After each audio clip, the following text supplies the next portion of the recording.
Okay, yeah. Sorry, my mic was muted. Let's pick up where we left off.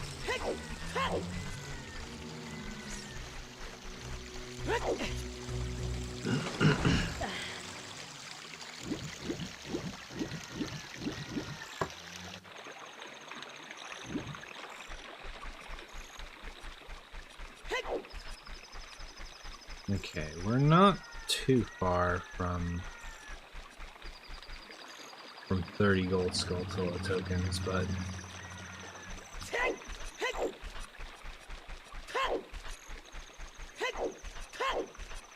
I'm questioning whether or not I should keep the... What did we finish last night? We just got bombs. We finished Ice Cavern. That's what it was.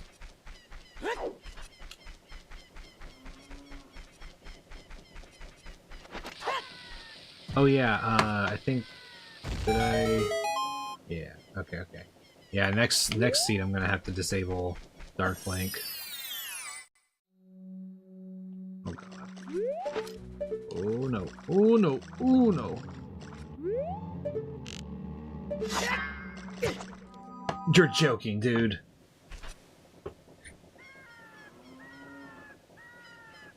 He curved the bullet? What the fuck? We didn't finish Jabu? No, we didn't finish Jabu. We didn't have Boomerang.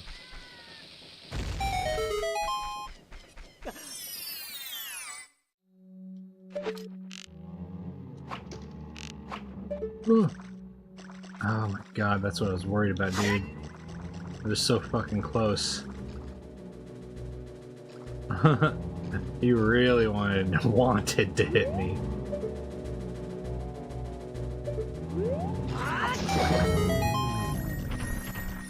Okay. Give me something useful. Oh, dude, thank God.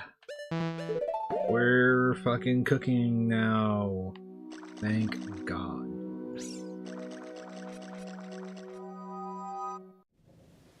Wait, why do I have... Oh, that's right. This is Way of the Hero, so...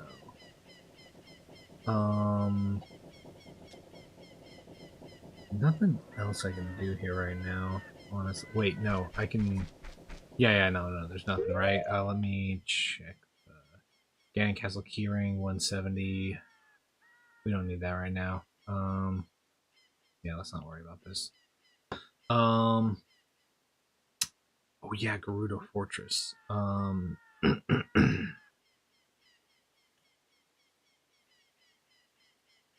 Let's go do Death Mountain Trail stuff.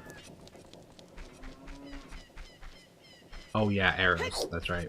I need to do that. Oh wait, there's some at the shop. We can just grab them there.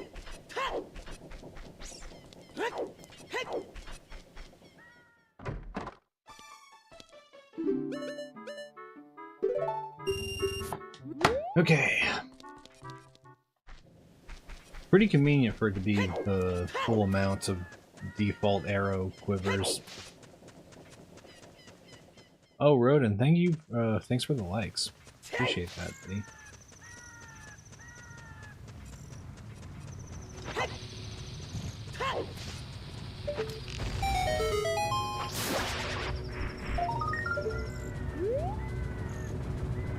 Okay, well, it's still useful. Yeah, Greg is one of the Gold Skulltulas in Kakariko as child. We don't know which one, but we know that it's going to require us becoming a child to get it. This fucking mini pea hat, dude. Ladder? Yeah, that would make sense. We also have slingshot, so that would be doable. All right. Based on nothing. Okay. Yeah,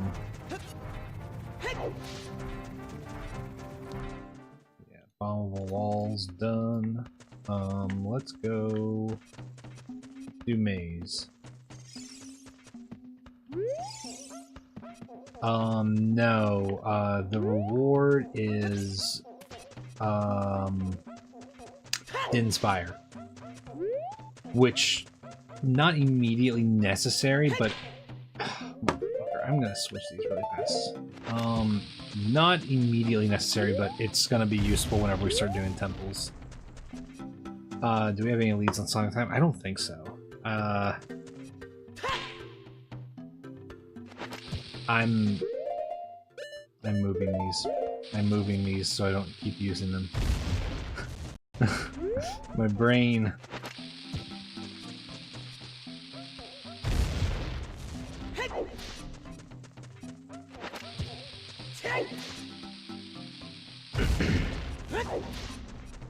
Okay. What do we got here? Bottom of the well has a heart piece, okay.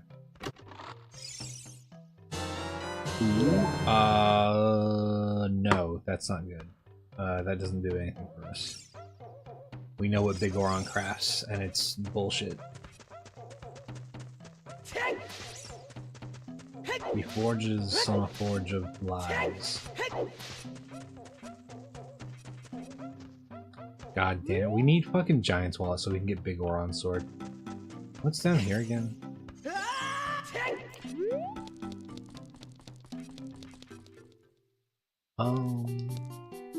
That's right.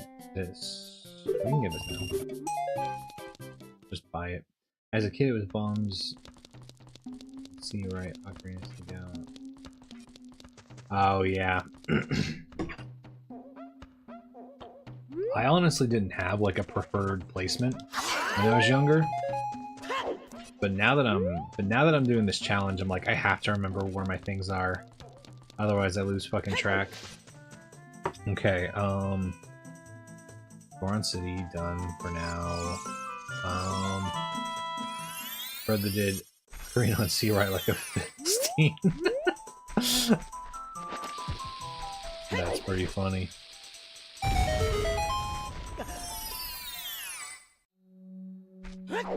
Oh, Rodin, thank you for the pumpkin pie, by the way. Thank you.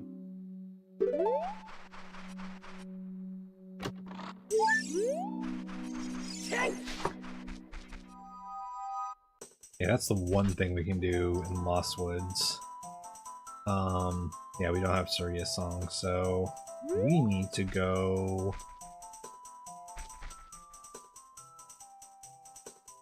over to Gerudo Fortress.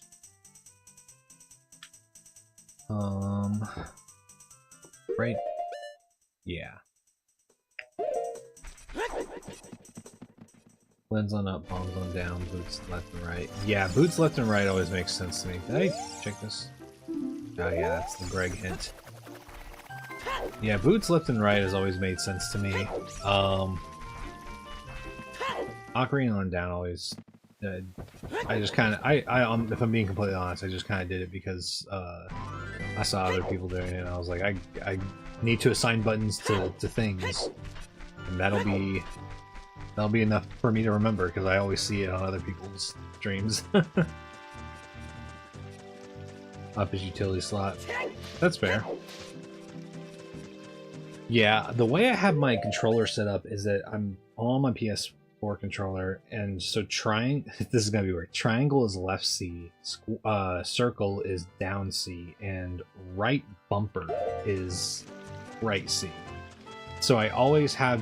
The reason I always have bomb or Deku Nuts on right bumper is because I don't want to accidentally use them, you know? Ocarina down, bombs on C down. Oh yeah. Yeah, that's the thing, is if I assign them to one of them to like C down or C left, which is my triangle and circle button, I don't know. I have this like irrational fear that I'm just gonna keep using them by accident. It kept happening whenever I was having to... Before I reassigned my buttons, it was just the right analog stick with C buttons, and I would accidentally hit... Like, I would just hit into the zone of the wrong C button.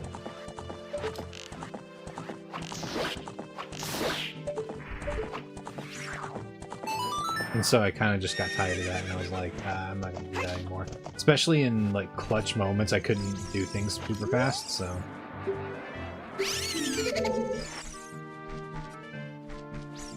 Okay. In your controller, you just got 4 buttons on the back, but I can't figure out how to... Yeah, it should work. Can't break it. Oh, interesting. Strange. I do have, like, I do have a gamepad, technically, like... It's one of those Azeron gamepads, but it's funny because I did not get it for gaming.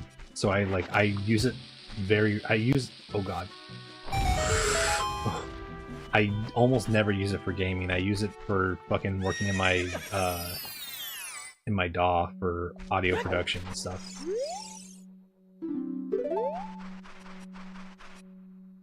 It also has oh, it doesn't recognize it, yeah. That's cool. I would probably hate that though, if I'm being honest. Gyro controllers. I don't know. Never been a huge fan outside of I guess there's like gimmicks that are fun. In Breath of the Wild. Oh yeah. Yeah, that's true. That could be pretty fun. I take it back. That could be fun. I'm probably also thinking more in context of the challenge, more than just playing casually, which that would probably be pretty fun. Like the fine aiming. That makes sense. The only thing that I need to figure out is I need to like, I think I need to adjust my sensitivity on my aim with bow. If I can do that, because every now and then it feels a little too jerky. Outside Ganon's castle, foolish? You don't gotta tell me twice. Get the fuck out of here, man. I don't want to deal with that shit.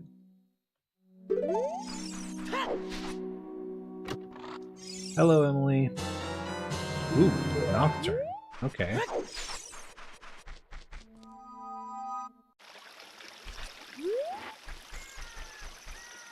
That was the last seed. Because every time I get something that's foolish, I mark it off immediately, but I hadn't marked it off on my current list, so at least I don't think I've gotten this time around. Nocturne and soon Dins. Yeah, that's true. That's true. It's gonna actually be worth getting right now. What's the game plan? At the moment, we're just doing a bunch of checks with bombs, because that's the latest thing that we've got. Gonna see if we can just get some stuff to get us going. Probably gonna have to go into some temples soon. I already had to do Ice Cavern and part of Jabu, so hopefully, I would really like for that to be the worst of this run. So I did Stu Grottos, Southeast Grotto. Oh, I forgot to do Deku Salesman. Shadow Entrance being forest. Makes a lot of sense for where we're at. Yeah. That would make a lot of sense. Got forest keys. It might be Water Temple though, because it gave us those also, which would be a pain in the fucking ass. But I would like it to be forest. I would optimistically say it's forest. Yeah, no irons yet. Not until we get Hookshot. But we know where it's at, so that's at least good.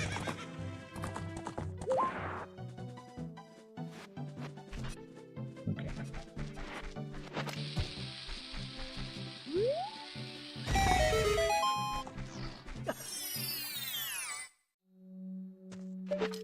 Oh wait. We have technology.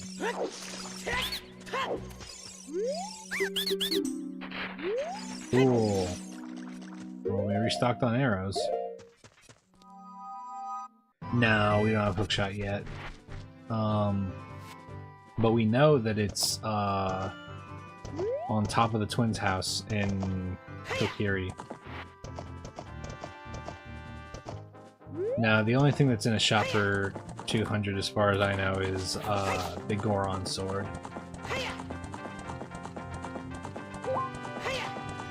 And that's in Deku's shop.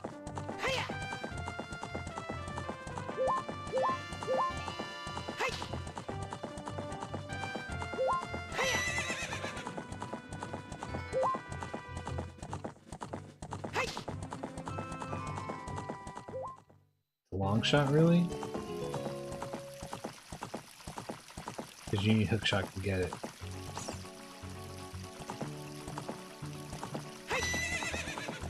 To get what? Oh, sorry. I think I mixed. I think I may have mixed up what we were talking about. Because it's Iron Boots that's on top of the twins' house.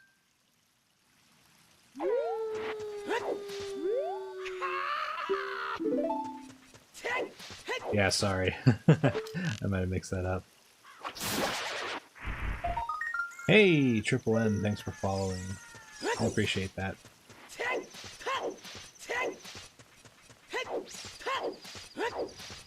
think we can mark these off really fast.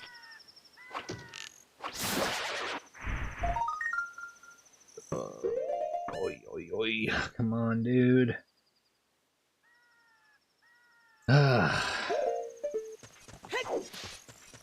Yeah, we still have no idea where hookshot is. Kind of unfortunate.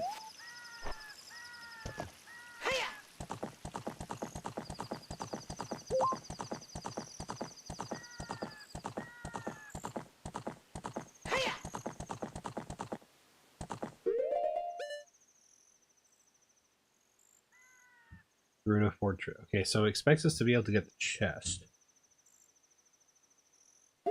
Huh.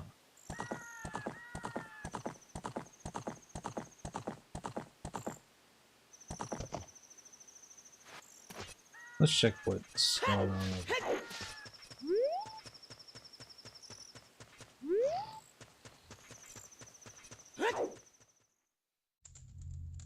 Membership check gotta be hookshot. Here's hoping.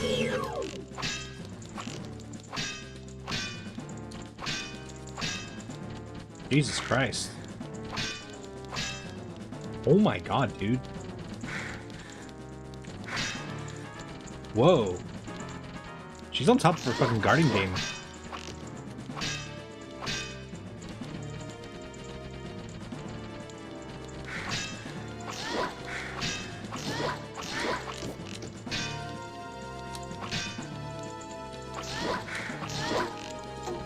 Okay. We do this the old-fashioned way.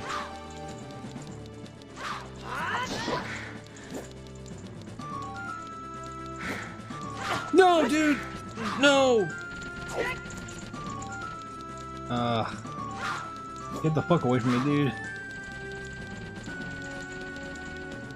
Come on. Come on.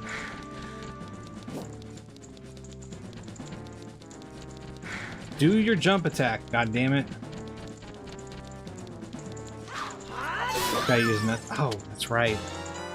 I should have been using Deku Nuts. What the fuck? I wasn't thinking about that. God damn it. Okay. Whatever. Is this logic or no logic? It is glitchless logic, Cody. Working towards a no-hit challenge, so it has to be glitchless for us to do the challenge. At least by the rule set. Well, that's something. Okay. So that means we get Great Fairy at the summit.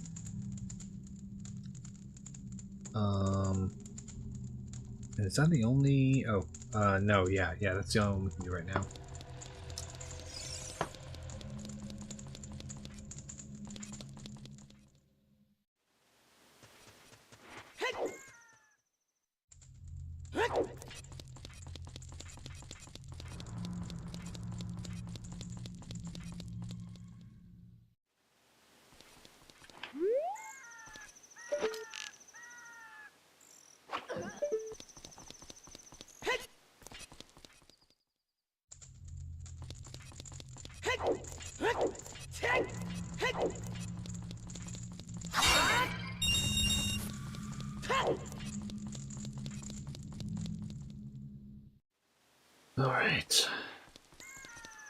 Can I see?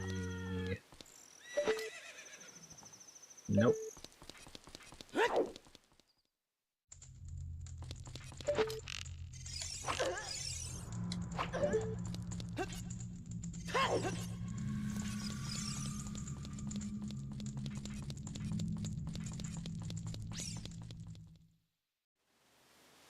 Okay, what are you?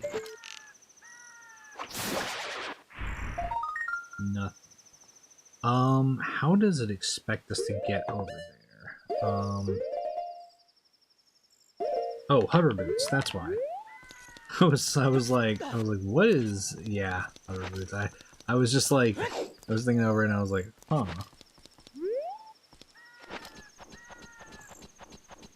Cool. Top fortress done.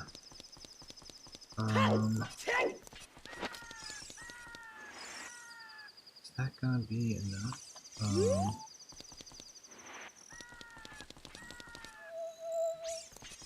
Okay, that is enough. Yeah, we still gotta do tokens. Okay, that's pretty good. Silver gauntlets. Okay.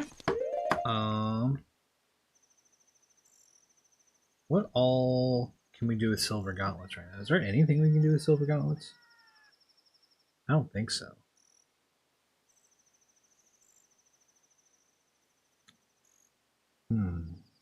Yeah, that's a good question. Fountain. We don't have access to fountain. Oh wait, yeah, no, now we do. We do have access to fountain now. What am I talking about? Oh, and it oh, fuck. And it wants us to use the blue fucking fire from Ice Cavern. Yeah, Great Fairy there, Ice Platform, Tunnel under Silver Rock. Death Mountain has the Grey Book. Wait, does Death Mountain have?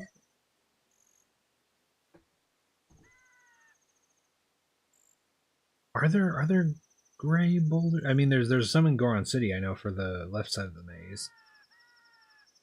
I've tried lifting them up though. Like a bombs and arrows. Yeah. Yeah, inside. Okay, then I'll mark that down to check that at some point.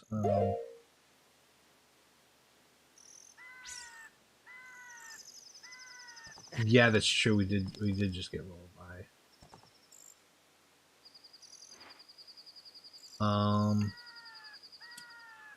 Trying to figure out what all else we have access to.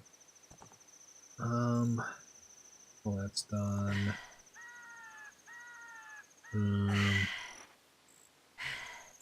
Nothing else in Lost Woods right now.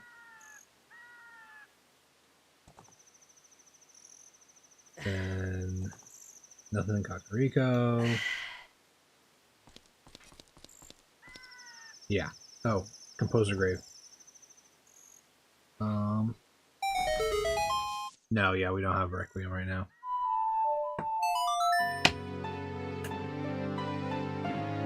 Let's go back over here.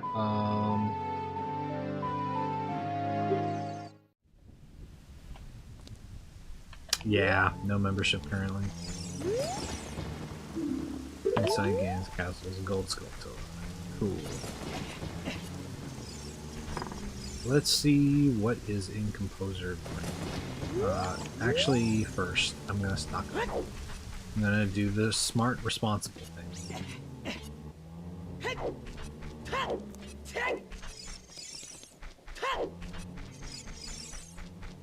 My roommate's been watching Gilmore Girls, and nothing makes you want to get your life together than watching all the bad decisions that they make in Gilmore Girls.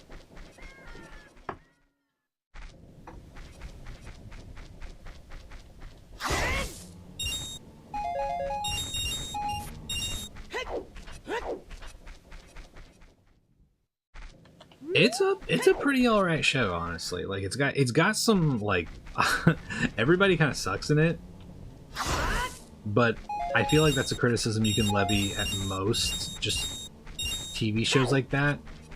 And there's definitely some dated stuff. They slang around that R word a lot in the show. But the character writing is really good. There's there's some really good relationship stuff, and the bad decisions don't feel like they don't ever feel like blatantly out of character bad decisions. They feel like, oh, they're emotional and they're doing the wrong thing in this moment. Watching Game of Thrones right now. Maybe the king of everyone's show. Oh yeah. Yeah. I feel like it's hard to have a character who doesn't suck in a show based on the War of Roses. But yeah. At least with Game of Thrones, you know, everything's very bleak, but at least you'll eventually hit a point in the show where everything sucks so bad that you don't think about the bad stuff as much, because you're just like, damn, this sucks. Yeah. You got 5 seasons of good stuff, and then a couple seasons of okay stuff, and then 1 season of, damn, is this maybe the worst last season of any show ever?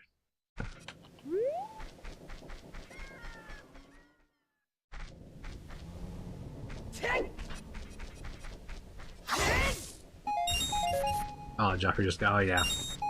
Yep. I mean, truly, I really think that even despite all the changes comparatively to the book, I think that how well they portrayed Joffrey as a hateable little fucking prick really made so much of what was going on super compelling, even when it wasn't about him.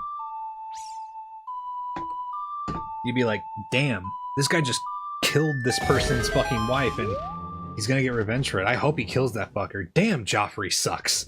And he's not related to the situation at all. But it's very easy to hate on him. And very right to do so. The whole church arc. Oh, yeah. Hi, Nancy. Okay. Bad news, y'all. We gotta kill Nancy. Unfortunately.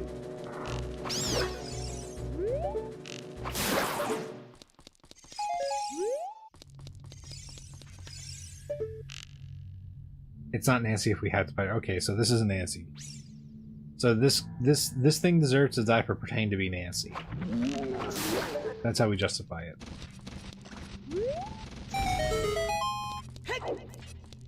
What a piece of shit.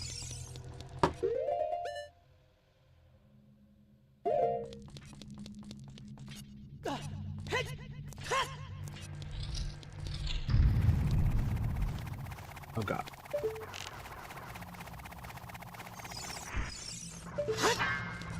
I love being on an incline. You're not Jonesy.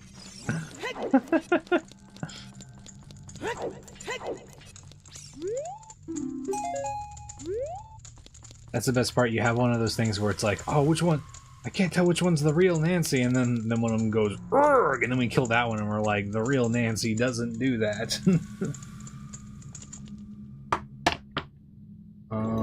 Okay. Oh, it's like a...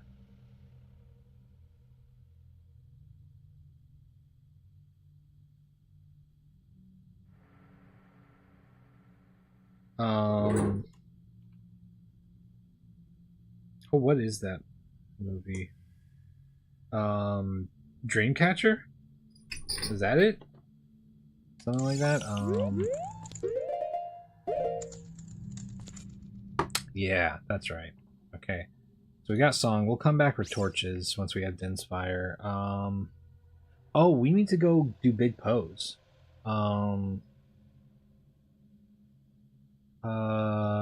First.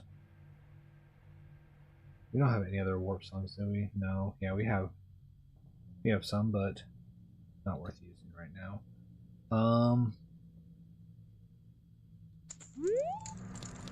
Let's just save it. Let's get the fuck out of here.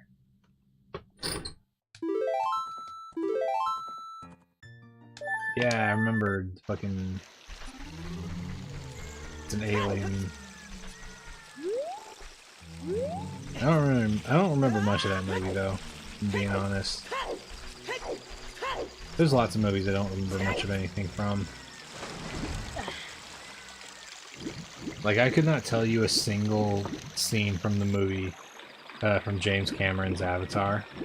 I couldn't tell you a single thing from that movie outside of the scene where the guy's like, we're after unobtainium. And it's only because of unobtainium, and I literally couldn't stop laughing in the theater for like 5 minutes after they said that name.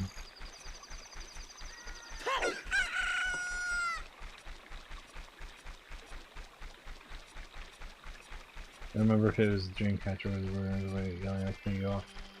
I don't remember.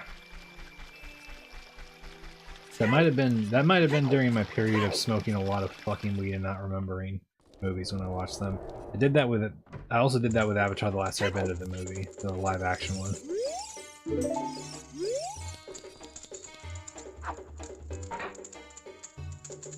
Also partially why I stopped smoking weed.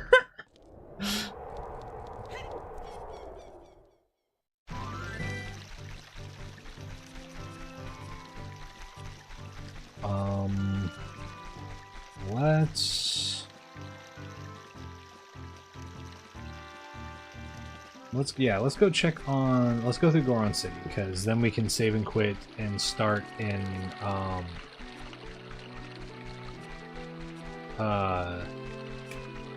the fucking, what's it called, Zora River. Sometimes weed is important, like on IBS thing. Oh god. Yeah.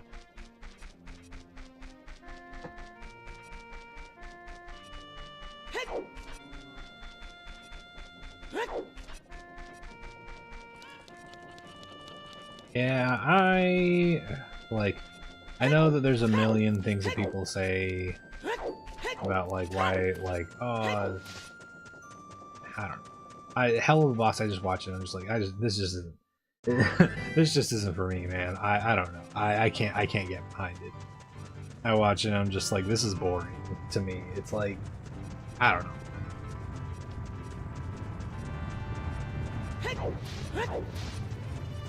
It's hard too because it's like, I don't even think it's for the same reasons that a lot of people fully like just reject the show. I don't know. I've got to be honest, this sounds weird, but the only like form of art that I really am like, oh, I can tolerate like some slop if I find little good gems in it, is either music, video games, and anime, if I'm being honest. Live action shows, I'm like, if I am like, I don't think I'll like it, I probably won't watch it. Same thing for a lot of just like non-anime animations. They like, okay, so, well, I mean, here's the thing. I have not gone through all of Homestuck, but I see it.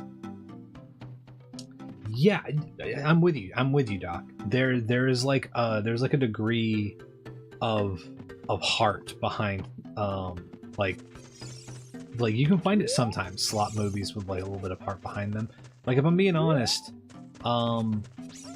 as much as I think it ended up being slop, it ended up being slop for a really shitty reason. But like, I'm gonna be honest, when I watched what was it, Multiverse of Madness, the fucking Doctor Strange movie, I was like, okay, yeah, this is Marvel slop.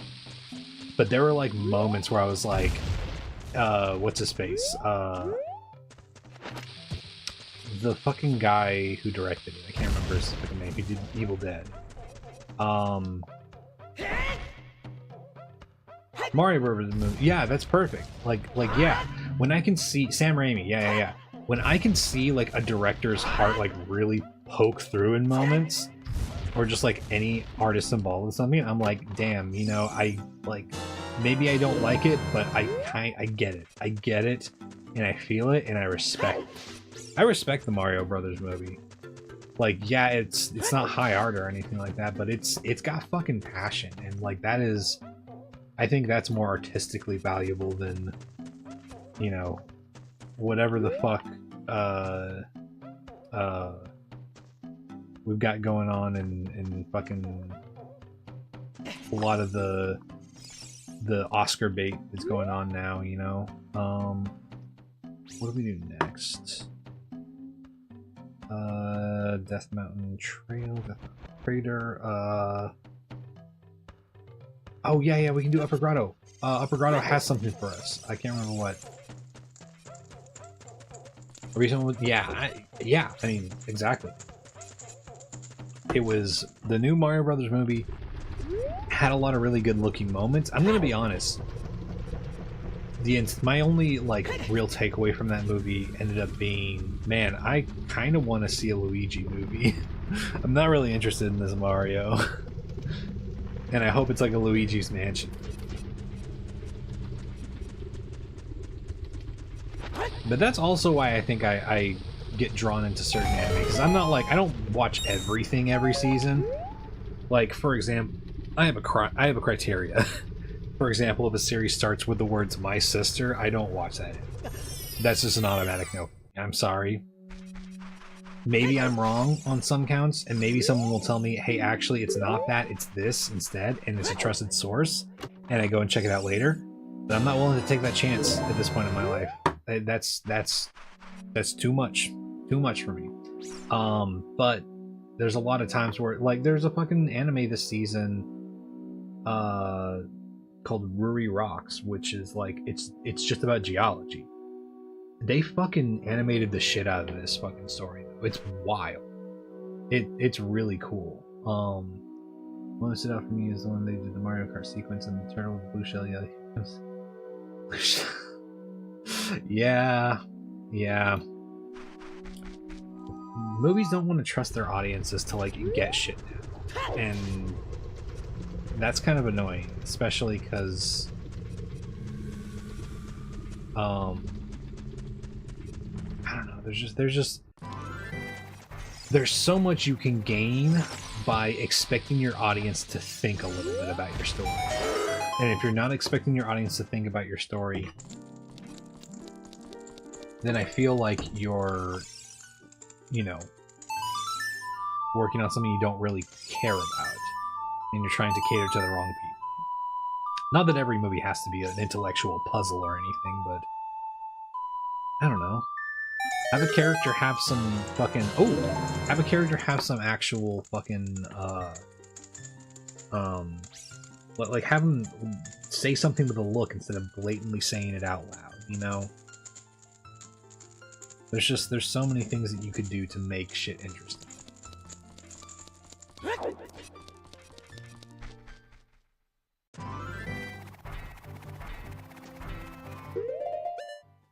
Wait, we can get to forest from spawn?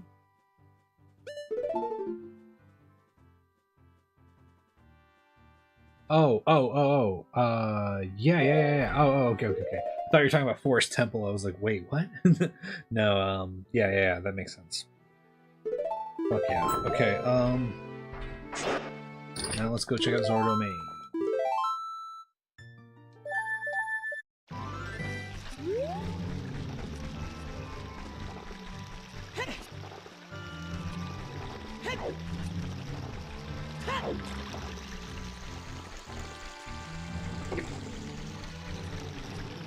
Like, you know, one director I can say, like, okay, I don't, like, maybe his filmography is not going to be flawless and everything like that, but, like, I respect the hell out of Robert Eggers. Robert Eggers is, like, clearly, like, trying to do something.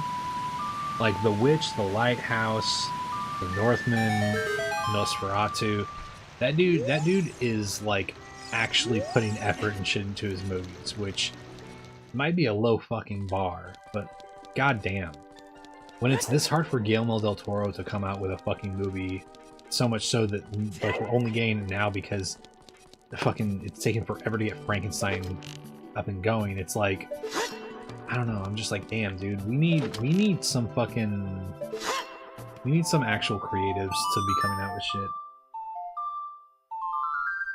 But it's why I like anime so much, because there's at least occasions where directors take a chance. Directors and producers are willing to like let someone have a vision, and it doesn't always work out, but sometimes you get really good shit.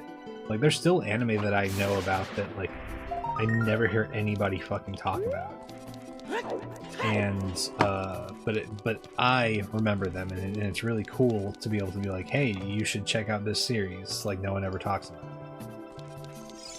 And having people like also watch it and see the awesome parts of it. Like, there's a whole there's a story that is one of my favorite animes that never is gonna get a second season, likely ever.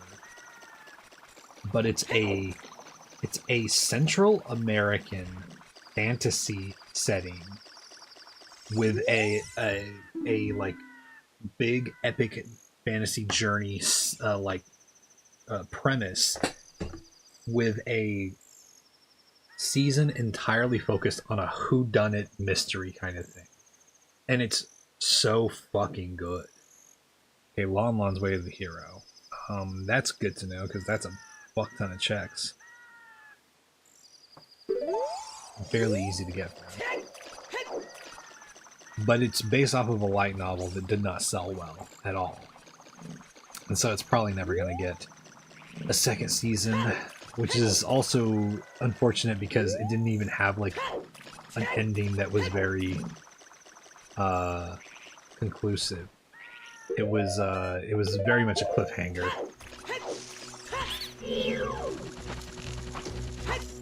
In a way.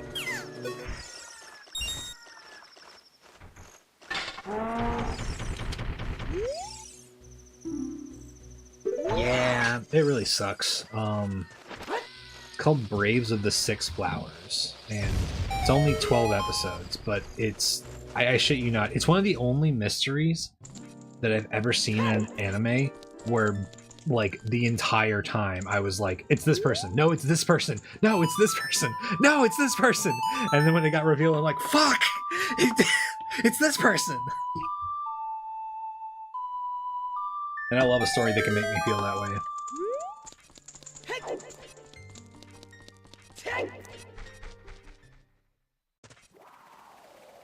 Okay.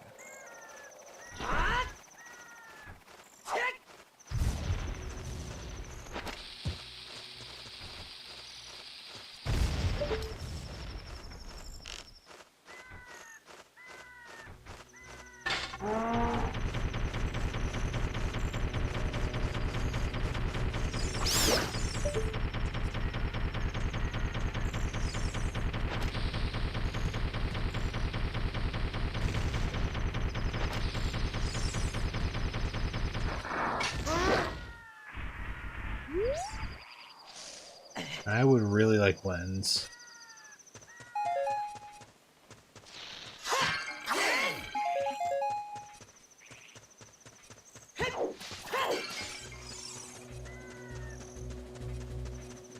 Oh. But yeah, there's just lots of really... there's also like... Oh god, oh no.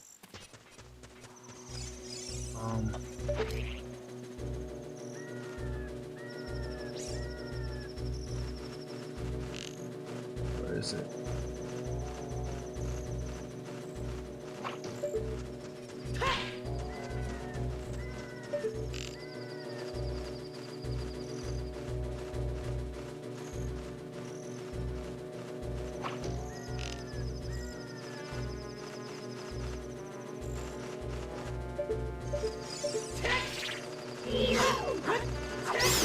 Oh my god. It's full of invisible spiders. Oh fuck. Oh, but even as recent as, I think it was 2023, there was an anime called Bocchi the Rock, which is now one of my favorite, like, shows of all time. It's so fucking good. And it's just about it's about a girl with extreme fucking social anxiety,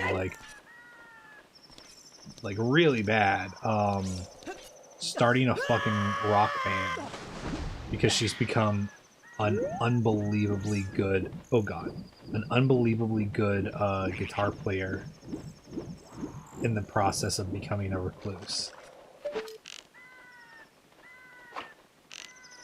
God damn it.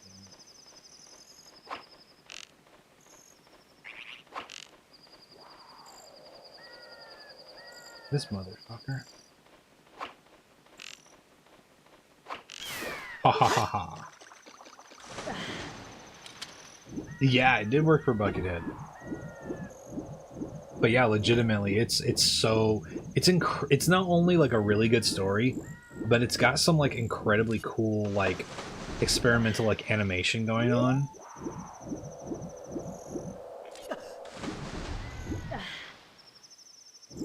And it's experimental in a way that yeah, bigger nuts. It's experimental in a way that I just like, I never see other anime getting this creative with the way that they do it, especially because like a lot of times it's like, it'll be like her having like an episode of anxiety about something, and the animation will like change like drastically in style, but it's extremely good. And then the moments where there's like a performance, it feels very it has a lot of very like just well animated moments.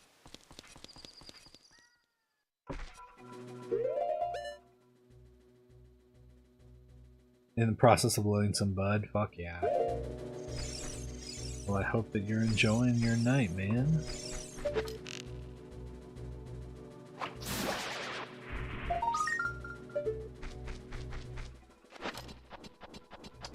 Yeah. Ice is forest. That's interesting. I feel good doing forest right now. We've got bow, we've got nuts. We don't have hook shot, which is the only thing that I'm kind of iffy about, but I checked all the stuff here. So for the most part, I've checked all of my stuff.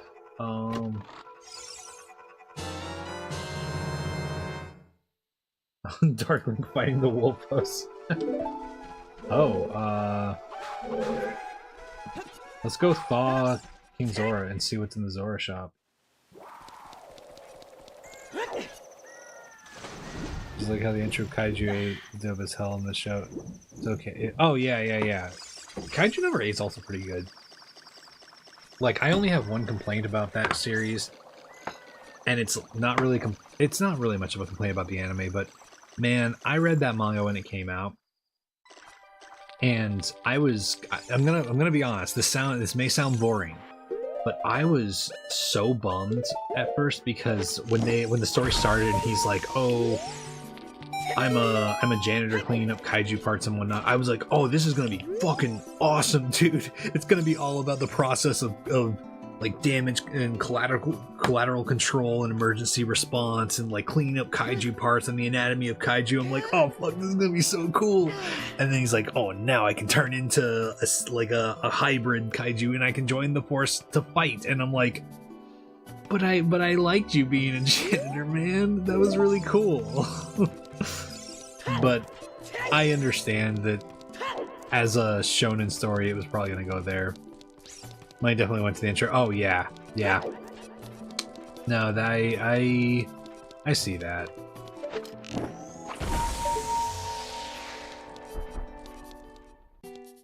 Like Ron Perlman and yeah, exactly. But it was a really cool premise with a really cool like position for the main character to be in. Especially because he like put like no value on his like role in the whole process. He was like, oh, I'm just a lowly janitor and I'm never gonna be able to like get with my childhood friend who's like the leader of the combat squad killing kaiju. And the solution, instead of being like, no, your role is actually extremely important, the show is like, actually, no, you get to turn into a cool fucking badass transformed like kaiju guy, and you get to fight. Which again, you know, fun, but sometimes I really want to break from the gets powers and joins an organization plotline, if that makes sense.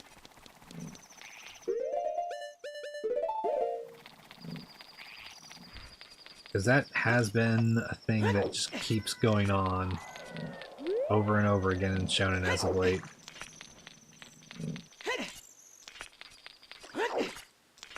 Which is why I'm fucking stoked on Kagurabachi getting animated.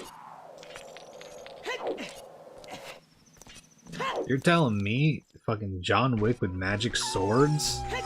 I'm all about that shit.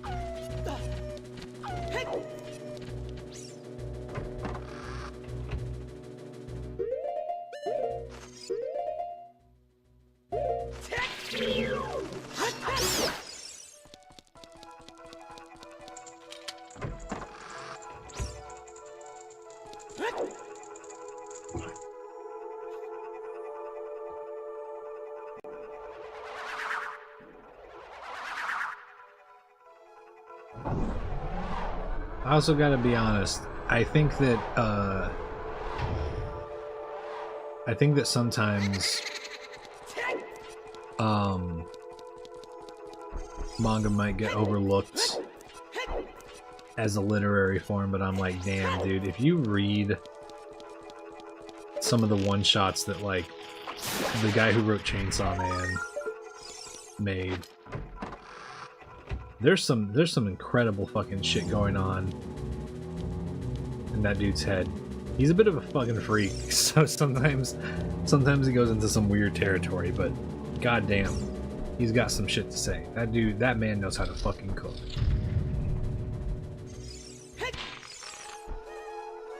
I've been downloading this game and play on my tablet, but nothing's compiled. Damn. Yeah, I don't know if there's a tablet operating system that works with it. That's unfortunate.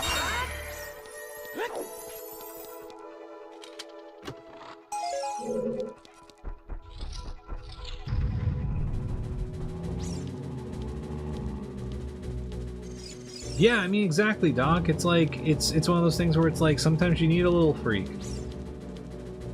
There was someone who made a statement that I'm yeah, Hideo Kojima. I mean, exactly. Someone made this, posted this thing on Blue Sky that was like, at one point, anime was filled with perverts and engineers, both two different types of freaks who work together to make really incredible stuff.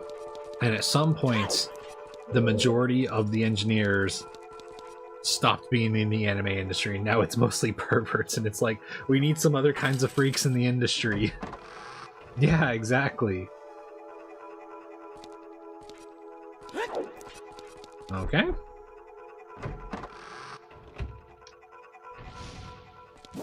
Oh no, dude. Whoa. Jesus Christ, dude. Wow, that sucks, man. That really sucks.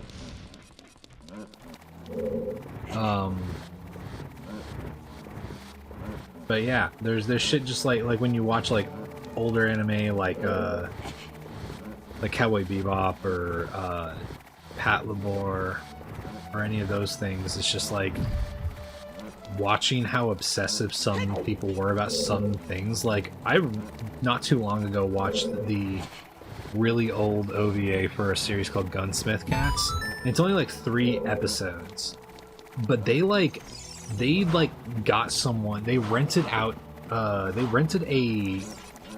was either rented or borrowed, but they got a Mustang Shelby, and they literally like took reference footage of someone just like driving that Mustang around, and that was the main character's car, and they fucking love animating that car. It looks so cool, but the obsession with making it look so cool is what really draws me in, you know?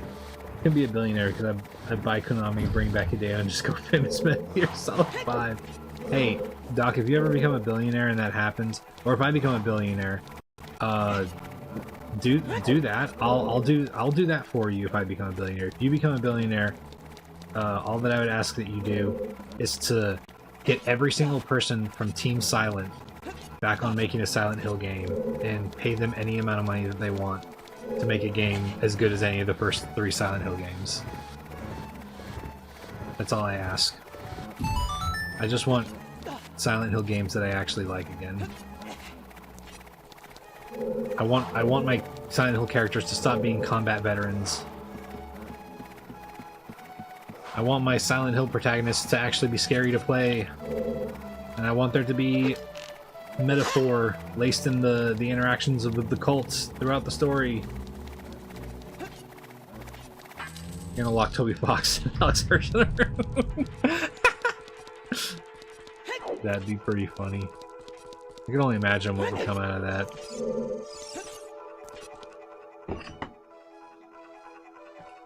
You know, this is gonna sound like a weird combination, but if you, Doc, do you know who either Bill Withers is or Lewis Cole? Because I would also lock them in that same room to see what comes out. They're so good at music and kind of in that field of like just little fucking freaks, and I'm so interested in what they could make. Best temple? I agree, it's definitely one of the best temples in my opinion. I like this temple a lot. It's one of my favorites. And you know, it is easy, but it's also just got the best aesthetics, you know? Yeah, the music's and vibe is just really good. Bill Withers sound familiar? Bill Withers did, if you're familiar with, oh, what was it called?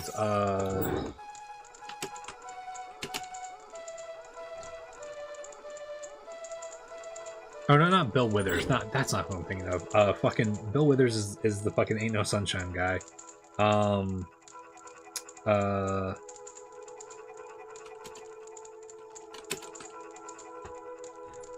Bill Wirtz. Bill Wirtz is who I'm thinking of.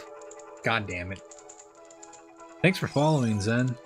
But yeah, Bill Wirtz, he did the History of Japan and History of Everything, I guess, video.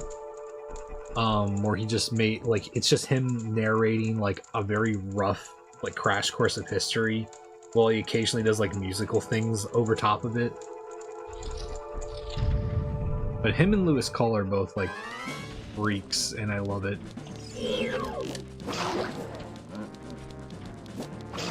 Lewis Cole did, if you're familiar with Clowncore at all, the band where 2 guys with clown masks dress up in clown masks and play some really fucked up, like, noise jazz stuff.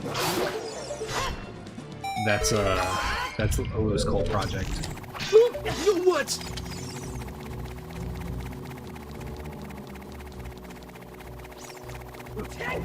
Oh, damn it, dude! Fucking Christ! Yes, that guy. Yeah.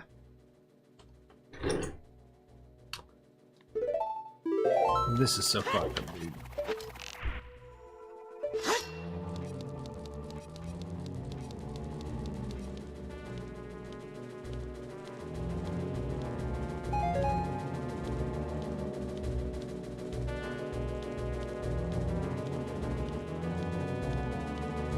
It would be so nice to... It'd be so nice to have enough money to just fund creative projects.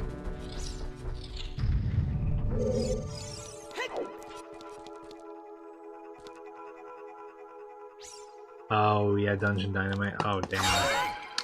Yeah, I always hate whenever shit seems like it's gonna remain unfinished.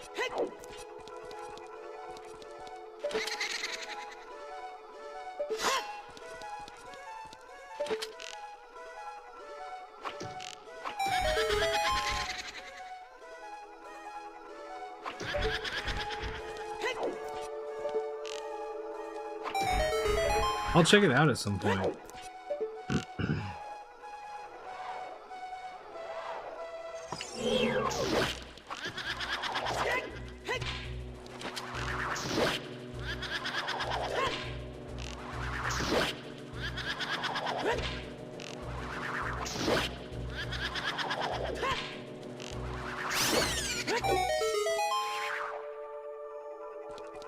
Whole series together is like an hour? Oh, cool. Hell yeah. Saria song? Okay.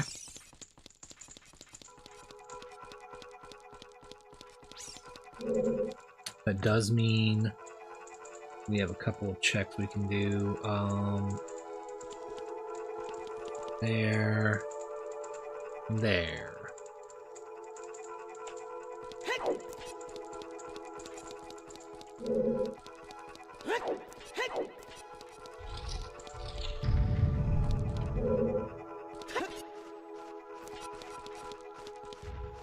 Okay, so it sounds like there's a Dodongo and a bat.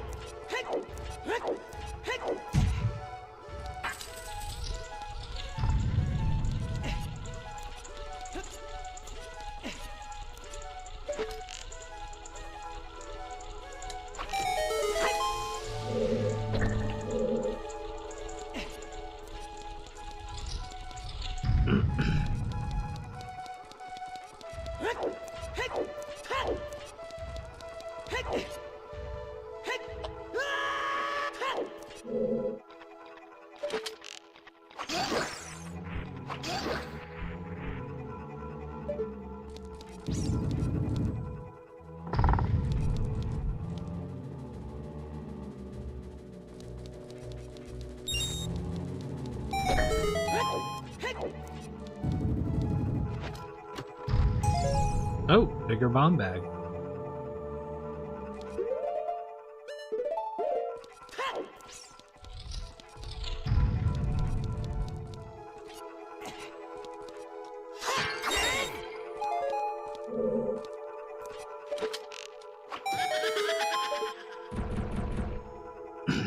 But yeah.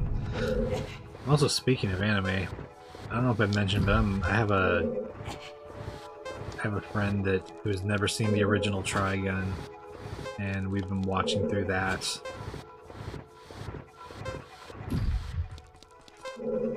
And that show has such good fucking writing. Like, the story's good, obviously, but incredibly good shit. The directing, too.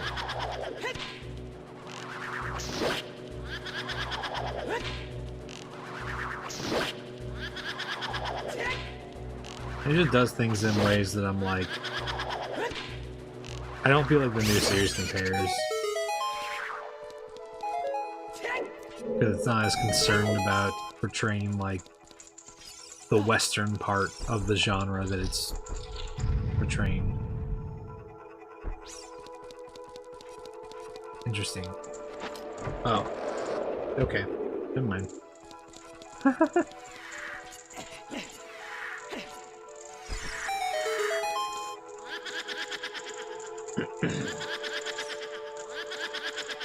Hey, hero. How's it going?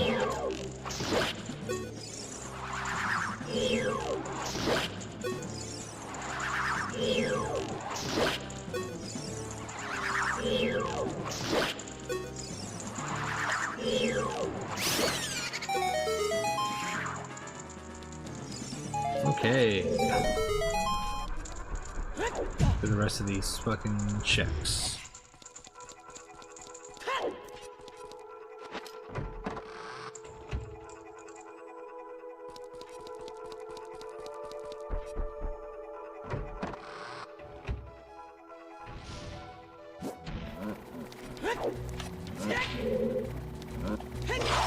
Oh my god. That was too close, dude. Whew. I was trying to turn around so I could change the direction of my camera, but...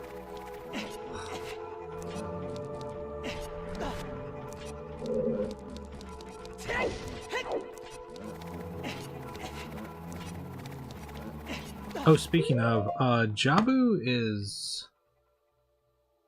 We can finish Jabu, honestly. We should see what the boss is, at the very least.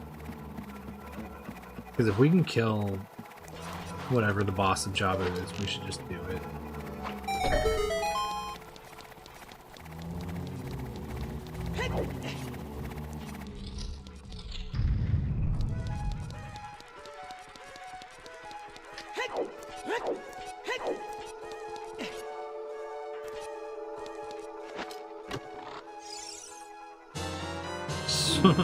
Minuet.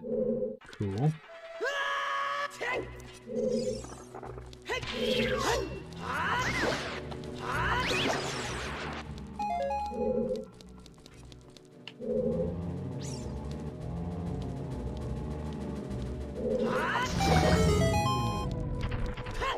Sick.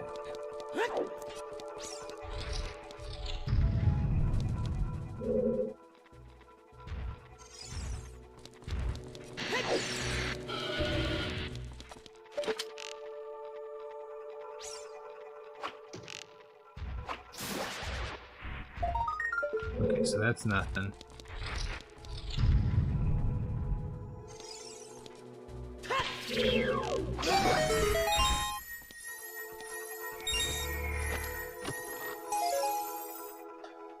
Oh man, 7 more and we get Denspire.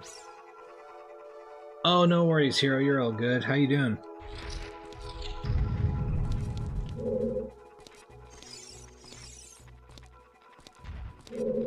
Okay.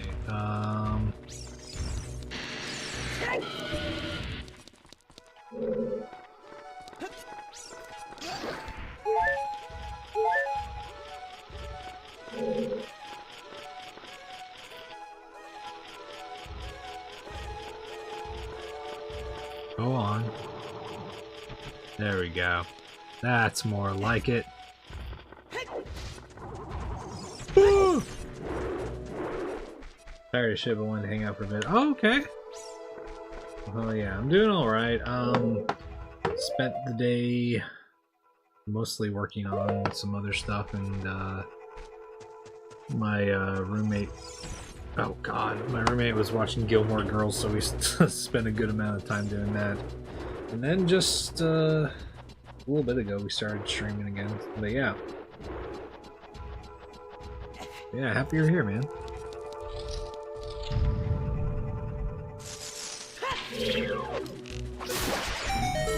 Okay.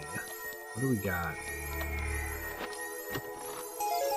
Deku nuts. Nice try, bucko.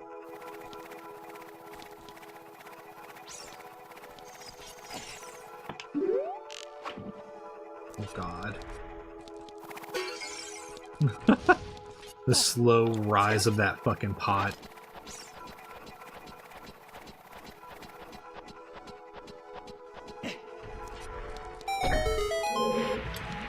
Okay, can I reach up there without a hook shot? What do you got? Okay, nothing. Never watched it, but I would catch bits and pieces when my sister watched it. Oh yeah, yeah. I'd never really watched it before either, and I'm kind of the same way. Like if they're watching it, then I'll sit in the room and watch with. But yeah, it's a lot of drama stuff. So I see the entertainment in it, and the characters are well written. But it's I do get kind of in the mood of like, damn. I am mad at most of these people for the decisions they're making. Time to drive home backward. Okay, cool. See you in a bit, Doc. But it's a good character show.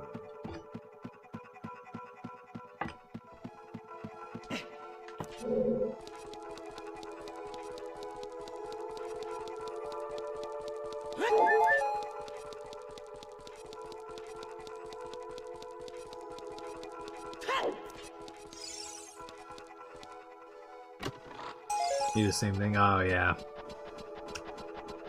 Yeah.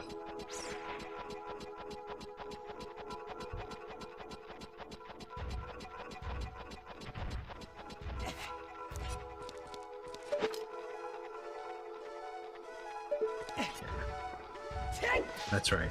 I remember now.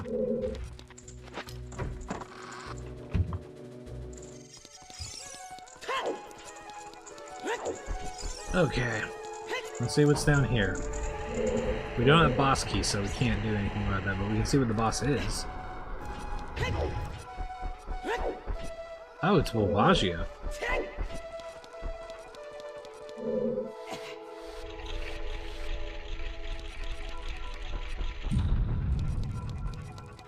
Interesting.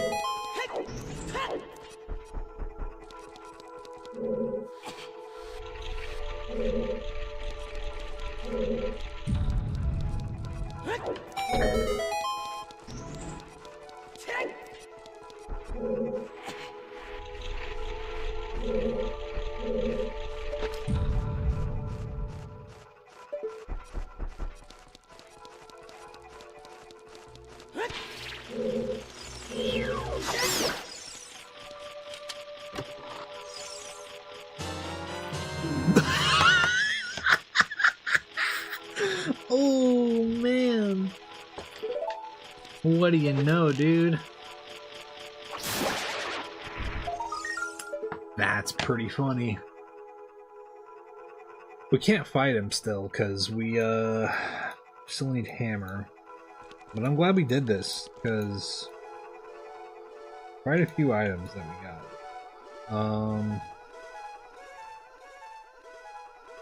Okay.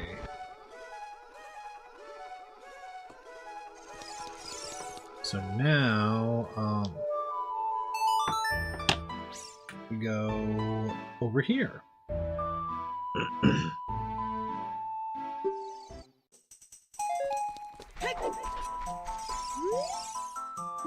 Ocarina is at Lon. Okay.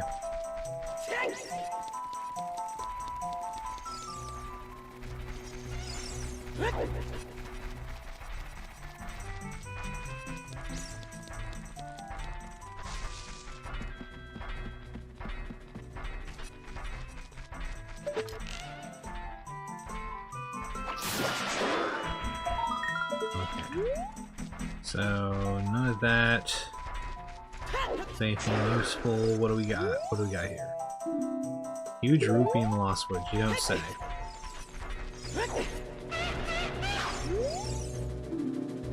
Keeps with these glitches. Okay.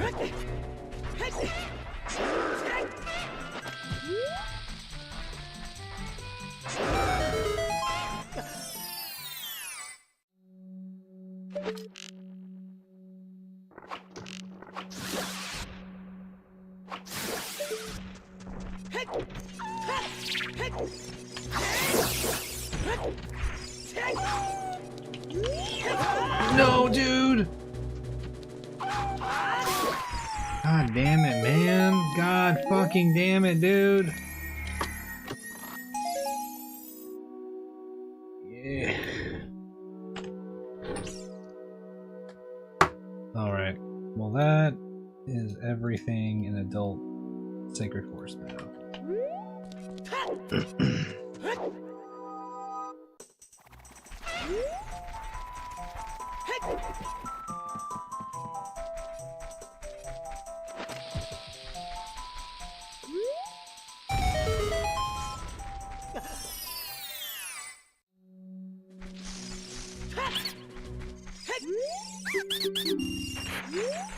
Okay.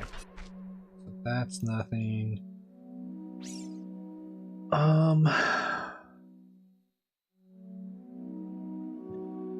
Alright. How many? Okay, we need 6 more. We can get 1 Death Mountain Trail. Let's see. Let's see what all we can get. We can get, okay. 1 in Kokiri.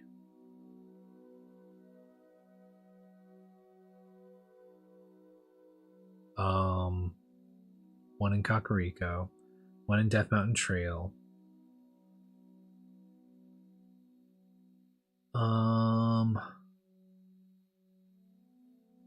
1 in Zora Domain.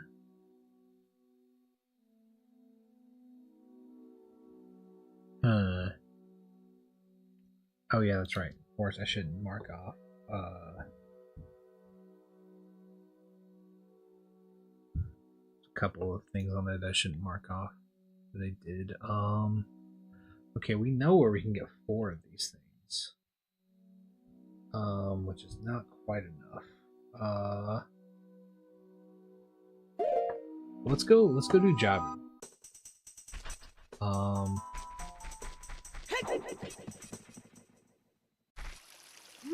Hey Emily, how's it going? Hope you're having a good one.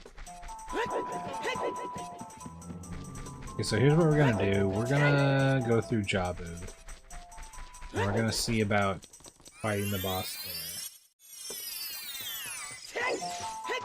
We might not be able to, but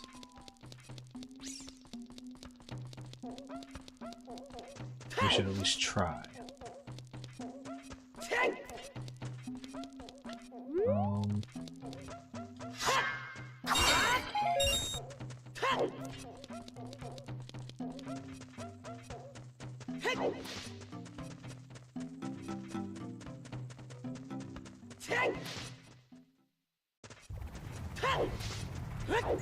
Let's grab that token.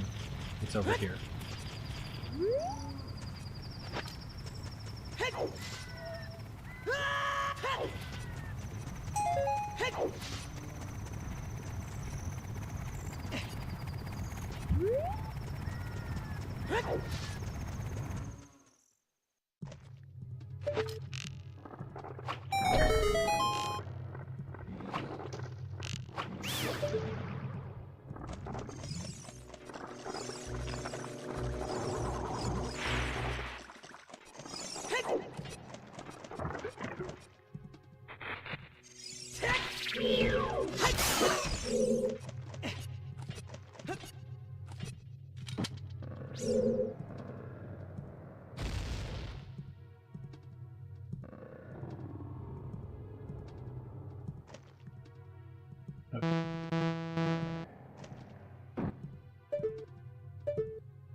Nope. Didn't mean to do that.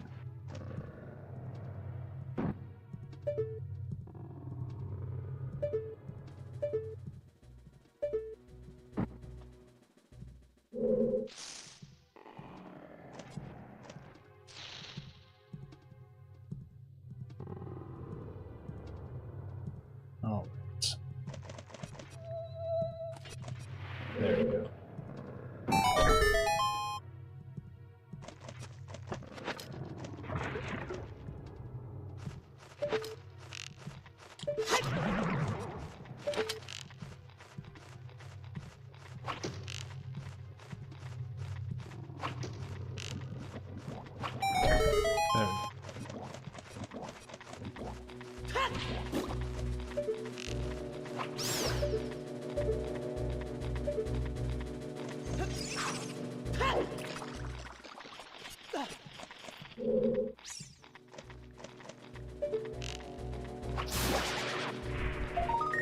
Okay, so that's nothing.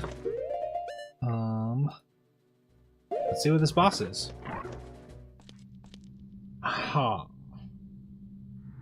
You don't say.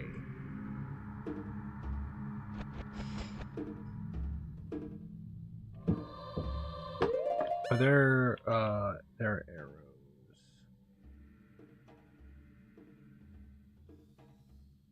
Okay.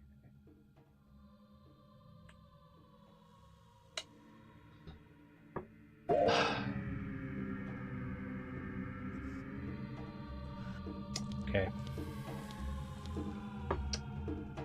Yeah, that's what I'm thinking.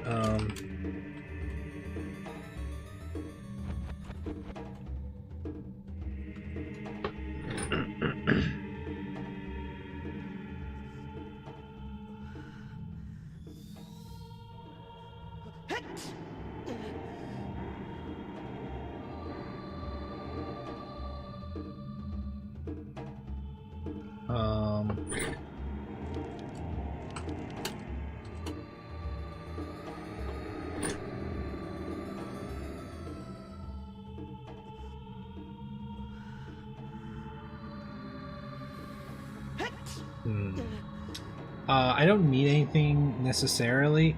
I'm just trying to make sure you can arrow his eye when he's coming at you, right? No, summon. This is OOT. We're doing a randomizer.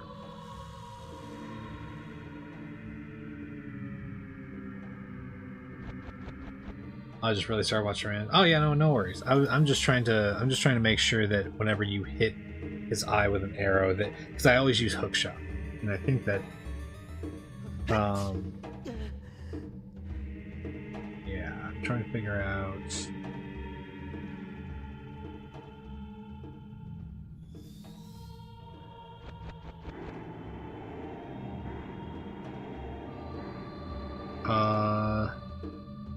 We also have ice arrows, and if I remember correctly, there's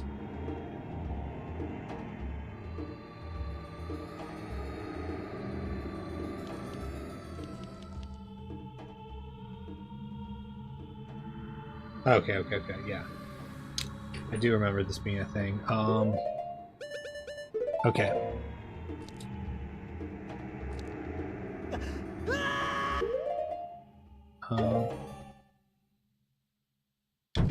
All right.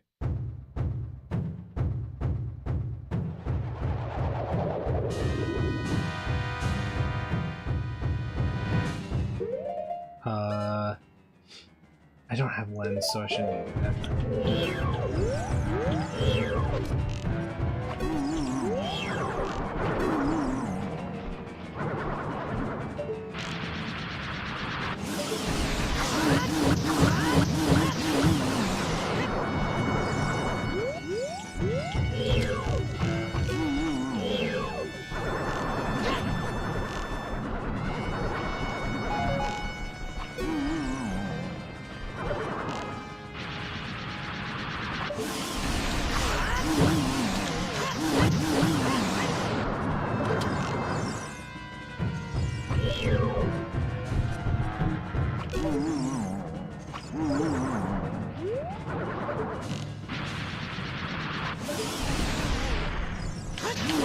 Damn it. I was trying to get the arrow.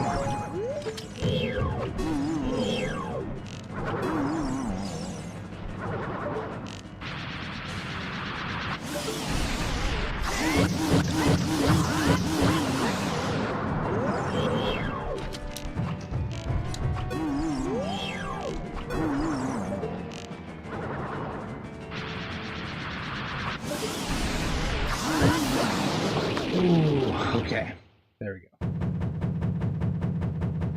Please forever and just hate the water temple. Oh, I get you. Yeah.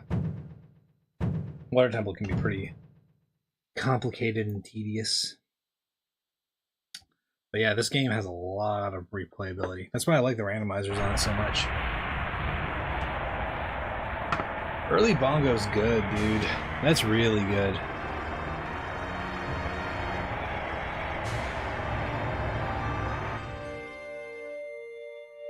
Yeah, our last fucking arrow.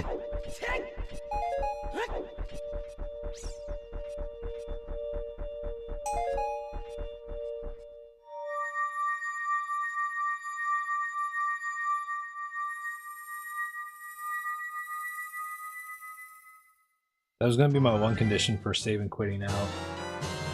Was if I ran out of arrows. Okay. We're so close to the Inspire, dude.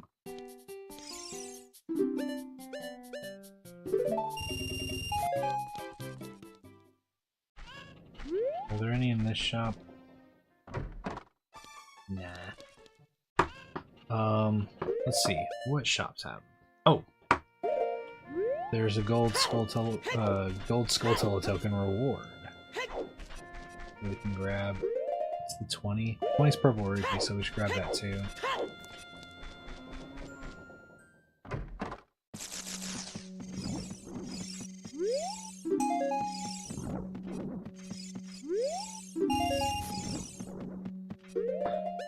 Okay, let's see. Not there. Death Mountain Trail.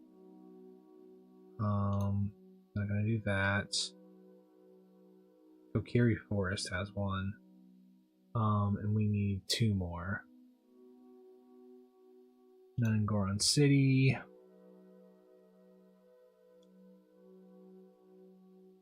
That's not good. Frozen Waterfall. Okay, so we need... Yeah, we gotta get a few rupees.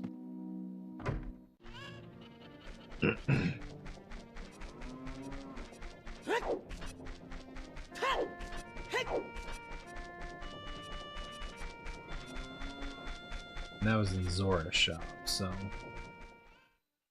we'll just use our... We'll just save and quick to our spawn whenever we go for that one. Oh yeah, I forgot. We can do shooting gallery. We can do shooting gallery. We don't need to do this shit.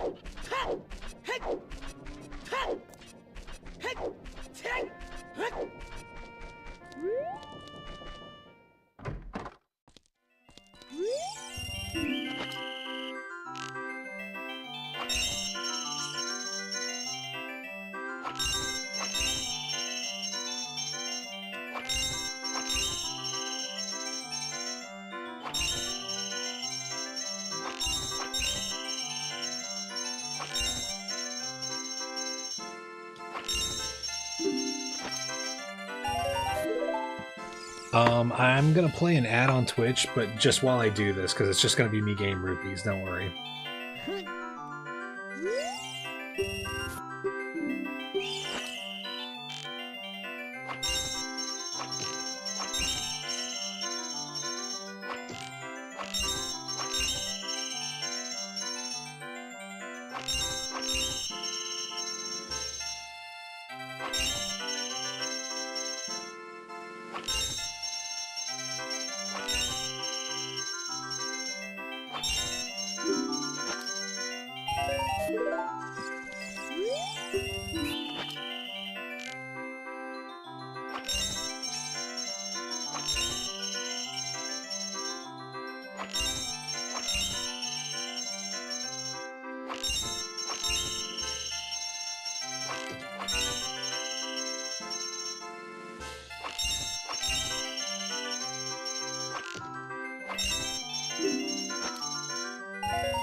Okay.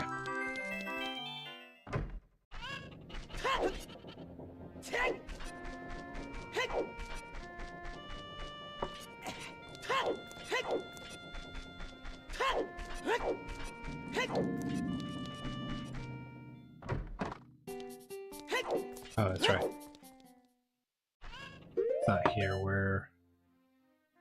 Okay, Zora Domain and Kokiri.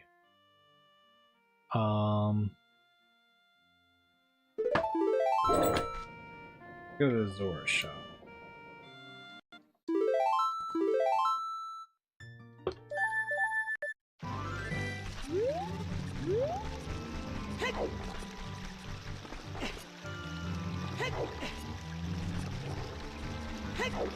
Okay.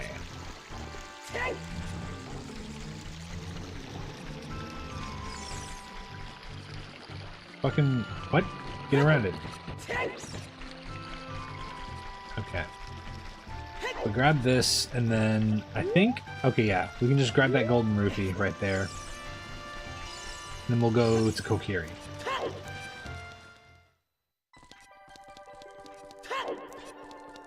This is great.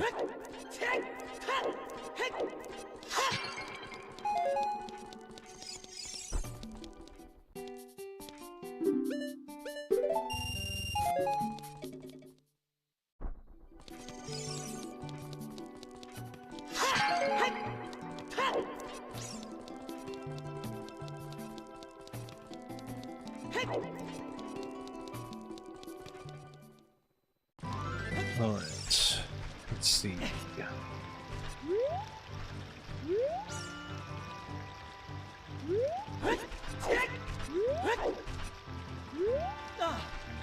Nope. Wrong button.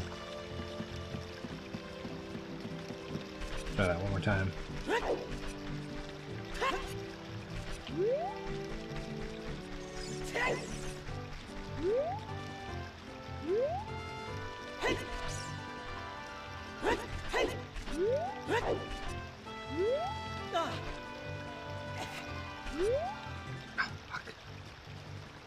God damn it.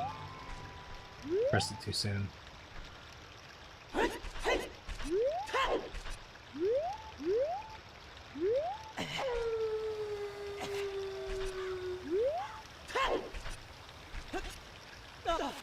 There we go. Alright.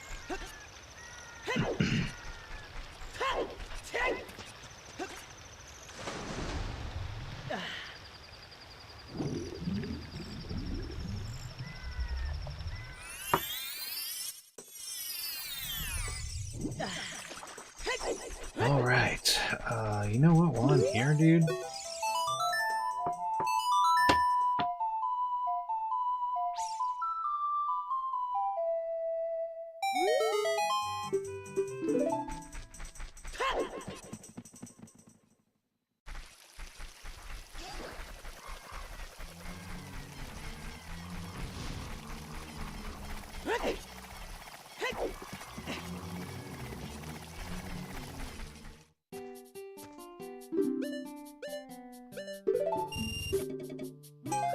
I'll be back for you, big Goron sword.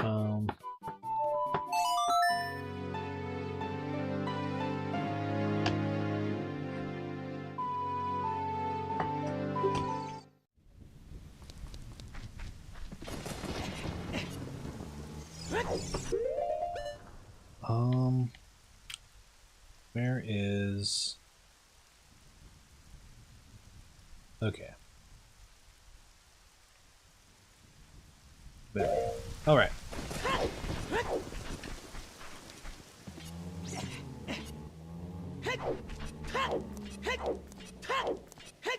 Please give me some fucking arrows. Hell yeah.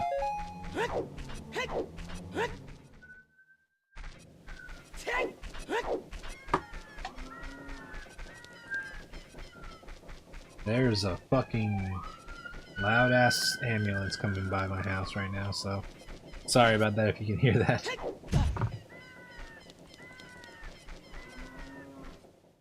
Okay.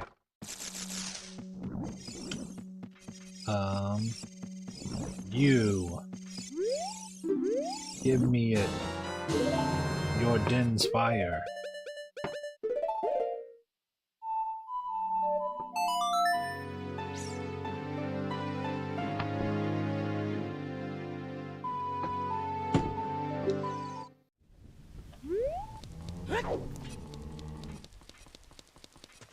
Alright, see what shadow entrance is.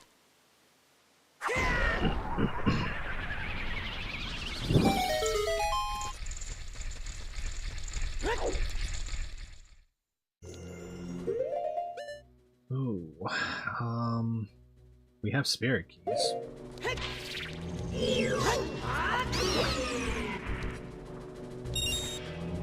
Okay. Nope.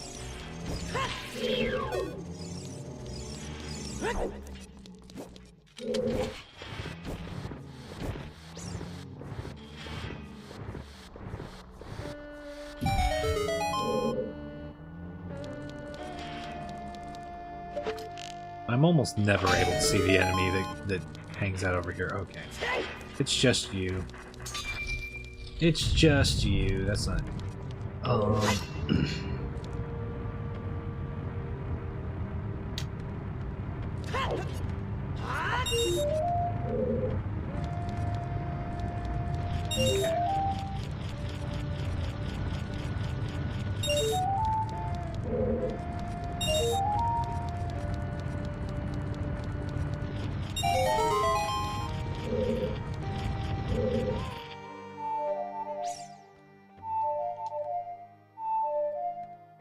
Oh, that's right. I don't have Song of Time. Fuck me, dude.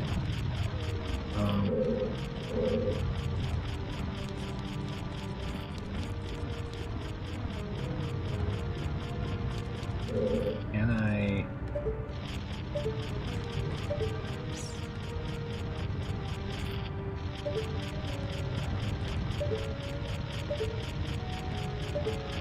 Can I peek in there? Damn. I don't think I can. Oh well.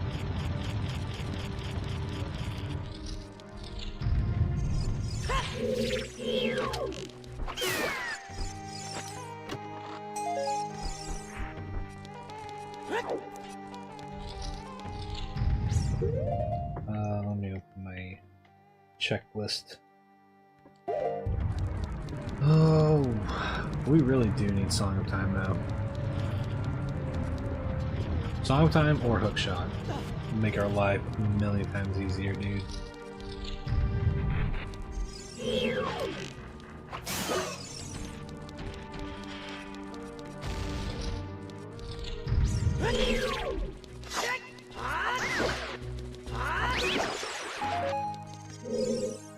We can't even grab this, so no points, actually, now that I'm thinking about it.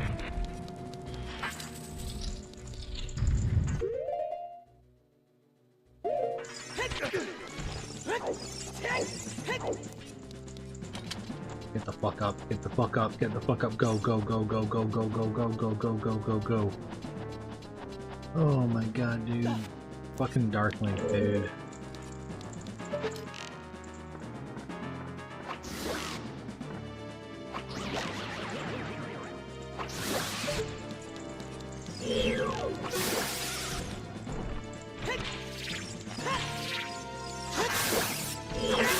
God damn it, dude. Come here, you piece of shit.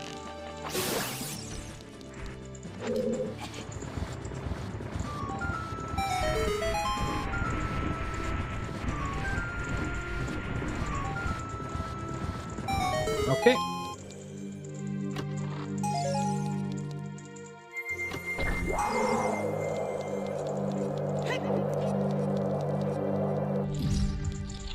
Ooh!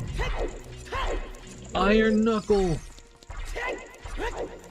Oh my god, dude. Holy shit.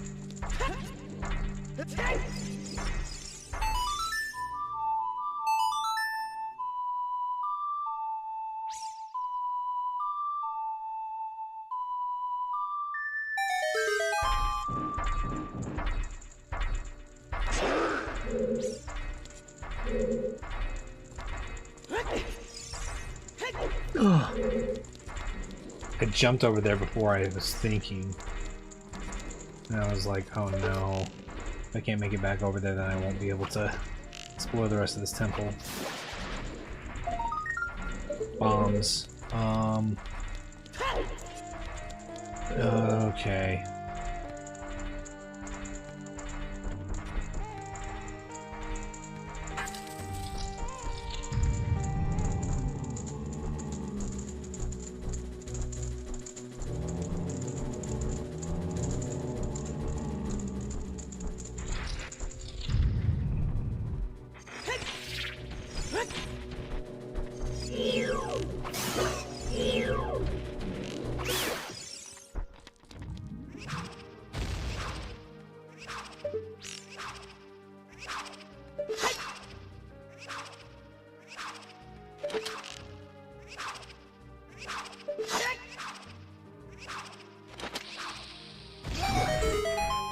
There we go.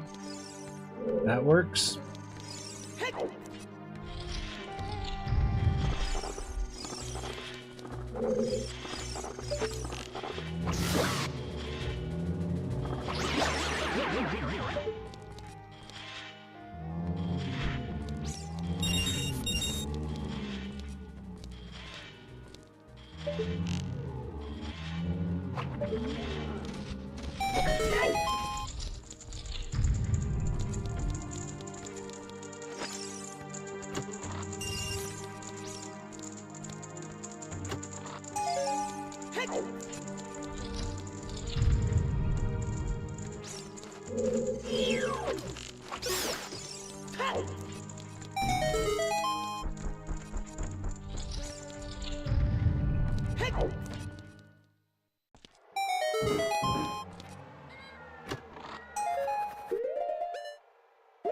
Wait, is Desert Colossus Way of the Hero this time?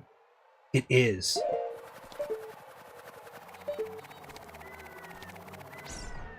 Okay, so we know Heart Piece on the Archway is not a big deal.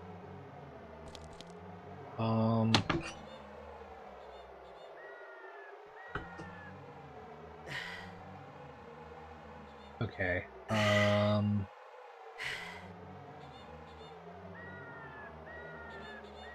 It wasn't too hard getting back to where I need to be.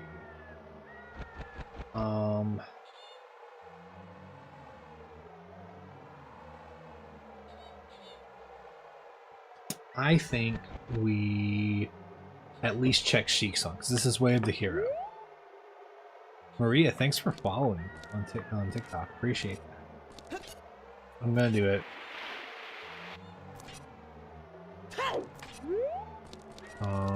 What is Spirit Temple entrance? The Dongo. Shadow Temple key. Okay. That's good. Required shit.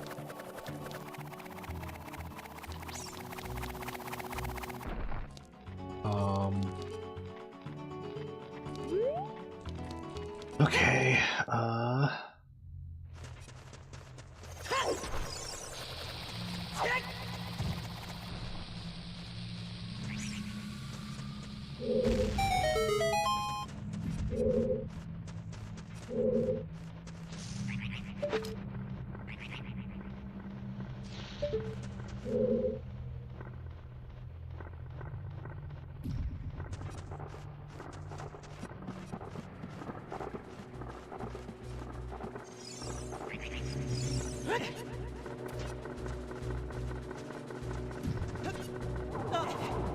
okay.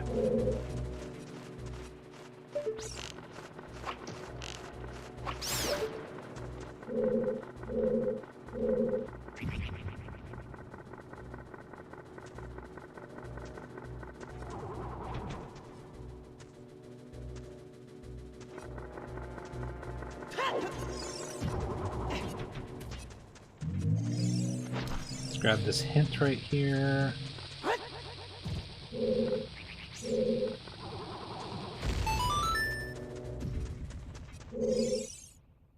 Death Mountain Trail. Death Mountain Trail's Way of the Hero, so...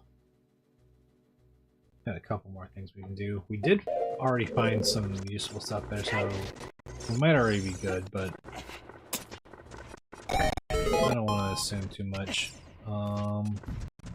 We can't get Scarecrow Skulltula right now.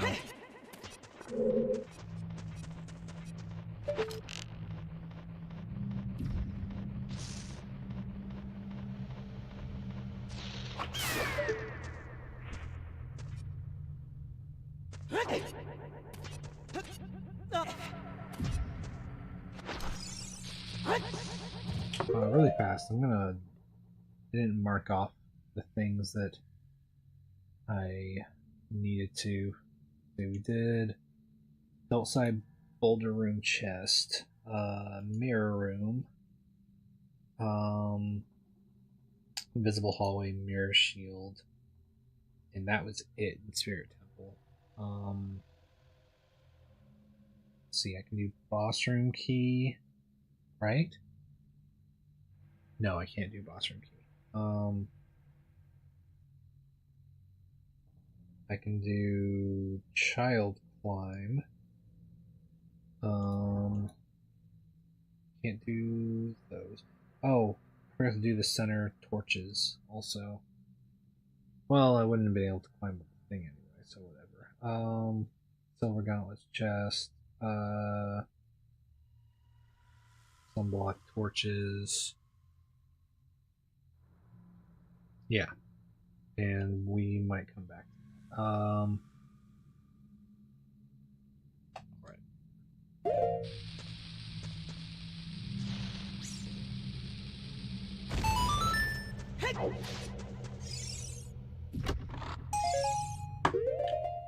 Oh man.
Come on.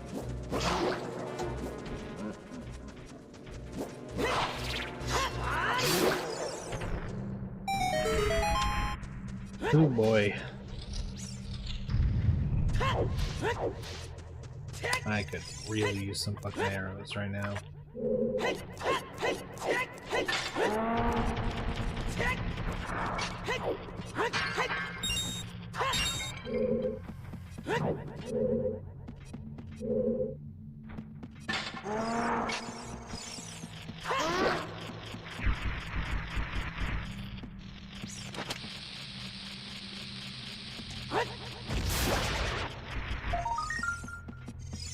Okay, not gonna worry about it.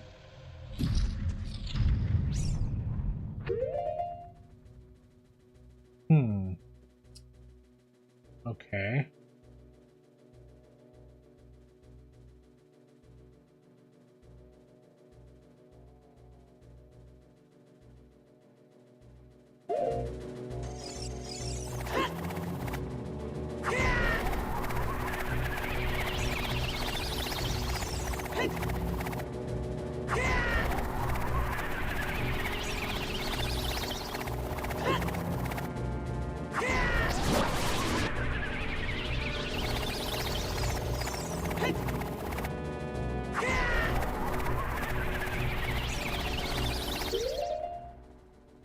Okay.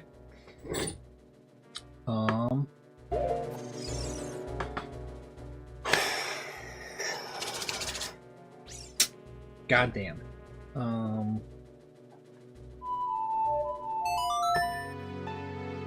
We will come back to this, I guess.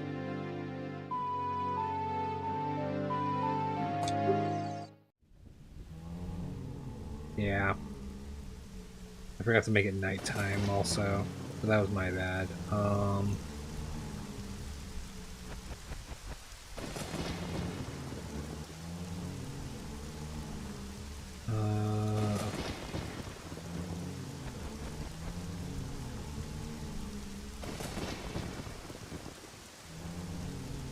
Still no hookshot, right?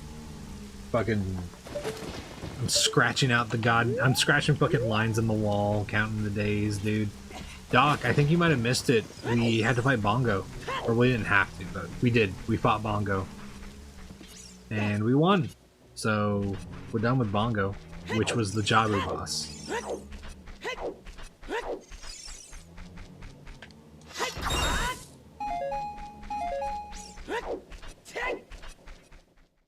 No hit Bongo. No hit bongo. I thought about trying to do the ice arrow strat, which I know is technically easier, but without lens, I felt like I wouldn't get it right. And I don't want to worry about it.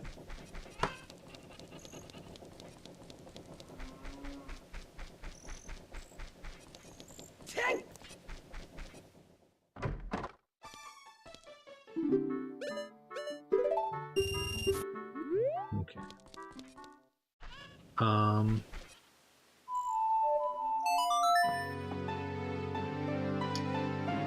We did get... What was Sheik's song? What did we get for that? I can't remember.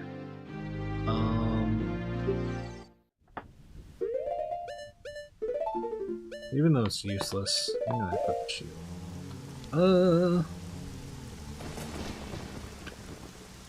We could technically do Great Fairy also, but I want to hold off on that until we've got magic beans.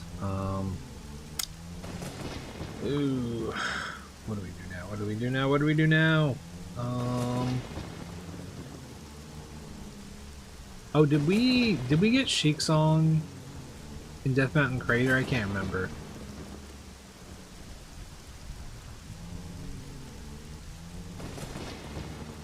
Yeah, we did, because we went into... Yeah, that's right. That's right. We did. And I know that because we have Fire Temple entrance as Ice Cavern, and I wouldn't have been able to get there without that, so I know we did that. Thanks, Emily. I appreciate that. Yeah, let's go do child side stuff.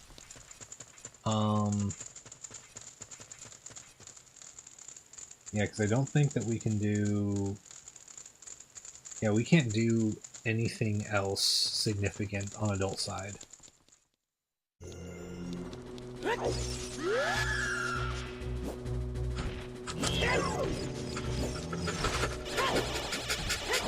Not my smartest moment. Not my smartest moment.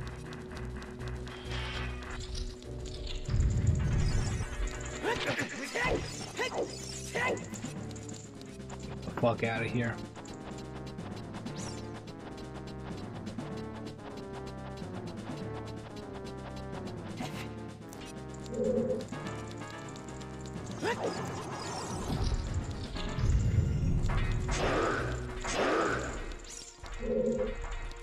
Yeah. Yeah.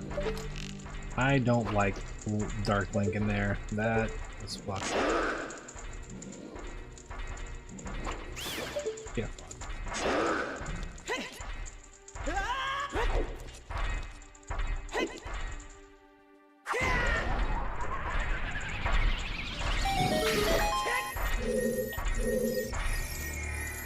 Don't mind me, guys.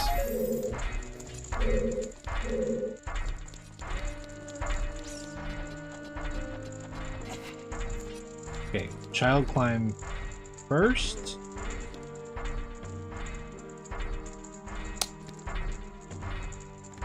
Yeah, child climb first.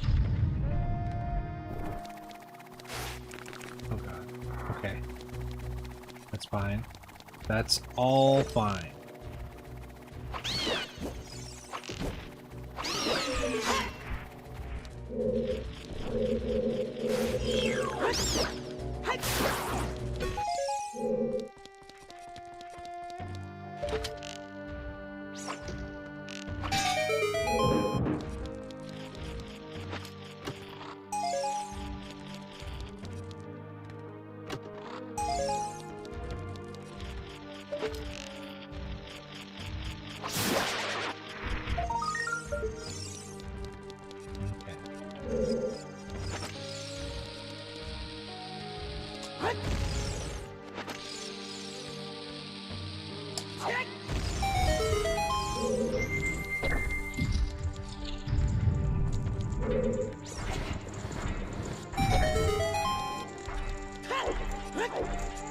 Hi, Nancy. Bye, Nancy. Nancy brought a twin sister. And they're just chilling.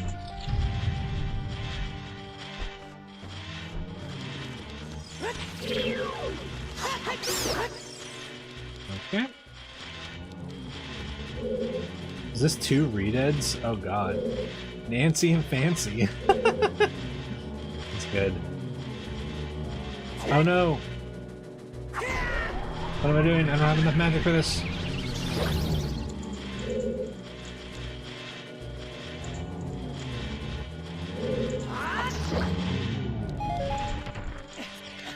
But there's a way.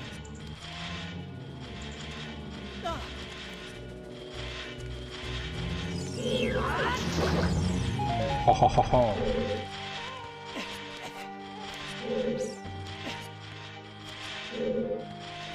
Okay,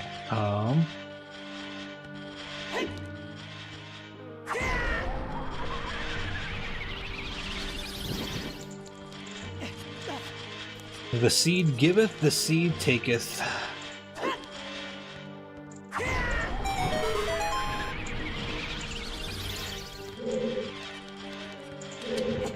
Or I guess I should put that the other way around in this case. The seed taketh and the seed giveth.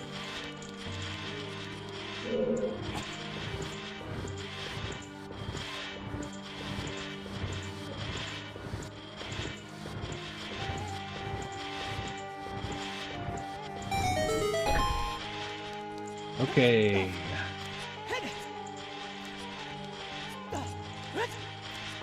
It's so weird being in here without Song of Time.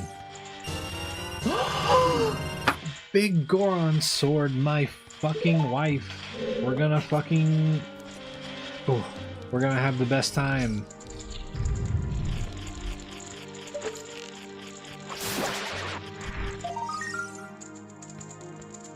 God fucking damn it, dude. Okay. Let me just mark some of these things off. Well, we gotta come back here.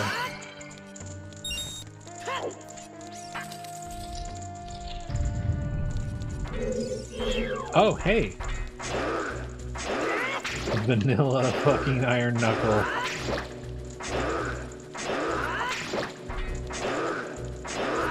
That's pretty funny.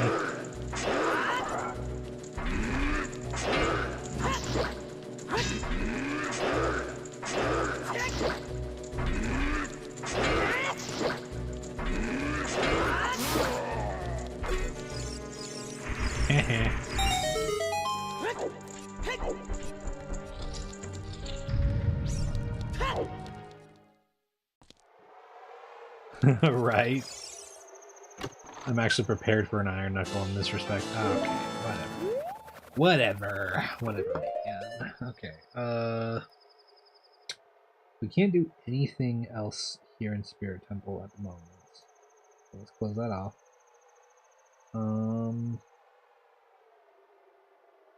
We can go back into Dodongos now. Beam Patch Heart Piece. That's Blue Rupee over there. Technically we could go... Yeah, we could do Great Fairy, but I really don't want to risk that unless we absolutely have to.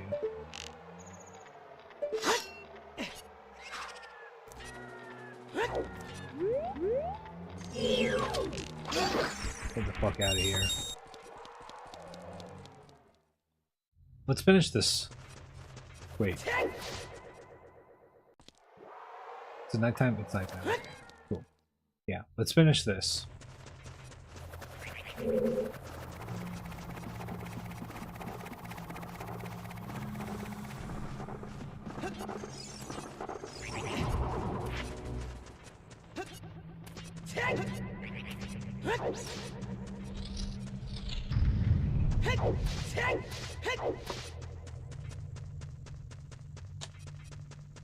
Oh, we gotta do this again?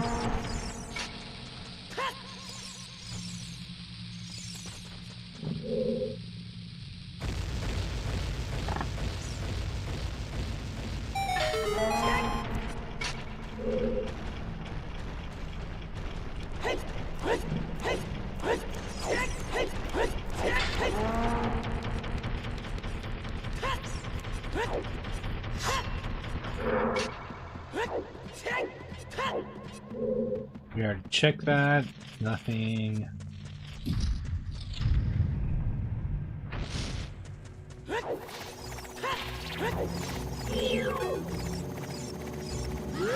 Oh god. Get back, get back, get back, get back, get back, get back, get back, get back.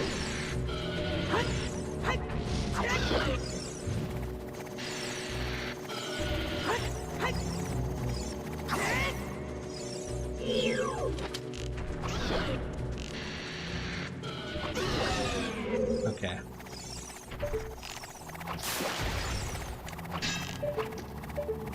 I need to get this fucking pea hat out of the way.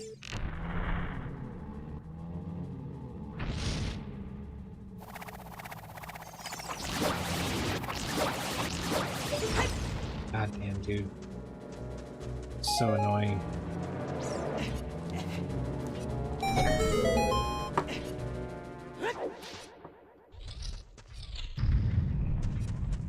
Okay.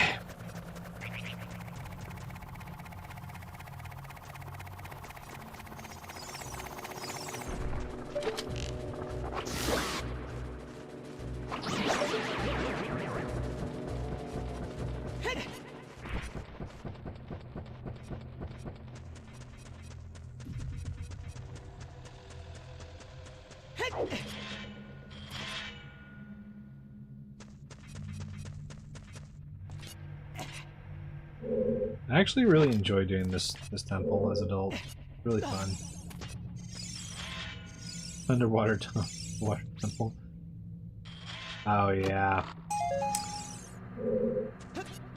Oh, Jesus Christ.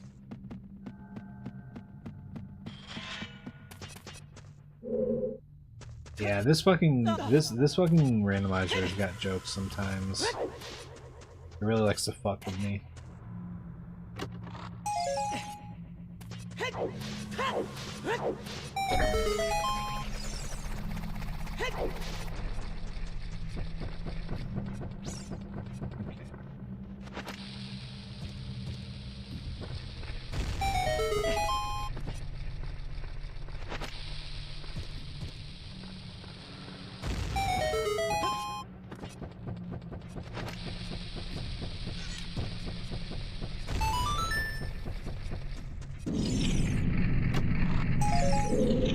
Oh yeah, that shit was fucked up, man.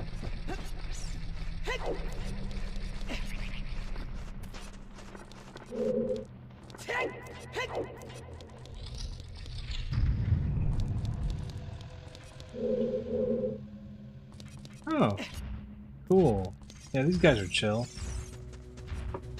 This is no big deal.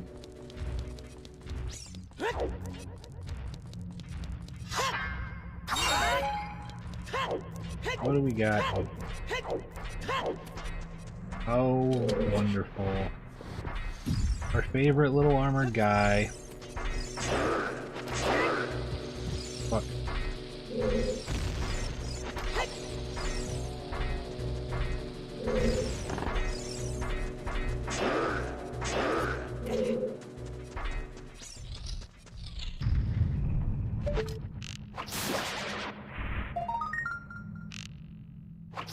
Sorry, dude.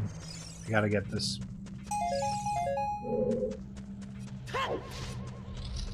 Deku no capacity.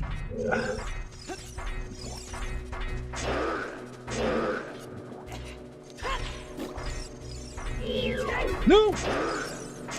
Oh, holy shit, dude. Fuck me.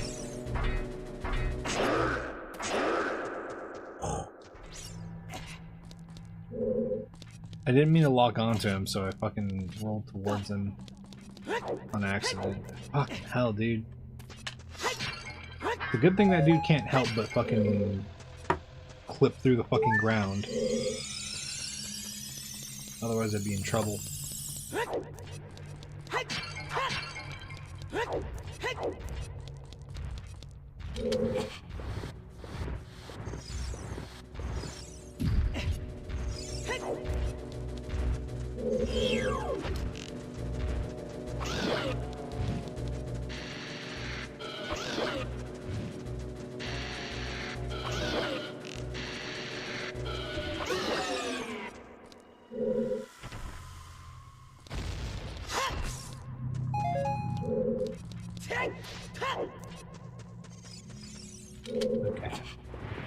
Let's see what Dongo Boss is.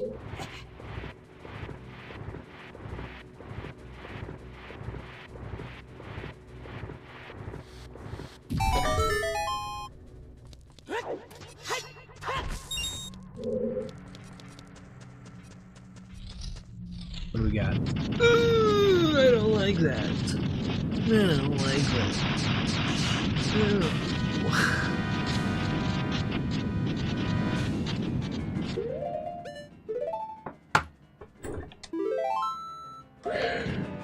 Okay. Well.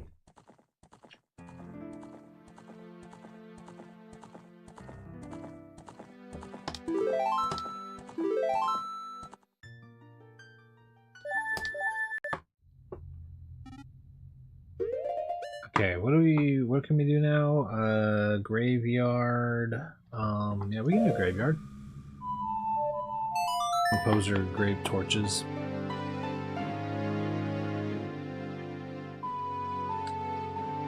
I only don't like it because I really wanted to just kill a boss right there. Yeah, it's definitely one of the better places that Baronade could be. I just wanted to get another boss out of the way, honestly.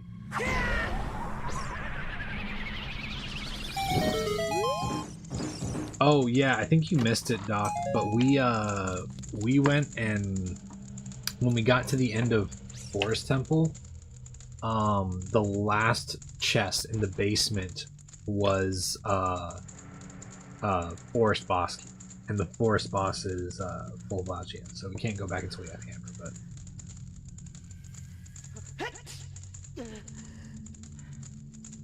yeah, I can agree with that. Okay. What else can we do besides Desert Colossus, Great Fairy? I would really prefer not to do that.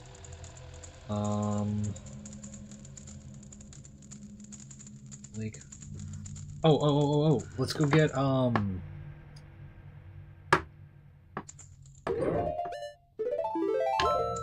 let's go get Big Goron Sword, because we can do that now.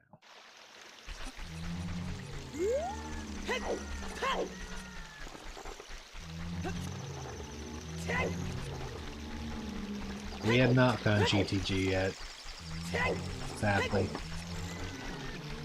We do know Long Lon is Way of the Hero, along with Death Mountain Trail, so... Did I already check you? I remember if I did. Yeah, I did.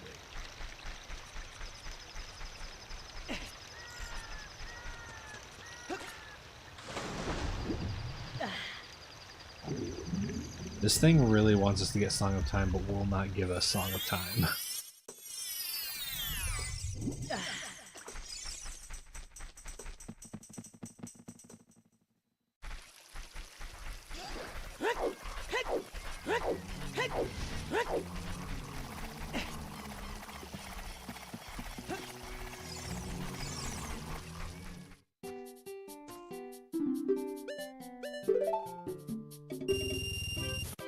Ooh, Big Goron Sword.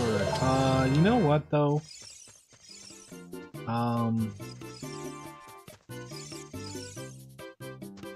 Let's see.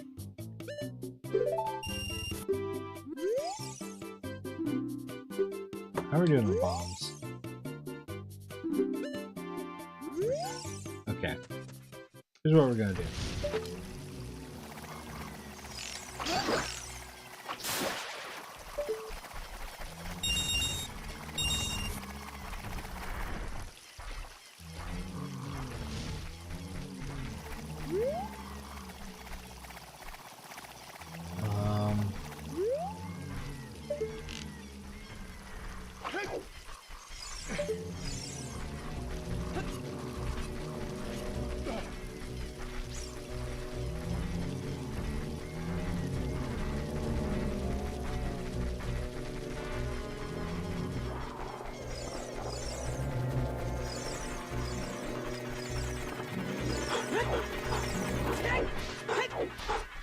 We haven't seen what this is yet.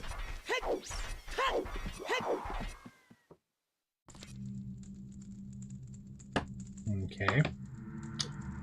Well, we can't do anything here. That's unfortunate. Let's see. Nothing in Lost Woods Forest. Nothing in Sacred Forest Meadow.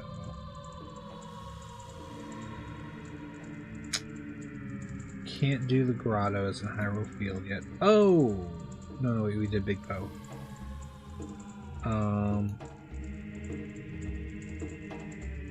Kakariko Village. Not really anything there at the moment.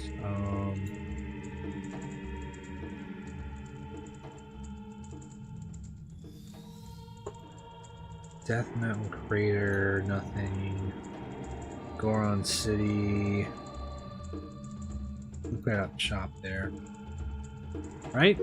We did. I'm pretty certain.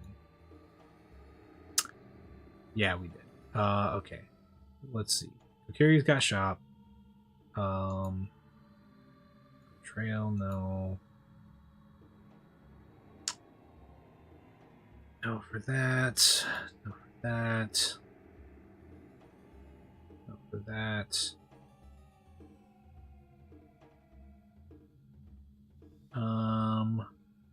Statue room.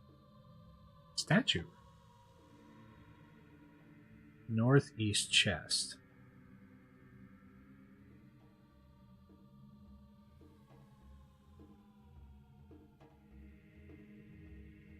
Hover boots. Oh.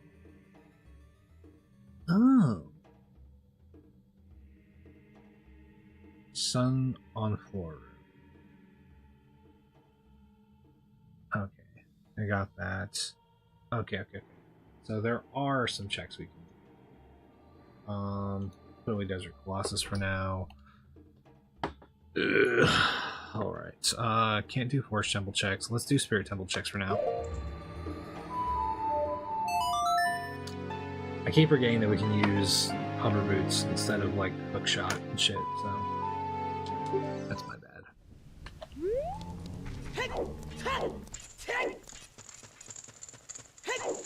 Having the checklist out is actually super nice because now I can see the like Excel spreadsheet fucking shit that tells me what like what causes something to be available. And it makes it easier for me to know how to get certain items.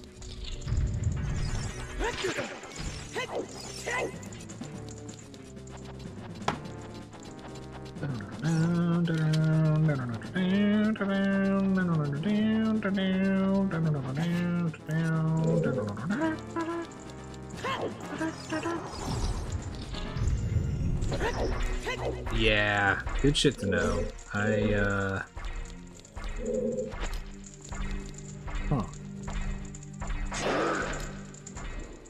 Really?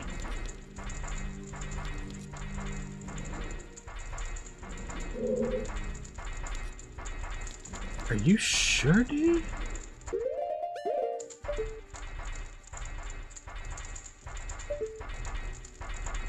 Huh.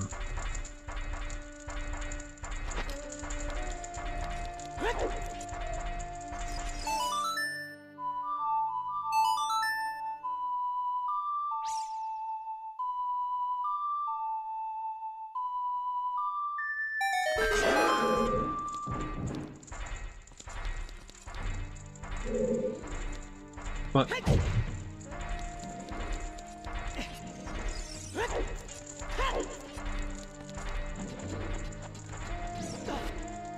Well, I know I can get to this one.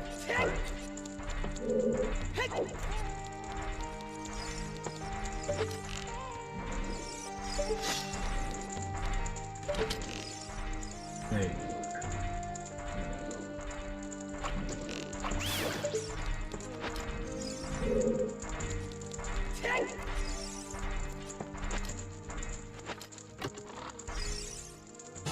Oh, thank God. Oh my God. Oh.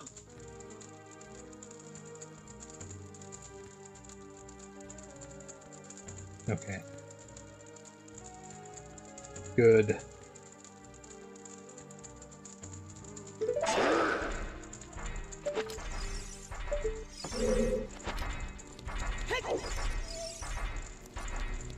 Yeah. Fuck this place. Really fast. I didn't have this checked, so I'm just gonna double check and make sure I just forgot to check it out. Yeah. Okay. Thank God, man. Fastest way. What do we got? All these are not ideal, but whatever. Alright. Let's fucking go. Time to be a kid again.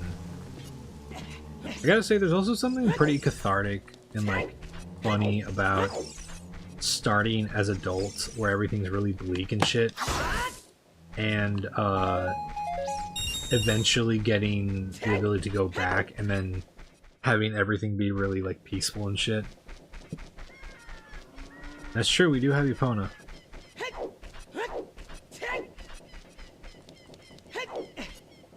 God, we got so many checks now. In fact, I'm gonna mark these while it's going. We have a bottle. Oh, we can do bugs. We can do bugs. That's gonna be fucking sick, dude. Okay, memory game, target woods, Saria song. Oh man, dude, this is awesome. I'm actually gonna run there because I wanna highlight all these checks really fast. Bean patch.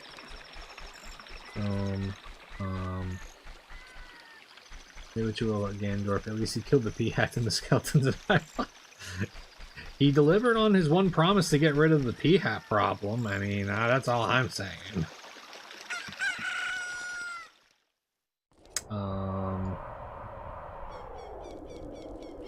Sorry, I'm just highlighting all these really fast. Oh, we get to do Lon. That's gonna be awesome, dude. Kakariko too, that's gonna be fucking great.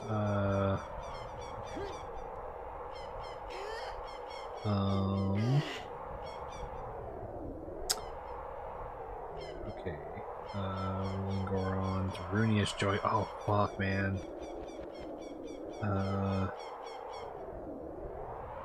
We are holy shit, we got so many checks, dude. This is awesome.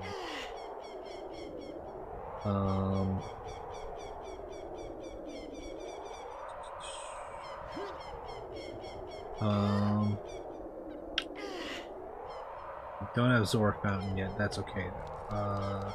Underwater bottle, back island, back lab, Little Island, Bean Patch. Gerudo Valley.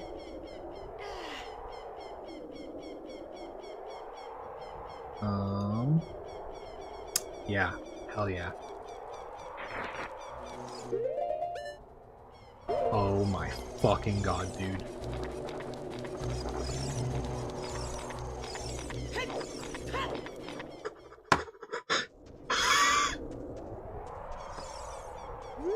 That's not fun, man.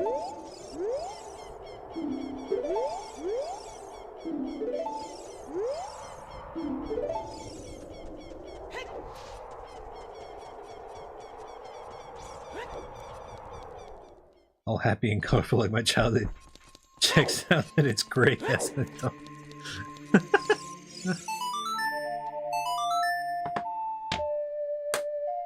Oh yeah, I forgot that there's a couple of... We can actually totally do another check in the Spirit Temple when we get the chance.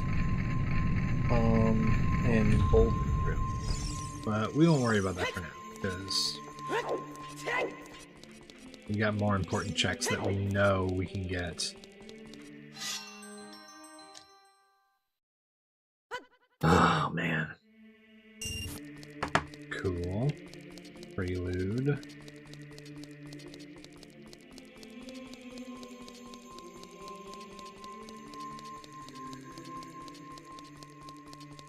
Look, I will say, man, it's one thing that's like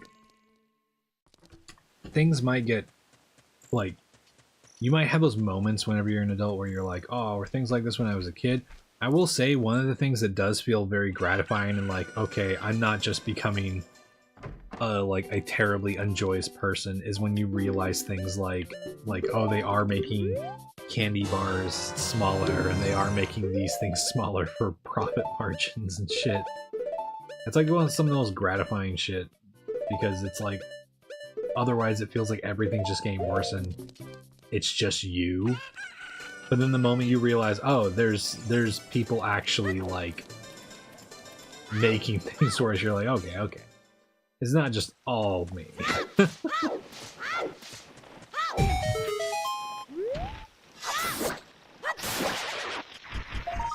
Very, very important little thing to get confirmation, you know?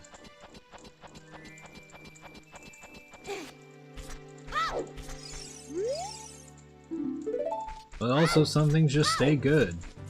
Like the crisp, bold taste of Dr. Pepper. No, I'm not sponsored. But if they do want to sponsor me, I'm fucking... If they do want to give me some fucking Dr. Pepper to talk about how good Dr. Pepper is, I'll do it. It's gotta be OG Dr. Pepper, though. I don't... The flavors are okay, but nothing beats the original. Dublin Dr. Pepper or nothing?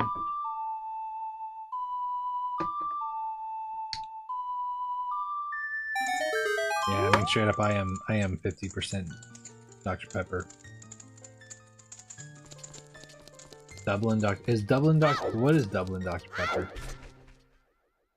The best Dr. Pepper I've ever had was out of a glass bottle. They had glass bottle Dr. Pepper back in LA. And that shit was fucking awesome, dude. Oh, okay, I just wasn't... Yeah, I wasn't sure if it was... Oh, you're asking the OG factory that you... Oh, okay, yeah, I think that the glass bottle stuff that I got might have been from that. Because it was using, like, real sugar and whatnot. Yeah, that shit's fucking bomb, dude. Don't get me wrong, I still get down with, like, even just a regular can of Dr. Pepper is pretty high up there, but, like, fucking... Yeah, the glass bottle Dr. Pepper's fucking elite. Cause like, yeah, the glass bottle shit, like glass bottle Coke, Mexican Coke and shit like that is always just fucking a banger. And so is, it goes the same for Dr. Pepper, you know?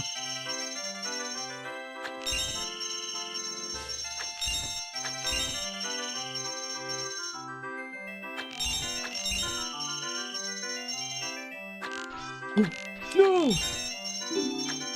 Fuck me.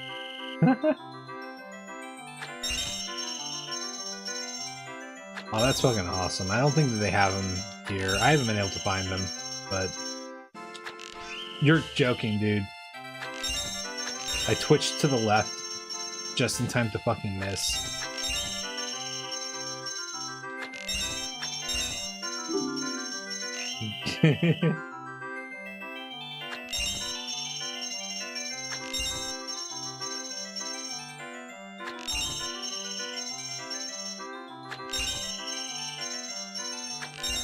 Lock the fuck in, dude.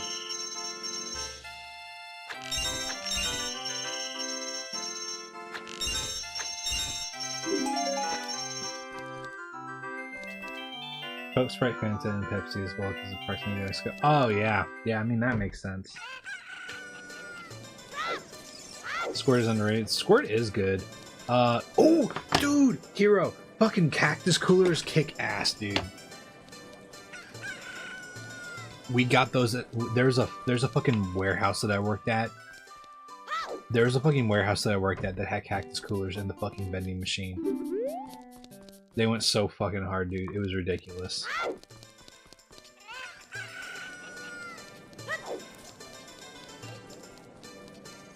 Spot by my house still 2 liters?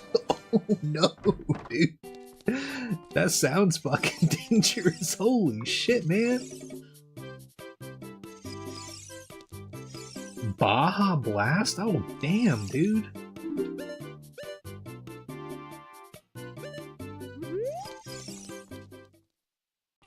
That's awesome.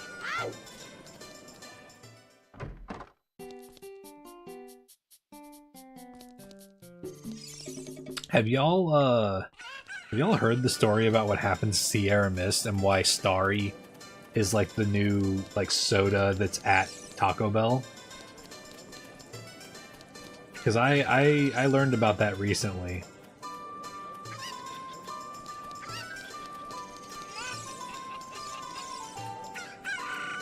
Yeah, the sex worker who was named Sierra Mist, and because their fucking thing lapsed.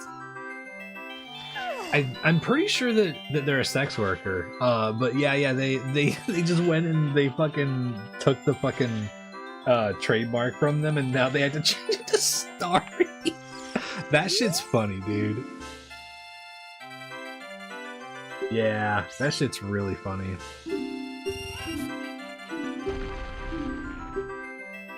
Listen, man, like, I wouldn't even be mad if I was the person that like got the name Sierra Mist stolen from me. I would think that's fucking cool as fuck that someone did that. I'd be like, damn, they win.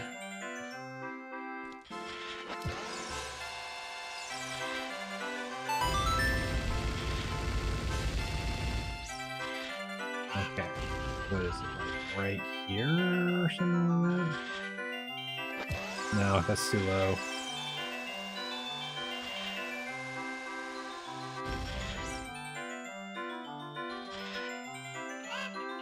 God damn it, dude.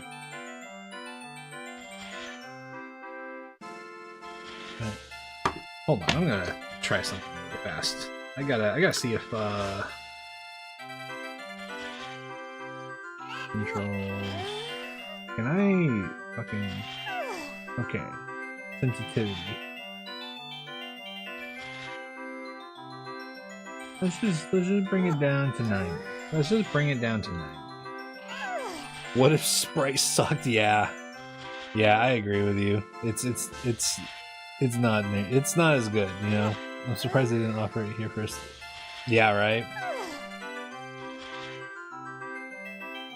Yeah, I will say, like, apparently Sierra Mist wasn't selling super well, which is why they were kind of negligent, apparently.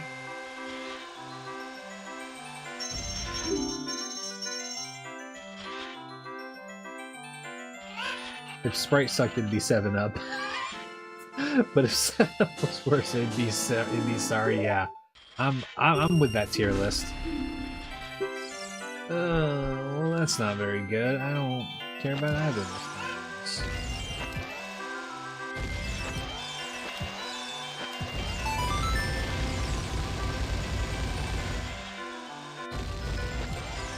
Get the fuck out of here! Let me go!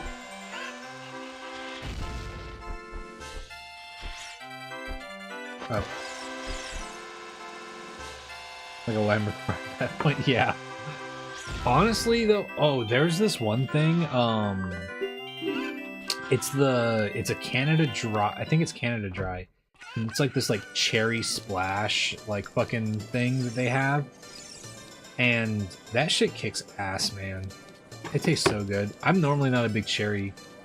Yeah, the fruit splash, yeah. I'm not a big fan of cherry stuff normally. No, not the cranberry stuff. It's like I think it's like a cherry flavor, but yeah, that shit's fucking good. And it's also sugar free, so it's like pretty low calorie, I believe. Ooh, bots. But yeah, that stuff is fucking good, dude. And I'm like I said, I'm not a big fan of cherry flavored stuff. But yeah, Canada Dry is really good.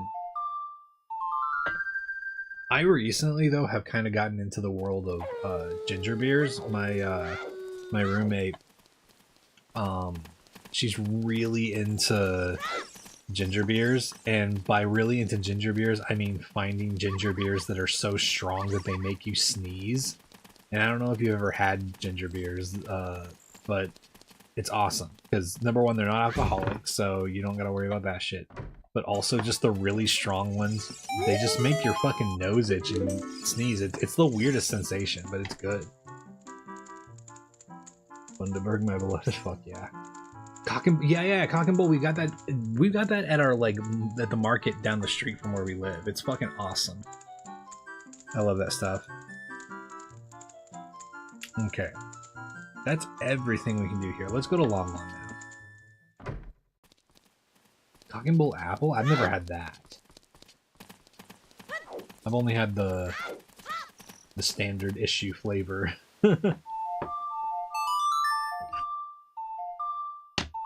Bundaberg at work. Oh fuck yeah! We got a cherry one. I gotta try those flavors then. You know, there's a drink, super underrated. I haven't seen anybody else who's enjoyed it. But to this day, it's a drink that I really like, but I can't find an affordable way to get it. So it's a flavor of Arizona, but it's a gold can with a guy running on it. It's the tonic like energy thing. And it's not really an energy drink, but it's just this weird citrusy flavor. And it's strange, but I like it a lot. But the problem is that nowhere that I've ever been able to buy it keeps selling it consistently, and they always run out. And then I have to order. Yeah, not Mucho Mango. It's called Tonic Energy, I believe. But here's the thing. The problem is, and y'all are drink connoisseurs, so I think y'all get this. But cans are superior to plastic bottle. I fully believe that. And that goes for this drink especially. I tried the plastic bottle version. It sucks compared to the can version. But the can is never available anywhere. So the only place you can buy it is drop shippers on Amazon, and they charge you $2 per can. So you're paying twice the price, and I can't get it anywhere. It's so fucked up, and it's so annoying. And it's just enough caffeine that if I'm oh, I don't want coffee today, I can go and drink one of those instead, and it's it's good. But yeah, one of the annoyances of the capitalist system we live in, making it impossible to get certain products. Oh, and you. Is it you? There we go. But yeah. It sucks though. If I can ever find a good supply of that for the if I can ever find a supply of that for the original $1 per can price, I'll gladly pay it. But also the place I would order it from on Amazon, they would ship it, and I don't know what kind of fucking strength I don't know what they're feeding the Amazon drivers who used to deliver it whenever I ordered it. But they would throw it hard enough and drop it, and so by the time it got to me, 3 or 4 cans would be dented to shit. And there were 2 times where one can was punctured and spewing fucking the contents out of it. It was fucked up. So yeah, that, and also I just don't order from Amazon anymore. Because of how things are going, you know. I try to find all my stuff either directly from companies or local places and whatnot. Even if you don't order it, it's hard to find which stores might carry specific products. Oh, that's smart. I've never thought of doing it that way. I might see about that. Ugh, it sucks too because I've never found a grocery store that's had them. It's always been gas stations, but the gas stations never want to keep it in stock.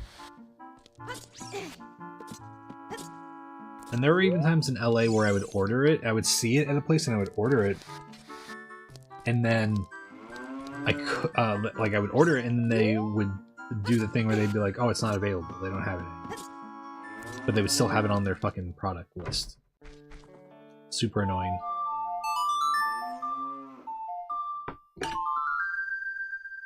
But yeah, that shit's good though.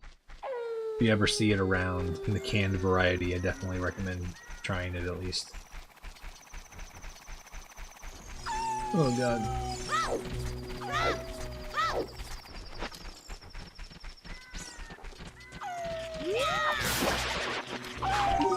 Okay. Come on. Come on. Come on. Come on. Come on. Jesus, dude. Still feel weird about having a Prime gaming, but it supports someone kind of like, yeah, I'm kind of like, at this point we've managed to, at least with the people I live with, we're, canceled like Disney Plus and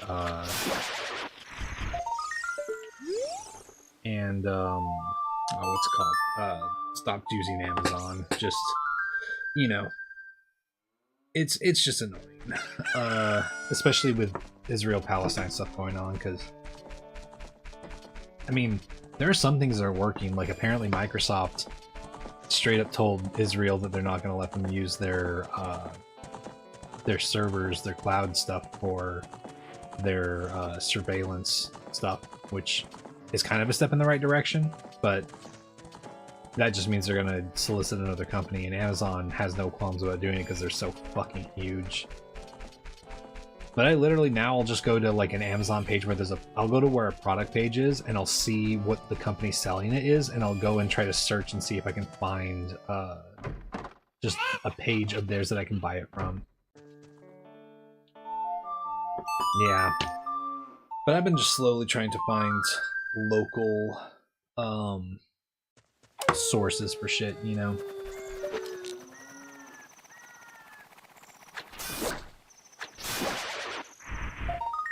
Okay, cool. So the rest of Lon Lon's completely fine. We don't have to worry about that. That's awesome, dude. Fuck yeah.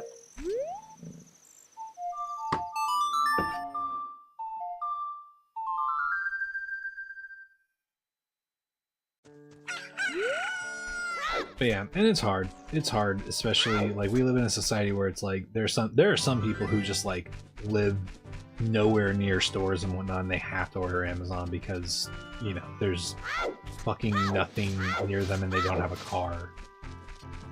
And so it's like it's a very hard thing to do.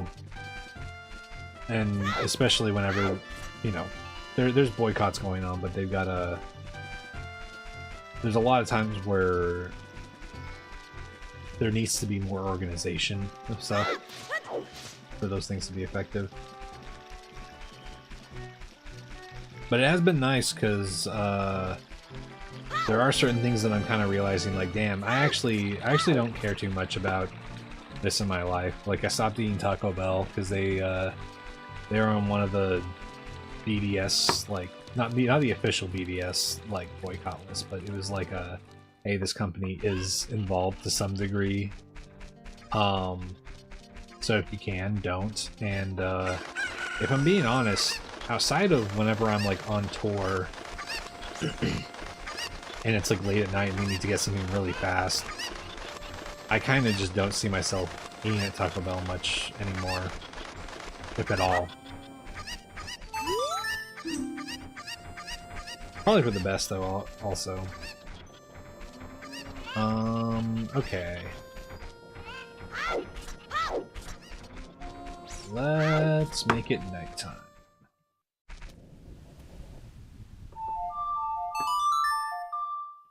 Do dampy digging.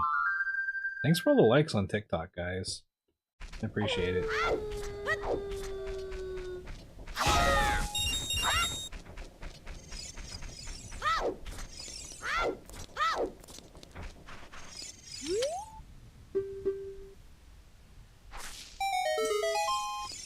Okay, what do we got over here?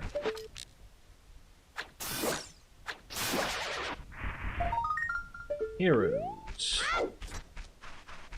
Let me grab bugs really fast.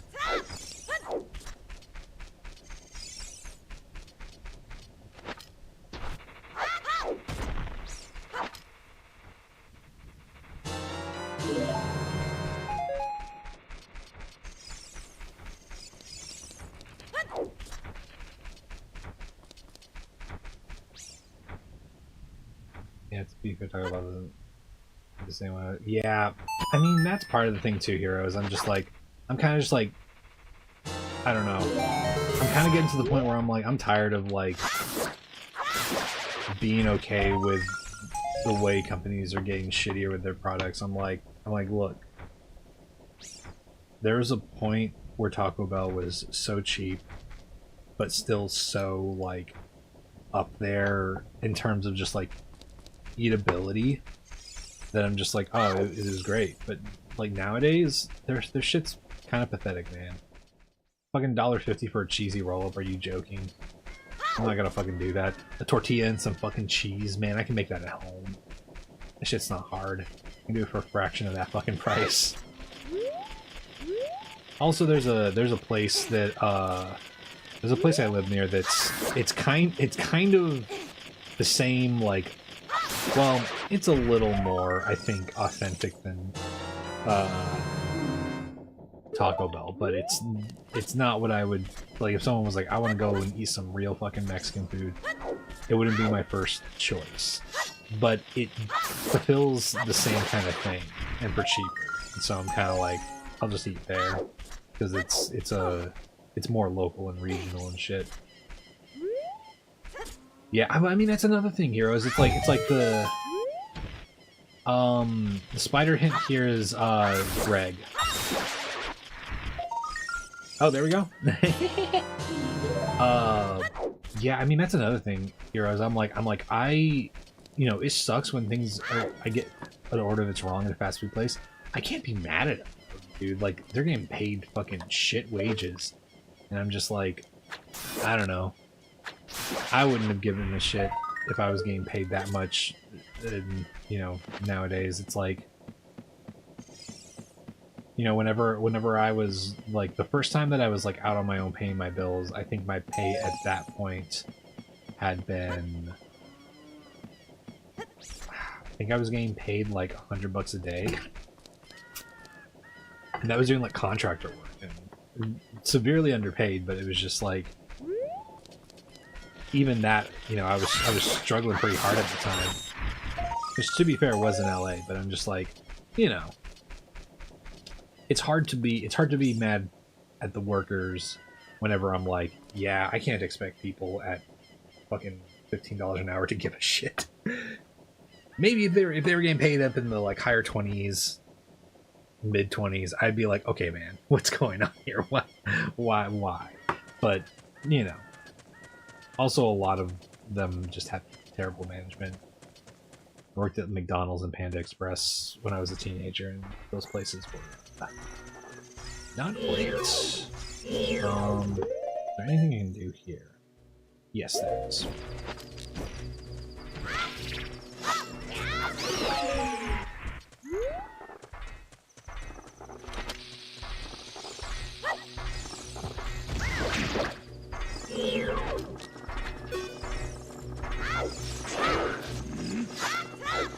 Come here, dude. Come here.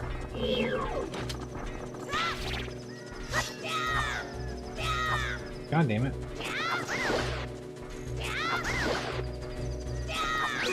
There we go. Yeah, 20% profits. They got bills to pay. Yeah, I mean, exactly. That's the whole thing, you know. I'm just like, oh wait, what am I doing? I don't need to go here. That's how I feel about like delivery service work too. I do a little bit of it every now and then, and it's just one of those things where I'm like, yeah, I hate whenever someone doesn't do like certain basic things when they're delivering, but I'm also just like, hey, I've been in a bind too, and there's always a minimum amount I tip regardless of whether or not it was quote unquote good service, because, you know, I want people to be able to get by on what they do, and I don't want people to look at my order and question whether or not it's worth it to do the delivery. They're considered fix a job, or like, oh my god, don't deserve to make $15 an hour, and I'm paying the car. Oh yeah, yeah, that shit's annoying. Especially because I'm just like, I don't know. So many of those people are like out of touch with what things cost. Like, So without getting into specifics, because I don't like, it's not the main focus of my channel or anything like that, but like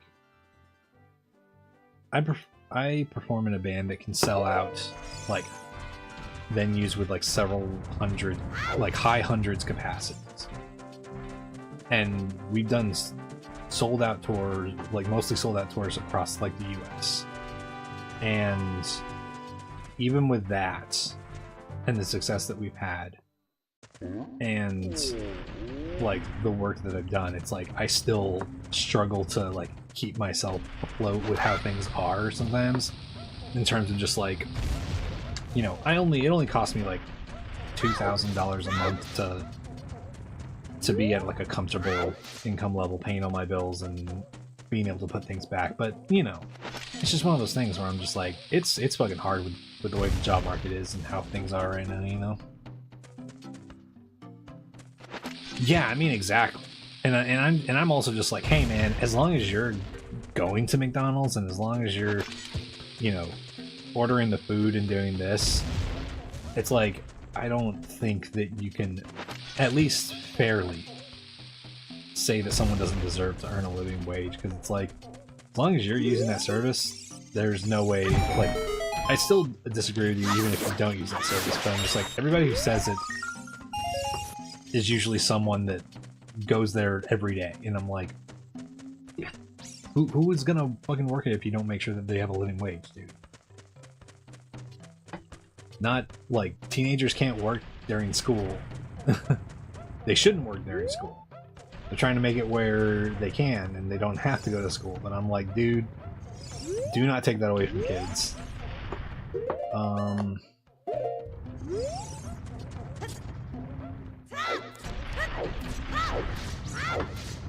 But yeah, I mean, it's just the way things are here, sadly, right now. Oh.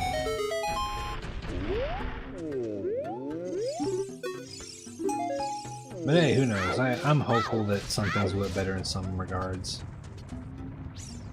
I think a job needs to be done than the person doing it. Yeah, I mean, exactly. That's my whole thing. Is like, I don't give a shit about like people talk about skilled labor and all that shit and whatnot, and I'm like, what do you mean skilled labor? What do you mean skilled fucking labor? I'm like, all labor is skilled to a degree.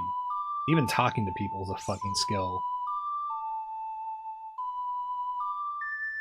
Which, granted, they are kind of removing that from some of the fast food restaurants, but it's still just like there's always skills involved.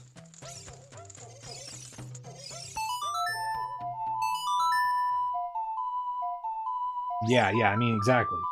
Dead people can't work, and here's my thing. I'm just like, make it a simple fucking rule. Yeah, I mean, exactly. And I'm just like, real simple rule. Real simple rule for me. I don't think a company should be hiring people for lower than what is like the minimum amount needed to at least working, say, like 30 hours, afford a full-on apartment and food and water for a month and whatnot. If someone can't afford the median amount to live in a certain area based off of a pay, then that company should actually get in trouble. But people are weird about stuff.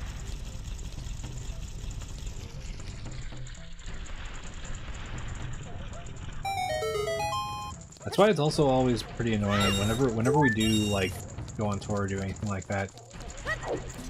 Whenever we bring bands along, they'll like, we'll go over like budget expenses, and a lot of times like it'll be like, oh, here's how much like the going rate is, and it's like, and then you do the math to it and it's like, oh, I mean, like, I guess that's an okay amount, but that doesn't like cover a lot of things. And it's just one of those things where it's like we always try to pay as much as we can reasonably, just because it's like, I don't know, it's fucking hard, especially if you're a working musician.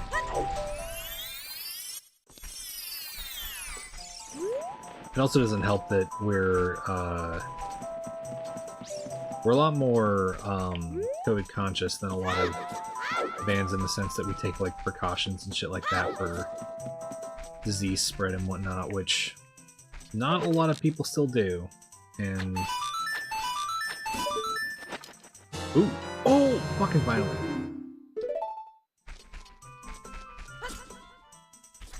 But doing all that stuff, it's just it's like it's weird. It's weird trying to do the fucking yeah, we fucking finally got it, dude.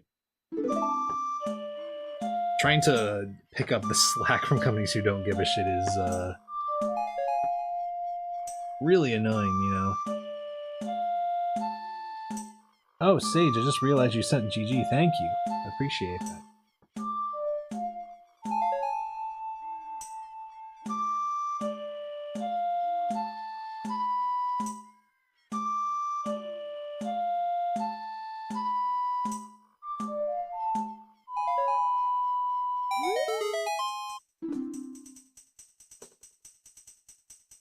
You don't want to deal with all that. Yeah, no, I mean, that's understandable. There's... To be honest, I fucking wish we had something like Ireland has their fucking artist program thing now, and I'm like, god damn, it'd be so nice. Middle band, what kind of music? It's kind of hard to describe in a single like genre, but the best way I can describe it is it's like jazzy,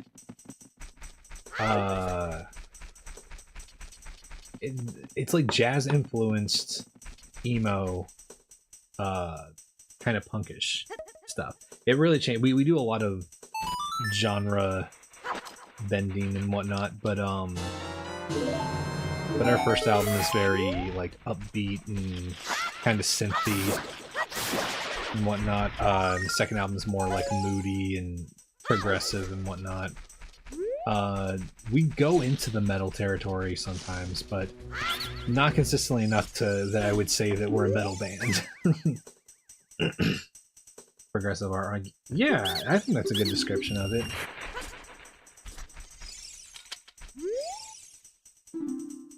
Well, what do you know?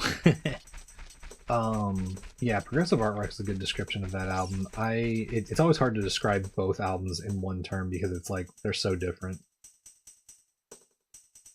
And they're both really fun, but, you know,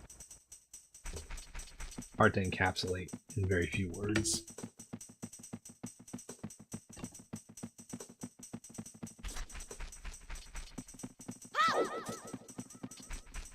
Okay.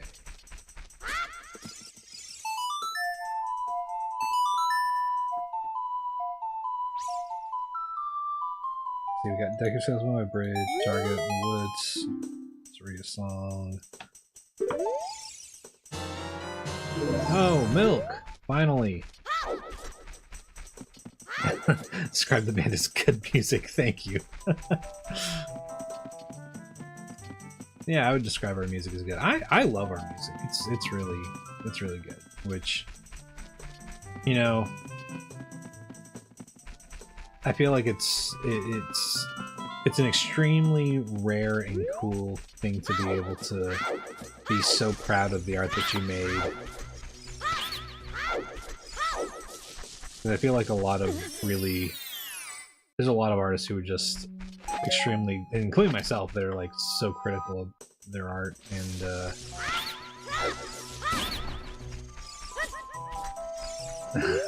describe our music as ads. I mean, hey, look. Primus's entire catchphrase became Primus sucks. So, which, to be fair, it's ironic, but, you know. Oh, don't tell me. It fucking did it again, dude. What the fuck? This is like the 4th time I've experienced this where the bugs just don't dig into the center.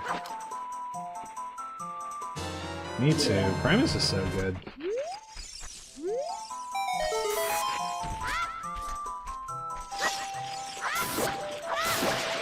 It is funny because I just like, every time I hear someone who genuinely doesn't like Primus, it's usually because they don't like the silliness. And, you know, I guess I kind of get it, but I am also kind of just like, man, get some whimsy in your life. Get excited about a guy named Mud. Going down South Park. Yeah, I mean, they're just a band of weird dudes. And it's hard to take them seriously, and that's the best part of them. Oh yeah, I think that wolf is always vanilla, if I'm not mistaken. At least I hope so, because it's been the same wolf every single time that I've had any seeds. So.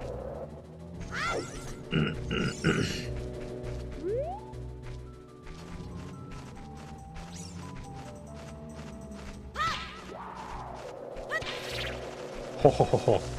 You fucking bastard, dude.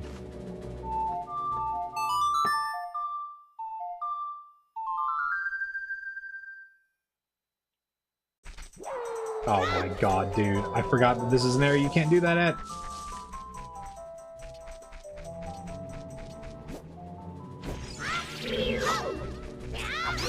I've only been to one concert and it was really recent. What was it?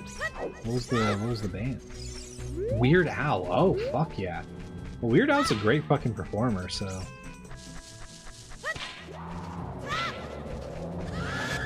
Fuck.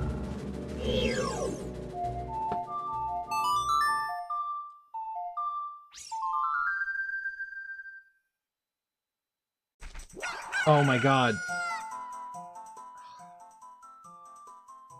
I forgot again. What am I doing, dude? What am I fucking doing, man? I'm wasting fucking Deku Nets like this. You saw Air last night. I think I've heard that name before, but can't say that I know their music. Yeah, I haven't been to a concert in a good long while. The last concert I went to was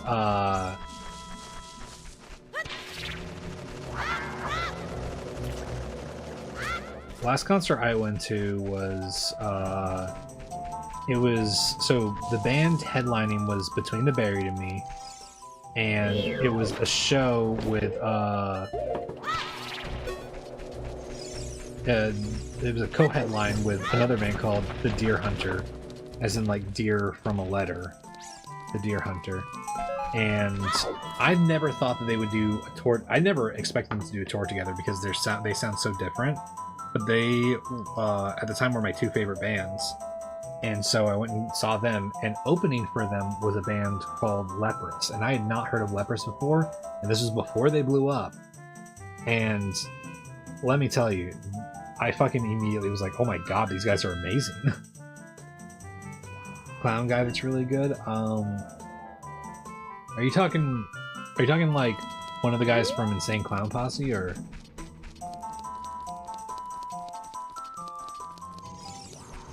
Or are you talking Pagliacci? No.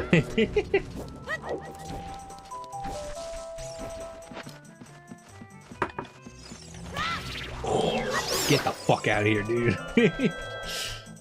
Quite an enjoyable Lepers. Haven't been able to give them a list. Yeah, their first album is unbelievably good. I like some of their newer stuff.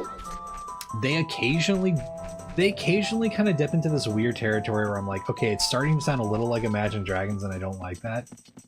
But then there's other times where they have songs that are just so fucking good and atmospheric that I'm just like, oh my god, how do they do it?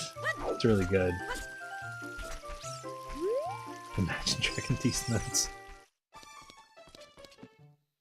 Yeah, it's weird, because one moment they'll be like, doing this extremely like dissonant atmospheric shit, and then like the chorus will be some like whoa whoa, and you're just like, okay, sure man, go off. But the singer's fucking incredible, and the entire band is really good at what they do.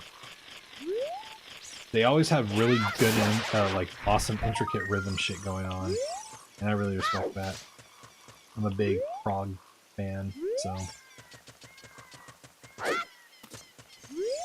see Minus the Bear in a couple days, but I fucked up. Oh no! I'm sorry. I fucking love Minus the Bear. They're great.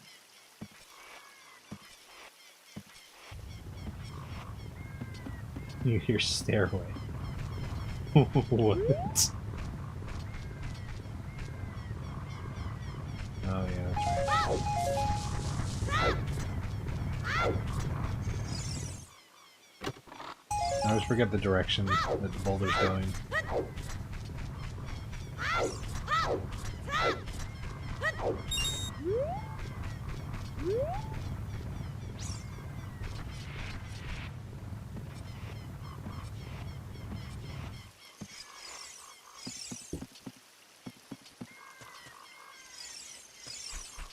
Stairway to Gillian's Island? Oh.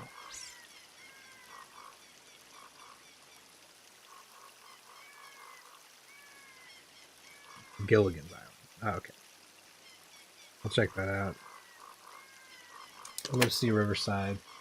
Speech was put out in the race at some point in my life. Yeah. It'd be cool to... It'd be cool if we start making plans again. I'd be excited to see where things go.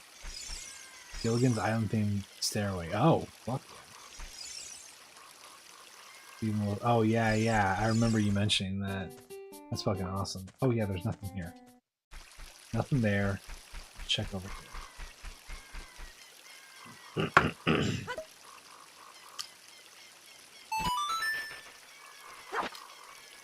Yeah, I don't really get to go to too many concerts nowadays because of the kinds of precautions I take with the people that I live with and the people I spend time with, but it'd be cool someday to maybe be able to organize concerts where there's precautions in place, because there's bands that do that still also, like aside from Glass Beach, it's there's a band called Purity Ring that I've loved since high school, and they're still really careful with their COVID precautions. A really fucking fantastic band, and they just put out a new album that's really awesome also. Okay, now we go to Zora River and Sorghum and check out Zora Fountain and Jabu entrance, which at this point I think it's going to be Deku Tree. Well, it can be Deku Tree or Bottom of the Wall.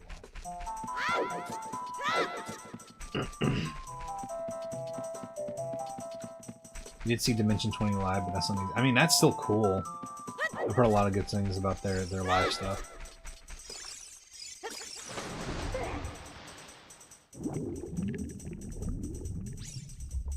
One of my roommates is more into the live play tabletop stuff. Drove out to LA for it, which sucked, but still ready to be there. Oh yeah, I can imagine. Well, fuck yeah, that's awesome.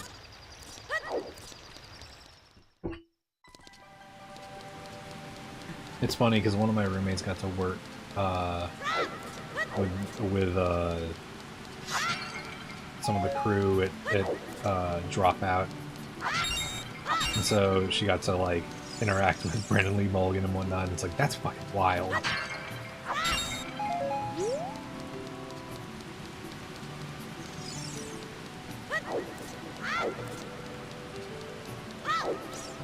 Yeah, it was pretty awesome.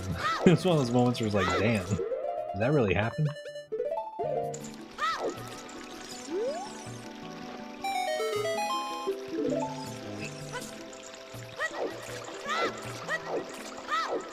Okay, let's see what you've got for me.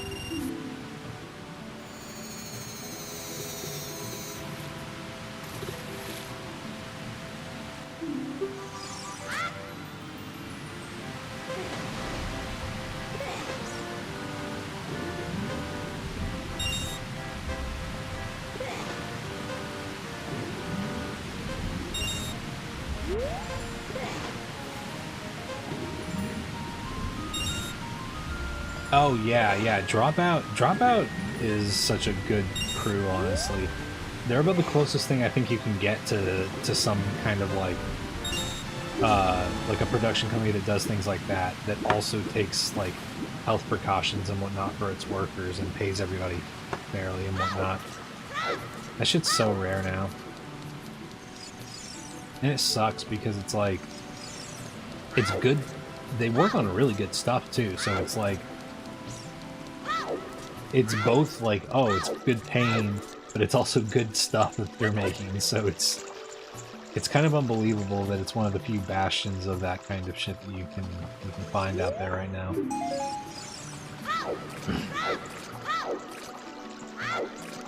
Honestly, I wish there was something like that for the audio world right now.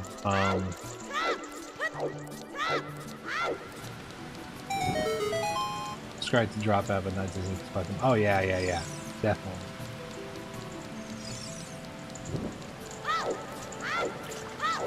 But yeah,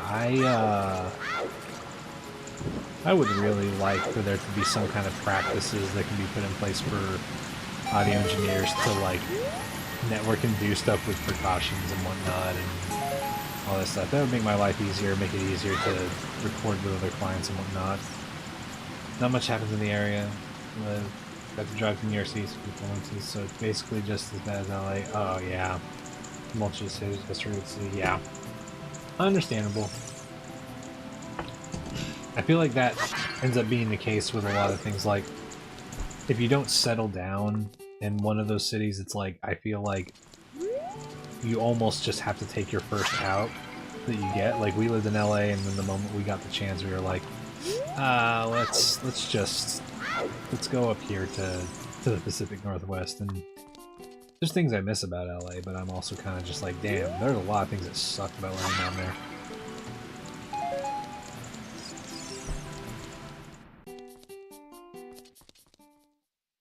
Yeah, San Diego's cool. I don't think it's open anymore, but I remember playing a venue in San Diego called, I think it was called Soma.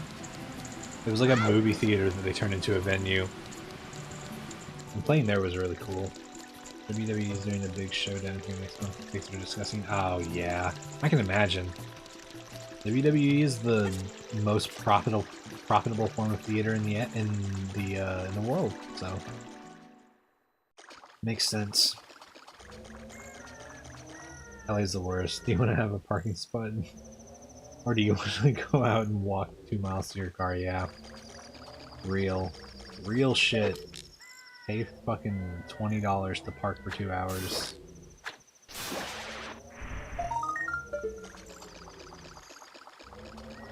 I gotta say though, the fucking variety of food out there is fucking wild. Like, the worst average restaurant experience you'll have out in LA is like, at worst, like a 5 out of 10. Most of the time. I'm not saying there's not bad restaurants there, but just like, damn, there's so much good food there.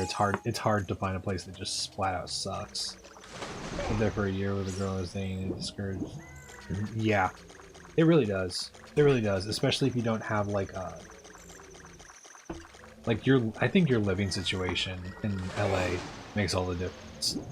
Like, truly, things, you know, it was definitely still hard in ways, but going and doing things was a little bit easier with the fact that from the last couple years that I lived in LA, I lived in a house. I forgot my fish. And so we had our own little like parking thing and whatnot. Soma's still open apparently. Oh wow. See, I heard it closed, but I don't know. I haven't been to San Diego in a long time now, so I think whenever I toured there last, it was 2016, 2017, something like that. Yeah, but even that house that we lived into was kind of fucked. It was like 1,900 square feet, 5-bedroom,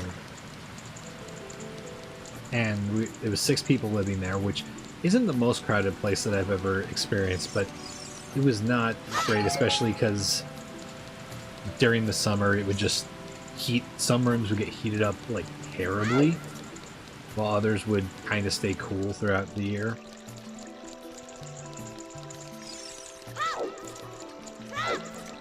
But yeah, also if you don't have a car, you know, you can still get around LA, but it's so much more inconvenient for certain things.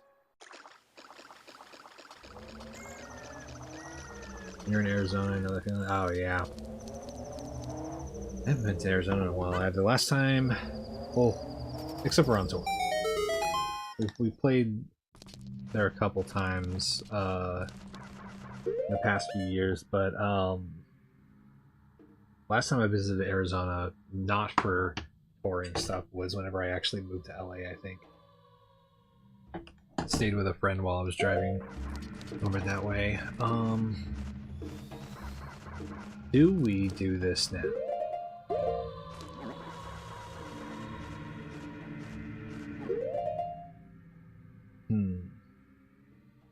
Agent Blatant, thanks for following. Appreciate that, buddy. Okay, Zora Fountain done for now. We still have non-dungeon checks to make, so I'm gonna say let's do that first before we dive into this temple. Not gonna worry about that.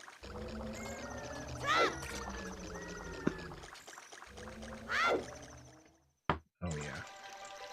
Check off Zora Domain, and now Zora Domain's clear.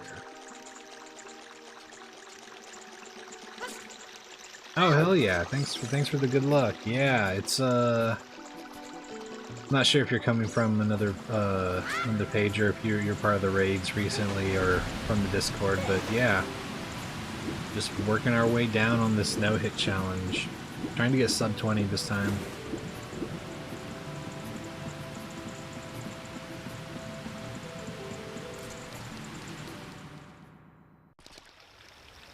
Okay, so first things first, Skull Totem.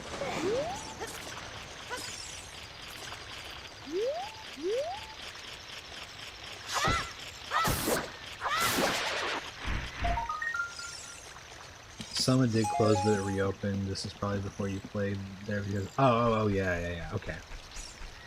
And O2, okay, that makes sense.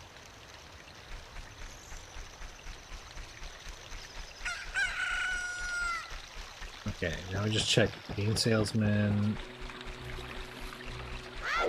and the tree near entrance.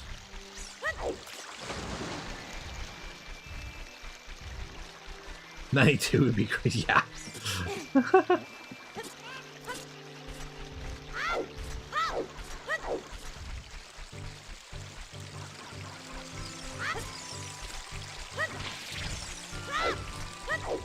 Algo put me on with no-hit randos like Phil.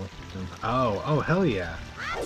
Well, fuck yeah, it's good to have you here. Yeah, I started doing this because of Phil, funnily enough, because he started doing it on Ship of Arcanian, and I was like, oh, well, I have Ship of Arcanian. Yeah, that was why I was asking about it, because he rated us a couple nights ago, and I was like, it was like 500 people, so I was like, I don't know who's gonna come back here, but it's cool to have that happen.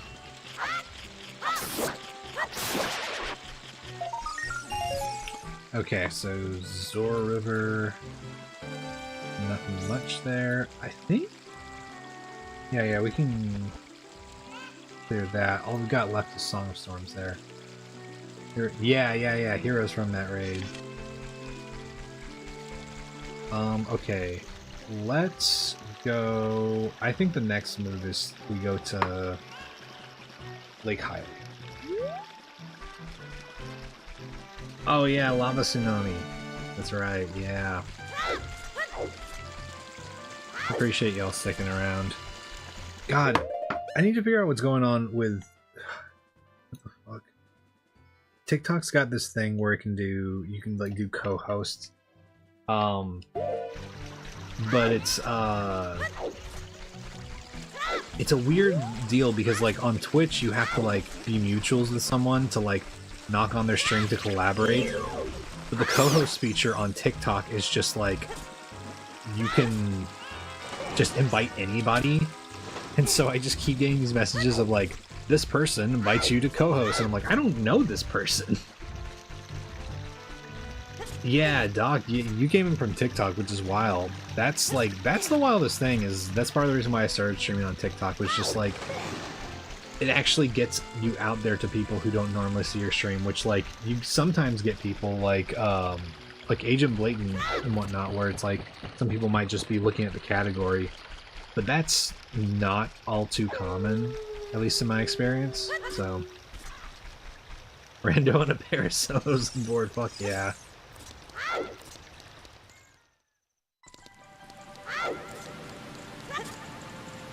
Yeah, I that's one of the advantages of the idea of doing this avatar, is it was an idea that I was like, this stands out just enough. It's not so much work to make this that I don't feel discouraged from it, and it stands out just enough. Cowboy birds for life, that's right.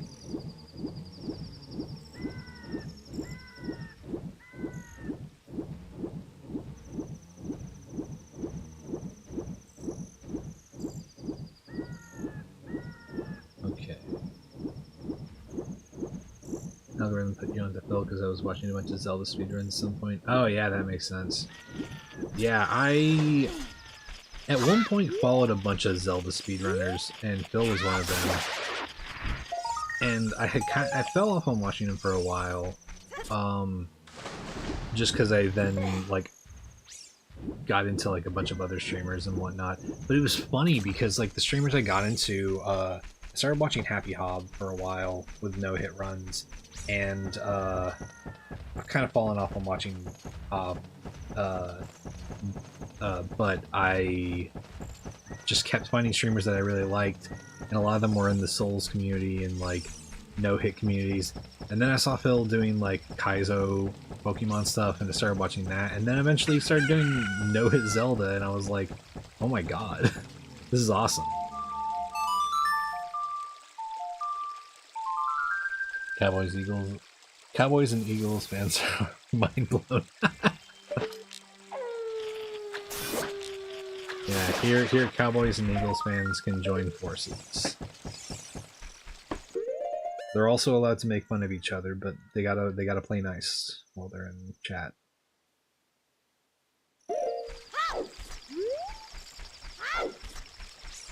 Especially because, you know, I'm from Texas, so I know some Dallas Cowboys fans. let me fucking tell you.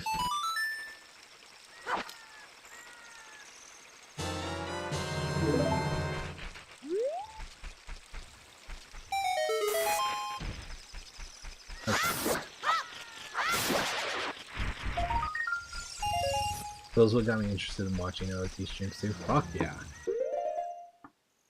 That's awesome. Yeah, I love the popularity this kind of thing is gaining as of late. Replayability on random is much more enjoyable than the speed. Yeah, I agree.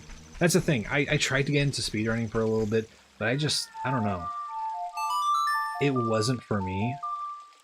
But the moment that I saw like randos looked really fun. But then I had already been doing like challenge runs on Souls games because I like playing Dark Souls and Sekiro and Elden Ring and all that stuff.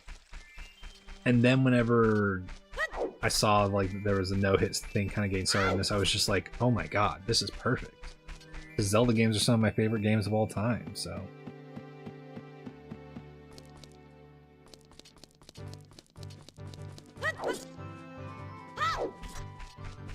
All we have is purple bears from Legends of the Hidden Temple. Randomly popped up in my feed and brought back some nostalgia. Yeah, I mean, exactly.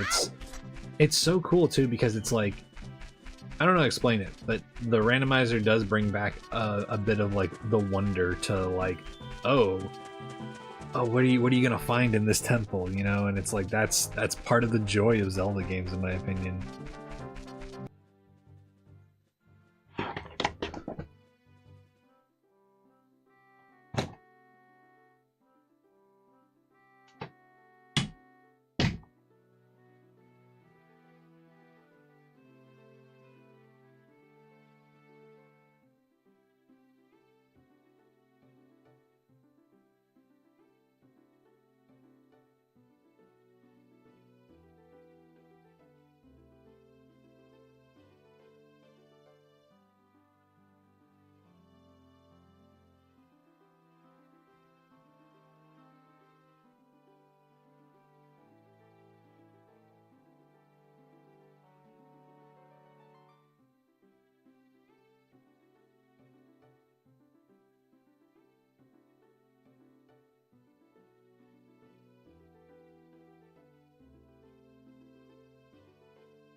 are we back?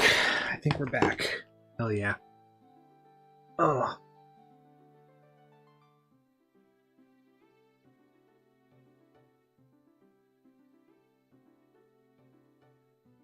Okay, yeah. I don't know where it cut off, but I was talking about how I still have my N64 also, along with OOT, but I only have a Japanese copy of OOT because I couldn't find an English copy at the store that I was at.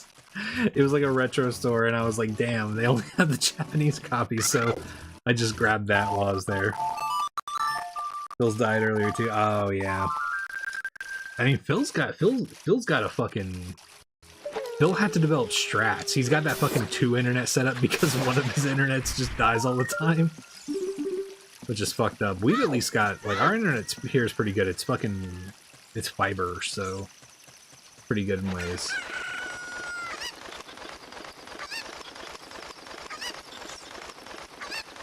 Business growth team again. Predicament.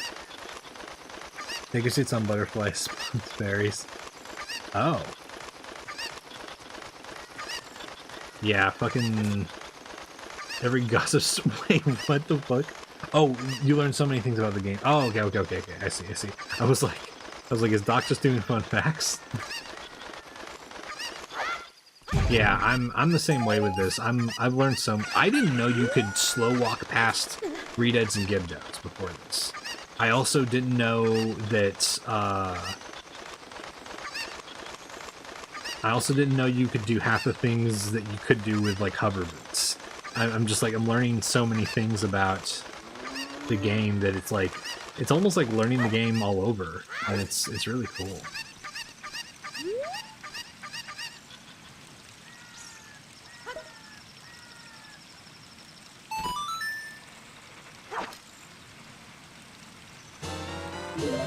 Join the Glass Beach Discord to ask a couple questions about Plastic Death demos. Having to check the news channel where you're going to... Oh, fuck yeah. I appreciate that too, yeah. The people in the Glass Beach Discord have been awesome too. They've been extremely awesome about promoting streams and whatnot. Because both me and Dax do streams, and they let us post when we're going live in the newspaper section, which is really cool of them. Okay.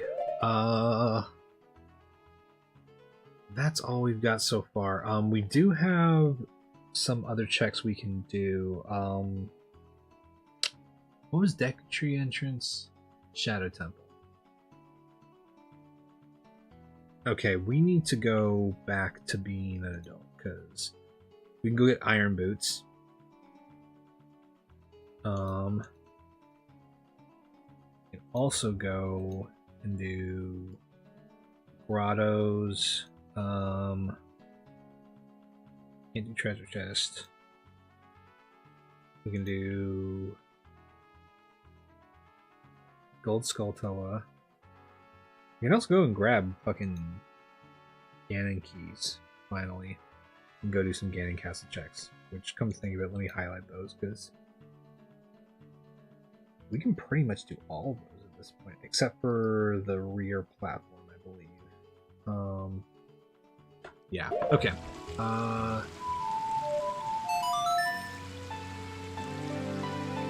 Is Glass Beach the band you're in? Yeah, Hero. That's the band I play in. I play guitar, do some production on the recording side and whatnot.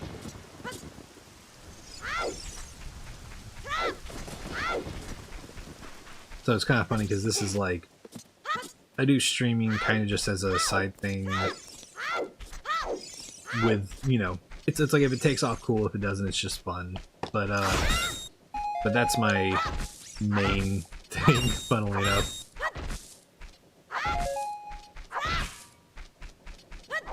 You repeat your song saved? Oh, fuck yeah.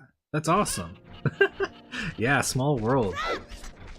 I mean, it also makes sense. There's lots of people in the Zelda community. I feel like that there's crossover in that regard, you know. But hell yeah, that's cool to hear.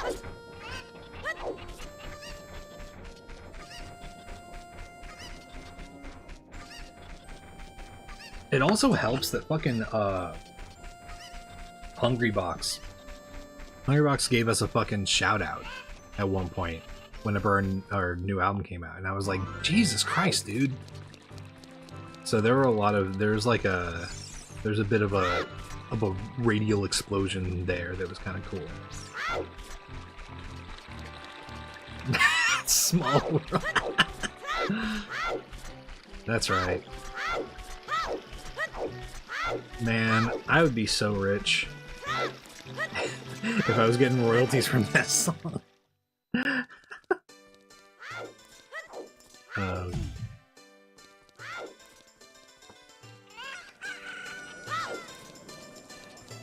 The only reason I said metal band because everyone I know plays. Yeah, I mean, yeah, that's completely fair.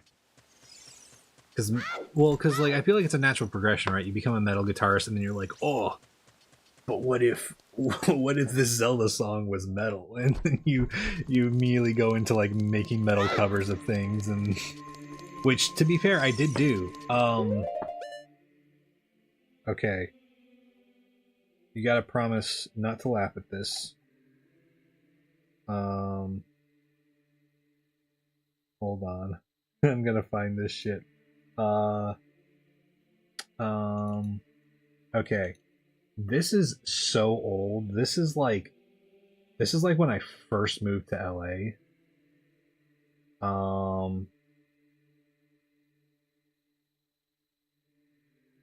But I made this. Hold on, let me mute this fucking game on here really fast.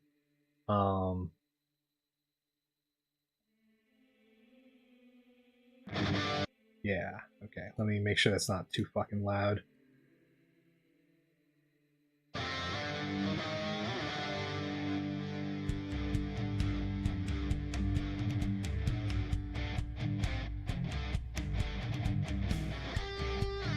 This was a thing I just did for fun, like, I think this was like 2015 or 16 or something like that. Never put it out.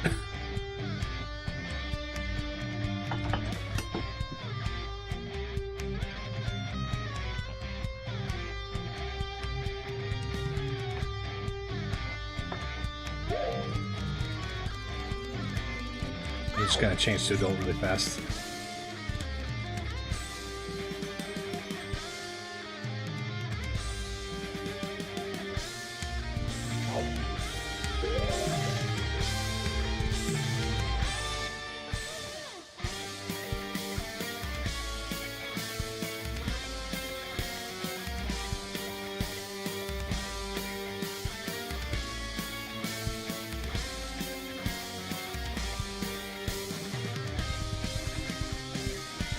But yeah, this was also like, I never put it out because I didn't like finish mixing it. Like, it's still fairly rough and whatnot, and I wanted it to sound a certain way. But yeah, I should put it out. But yeah, and then it just kind of loops. But yeah, that was a thing that I did like 10 years ago or something like that. You made Nintendo Core Music, and fucking Nintendo Core Music's fucking awesome. Did you ever listen to the fucking band I Am Error? That band was so fucked up, and I loved them. What is that? Yeah, I do need to do something with it. The chat is taking down my stuff. Oh fuck yeah! The intro is especially great. Thank you. Wii music is metal. That'd be pretty funny. Yeah, I had a whole project planned where I was gonna get with some friends, and we were gonna make like one half video game and like anime cover songs, and then the other half was gonna be like original music.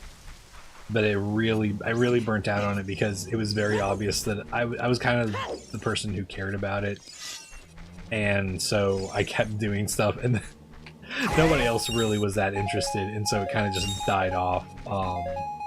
And then I was like, fine, I'll just put it out myself, and then I never did. But Yeah, at some point I'll have to do it though. I'll do something with it at some point. Okay. Impus House. It reminds me of two mix albums, Essence of Lime and Lime of the Season, which cover songs from Oracle. Oh, that's cool. I gotta check that out. Those are some of my favorite fucking Zelda games. I have a song called Yoshi's Island. We're getting some... yeah, yeah. You know, it's really funny, Doc. That song, the title is just Yoshi's Island.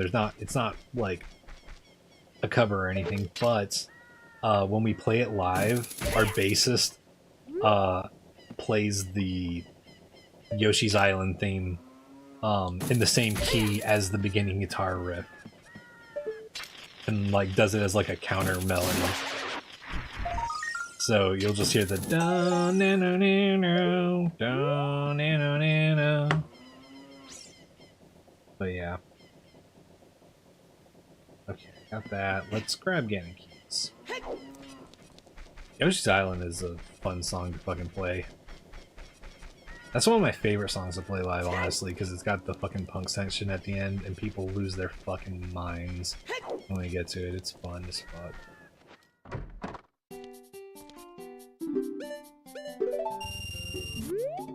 Alright.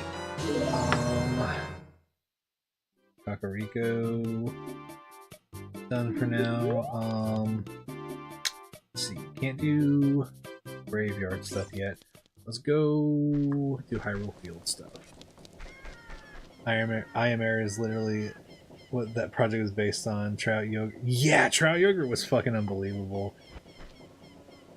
Oh wow. That's fucking awesome, Agent. I loved I Am Air. That was like peak MySpace memories. Hope you guys hit up San Diego next time on your tour. Let me just a second.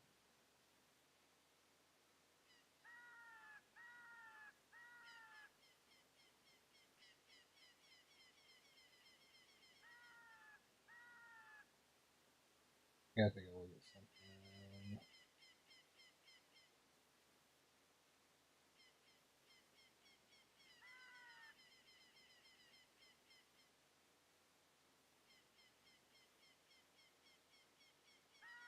Yeah, it would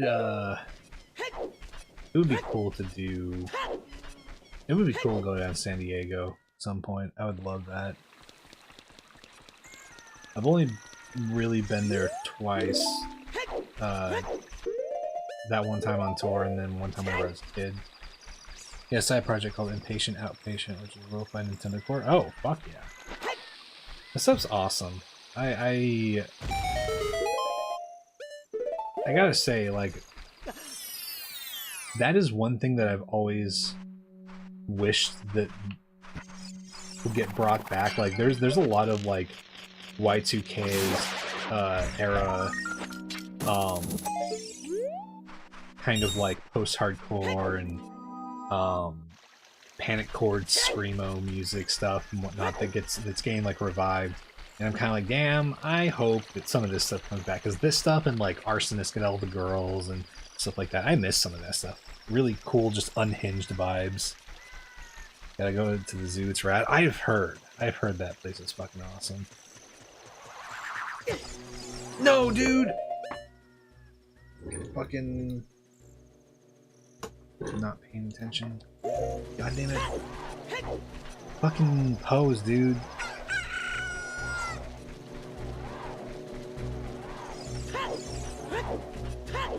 Yeah, Arsonist and All the Girls was fucking wild, man. They still come out with stuff too. It's not quite the same. It's like similar vibes in some ways, but there's something about that first fucking album that was just like so fucking ridiculously unhinged. It's on YouTube still, but the beat. Oh yeah. I'll have to give that a listen. Impatient Outpatient. Okay, cool. But yeah, me and my friends would always try to whenever I was a teenager and still learning how to like scream and whatnot, to this day I've still never been able to do a scream like that, like in that one, like in what is it, fucking Scober versus Cupcake, that fucking unhinged scream that he does at one point. To this day I have not been able to pull off something like that. Yeah, exactly. Yeah, that was a fucking cool era.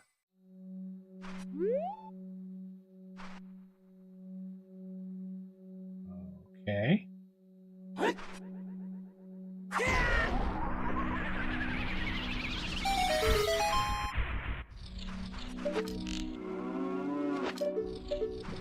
Just use the fucking hook shot.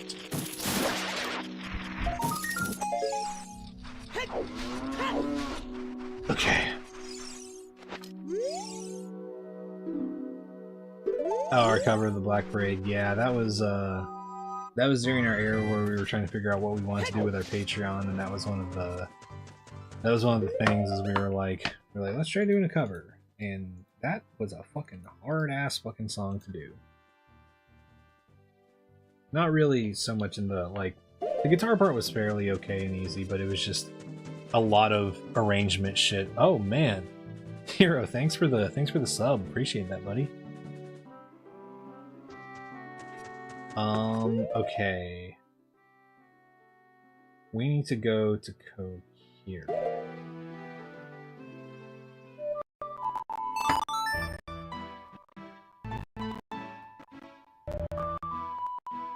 But yeah, I still remember, like, whenever I was, like, first getting into, like, a lot of the, like, post-hardcore, like, metalcore stuff, especially during MySpace days, it was so cool seeing, like, all the bands that were, like, doing cool shit across that website, and also just, like, I still remember whenever record labels were putting out, like, their, like, sampler CDs, and they had, like, the band's Warped Tour CDs, and you could, like, come across just really cool bands you'd never heard of that way. Azure Killing Me seems like a nice spot. Oh, hell yeah. Yeah, I need to figure out if there's a better spacing for my ads, because I thought I arranged them a bit better, but I keep seeing that they interrupt some pretty important moments, and I'm kind of just considering, like, I either want to do something kind of like what Phil has with, like, the ad starting in this much time, or I want to go and just, like, start doing more manually placed ads during, like, intentional moments. Oh, it was a Poe. It popped up and just immediately hit us. Your Black Plague cover on Spotify and Twitch auto-paused. Oh, interesting. That's weird. Okay, we have Iron Boots.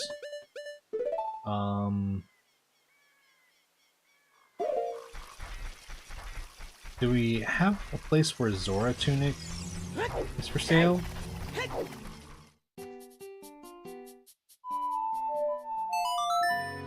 Boomerang is in spirit? Oh, it is?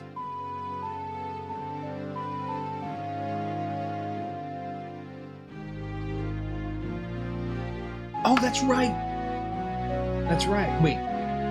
No. It wasn't Boomerang. It was Golden Gauntlets. It was Golden Gauntlets.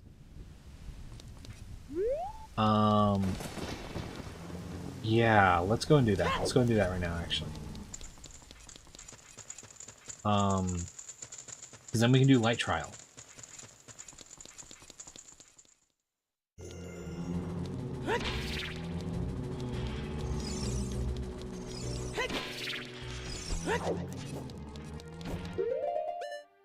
Then we see orangs. No, I don't think so. We saw, oh, we need to go to Gerudo, we need to go to Gerudo Valley, because, Oh, you know what? I didn't even have to take that hit earlier because I should have been riding Epona.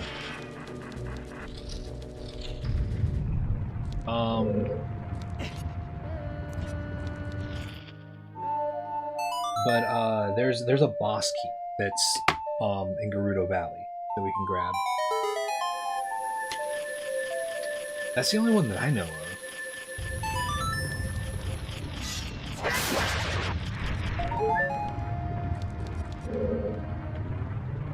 You have to be a child to pick up the ring, or only to use it.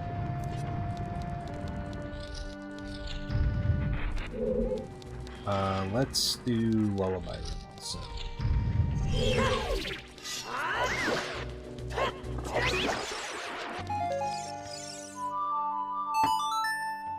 Okay.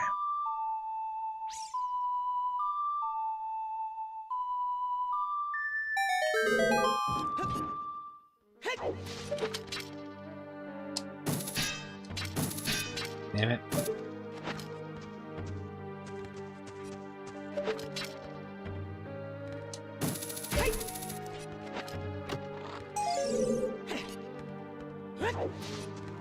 Alright.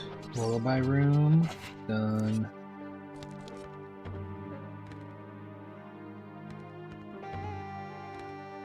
Boulder Room done. Now we just got 2 more chests.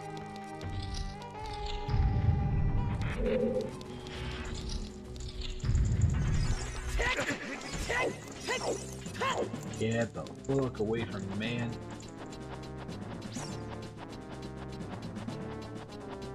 Oh, hey, Tato, how's it going? I got gifted? Oh yeah, you're talking about the gift subs? Because that was a couple days ago? But, yeah, we had a... Were you here for that, Tato, for the raid? Can't remember.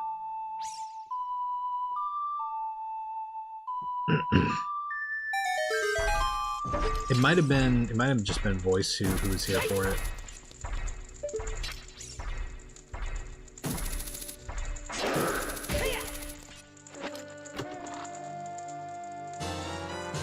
Baby, okay.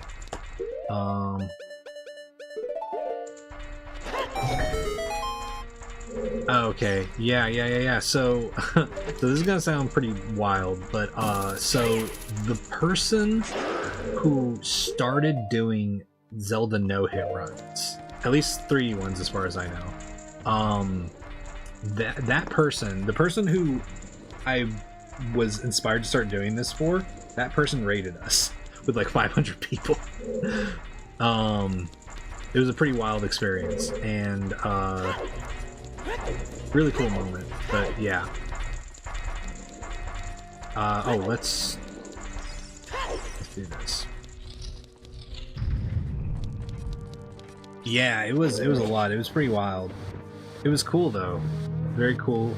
Some people have stuck around and subscribed and gifted subs. We had a hype train going, which is pretty fucking wild. Never had a hype train going, so that was pretty awesome.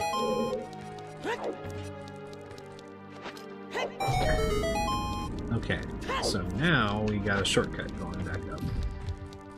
Yeah, really cool moment. Okay, let's go get those gold gauntlets.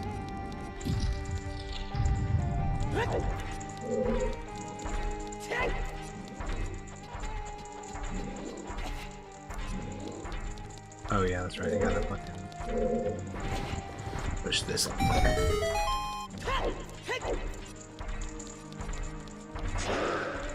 Just came across a duet playing some classical music on the street. Oh, wow, that's cool. I love that kind of stuff. It's funny, I've got a friend who I literally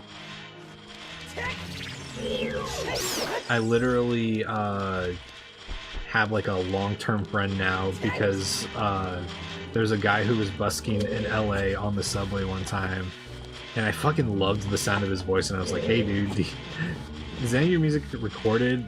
Do you have like things to record? Because if not, I want to record you. And I recorded him, and we put out an EP. And he got to go on tour with us. That was one of the coolest things. He was a support for our last tour. Really cool dude.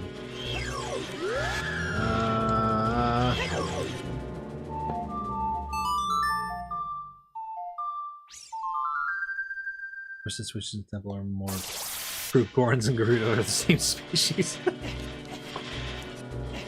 Yeah, it was a really cool. It was one of those like full circle moments where it's like, damn, I got to do that. I got to do that for one of my friends. Okay, gold gauntlets. Let's just finish Spirit Temple. Well, no, we can't. Never mind. We can't do the rest of Spirit Temple. That's right. We can go to Gerudo Valley.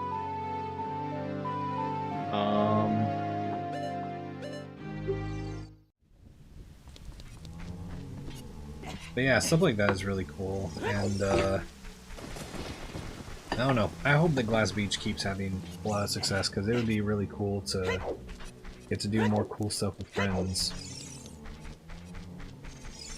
Especially because I'd like to eventually, I really eventually do want to start some kind of collective. Something where I can sort of make more of a space for creatives, because I'm kind of just like, it's so expensive to like get creative projects out, especially music, that I'm just like, it would be nice if there was just like someone who had something going where it's like, oh, you could reach out and be like, hey, I have this thing I want to do, what can we get done? You know, Last Week's ever needs a piano. Here's the thing, Teto. Fucking, I don't know if you've heard, I don't know if you've like seen videos of Jay playing piano, but Jay is an unbelievable piano player. Like, she's got some fucking wild skills. But hey, piano players, like, honestly, lots of bands I think could stand to have a keyboard player. Because here's the thing. You know, there's certain styles of music where, like if you're playing like metal, you can't really do electric guitar on a keyboard because it sounds kind of cheesy and whatnot. But hey, there's lots of genres where there's some kind of thing that you can use a keyboard instead. Like, you can do so many genres with like a fucking really fucking powerful attacky synth bass or something like that.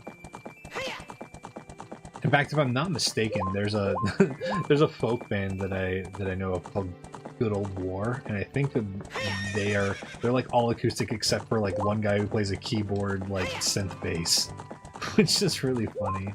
I think it's the basic for any music production, just for faster. Yeah. I mean, that too. Absolutely. It's easier just to have that on hand.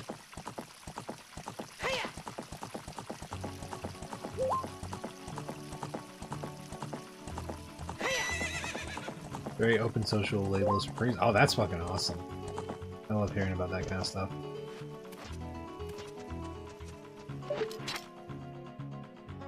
What am I doing?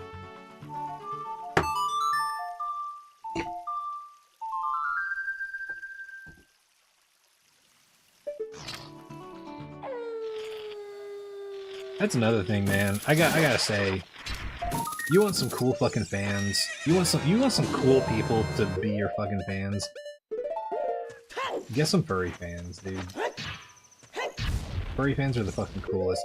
Someone made a fucking has made a furry costume, a fursuit of the fucking Abyss Angel, the little creature on Plastic Death, our second album cover.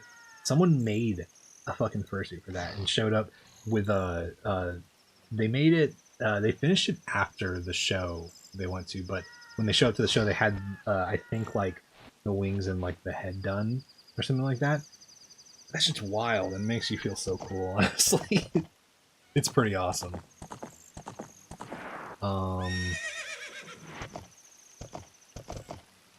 Content creator Ben Jordan has also been working on some sort of non. Oh yeah, I mean that's cool. I love hearing about projects like that. I really want something.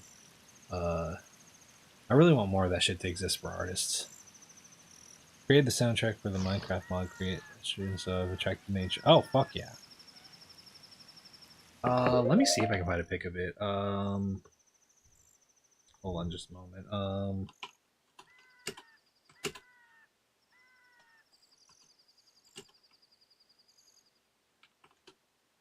It's somewhere. Probably on our fucking Reddit or something.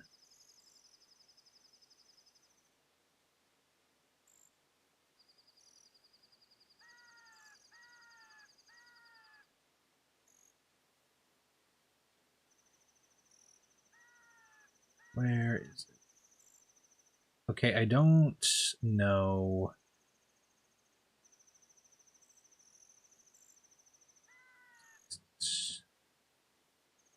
Okay. There's that. Okay, yeah. I think,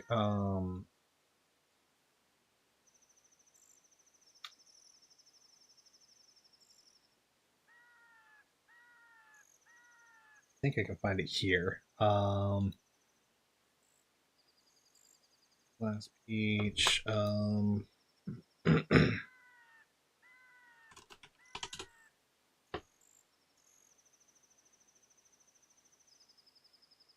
year ago.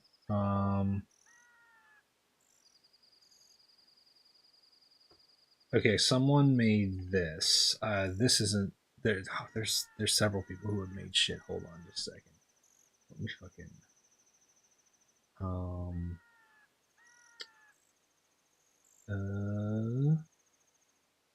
trying to figure out how I can pass this. Hold on just a second. Studio mode.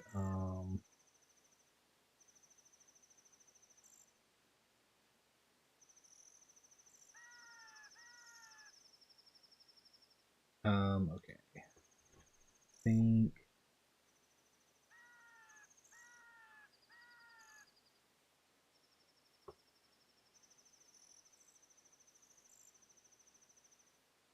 Yeah. Okay. So this is the that's the Abyss Angel. That's one of the people who like made an Abyss Angel thing, and pretty cool shit. But they weren't the person that I was talking about. There's also because that person, I believe,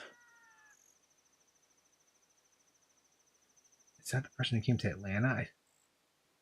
I think so. Yeah, that's the person who we saw in Atlanta. Oh wait, no, never mind. This is the same person. Never mind. Yeah, let me. Yeah, so that's the head that they're currently working on. That's the that's the fucked up interior for it. Uh, but yeah, that's like just a thing that a fan made and is working on. Still a work in progress, but it's so fucking cool. That kind of shit is wild to me. Unfortunately, 90% of people think furries are, but yeah, I mean exactly. People who think furries are weirdos have just never actually hung out with furries or like. If I'm being honest, like I think that's part of the reason why there is a lot of solidarity in like transness in the furry community, because there's just like a thing of like if you're not friends with anybody or had any experience like hanging out with anybody in the community, it's like there's a lot of normal people who are cool about it, just like, hey, whatever's like whatever you're into, it's cool, whether it's just like fun stuff or whatever. But it's like there are a lot of people who are just they get freaked out by things they don't understand, and They're just really shitty. But yeah, furries are fucking cool. Some of the coolest people I fucking know are furries. Okay, where do we fucking go from here? Ganon Castle. Ganon's Castle. That's where we fucking go.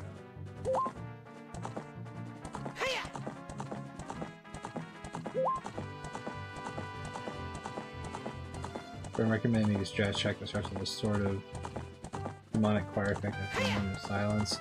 Time to turn it on and completely. Oh god, that's fucked up.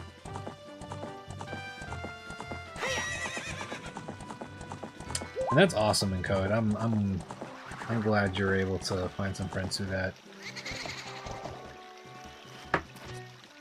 You know, and it's whatever. People are into like different stuff, and it's understandable if you're just like you don't have any interest in that or whatever, like fursuits or personas or anything like that. But I'm just like, I don't know. It's a cool community, and the people who aren't cool in it are usually not the people that people talk about, are like the people when they say like, oh, I fucking hate furries or whatever.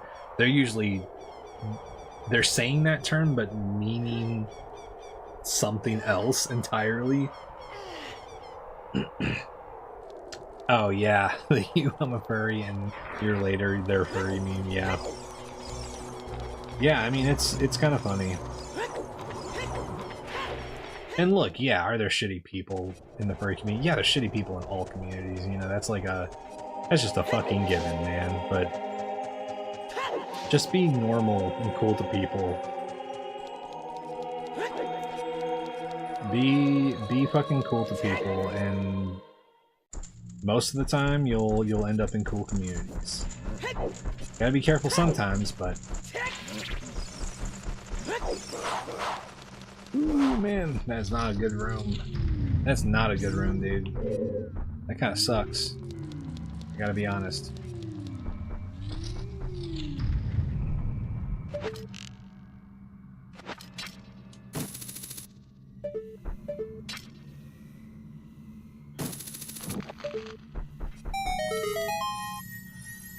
Well, these animals are cute and people want to feel cute. Yeah. I'm with you. I'm with you. And I gotta be honest. I gotta be honest too.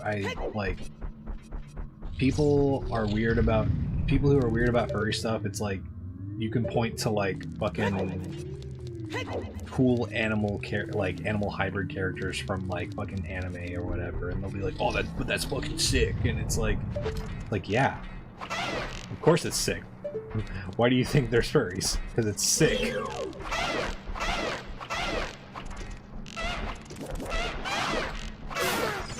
Okay. Great, I got those arrows, whatever. I'm not gonna risk it.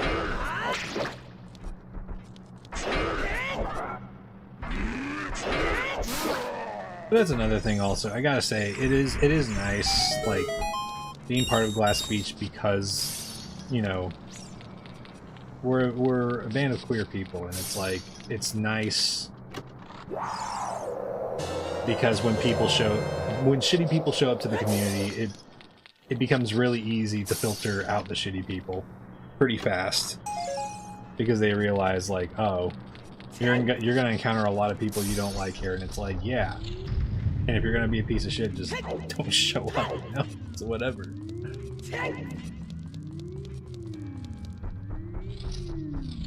I mean, I'm a fucking talking cowboy parrot, for crying out loud. You expected me to not be cool with fucking furries and queer people? That's weird.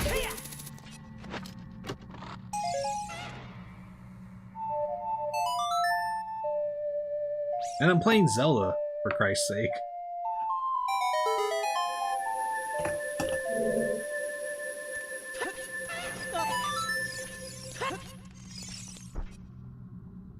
Sure, by your own gene, we'll get to the point where Tails and animal ears and humanly possible.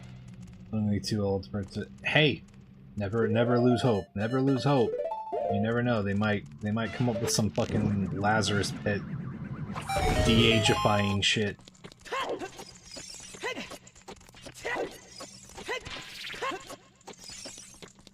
You never know. But until then, we always have fursuits.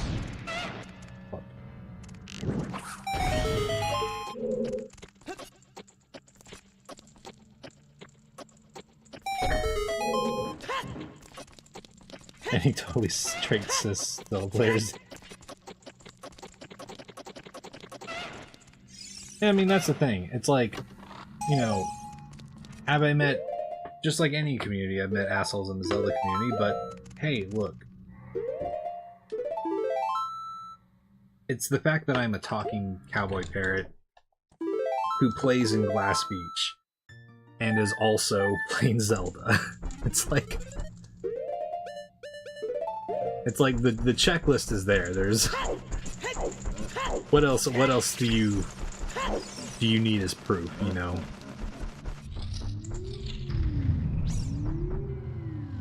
Best combo you can ask for. Yeah, that's right.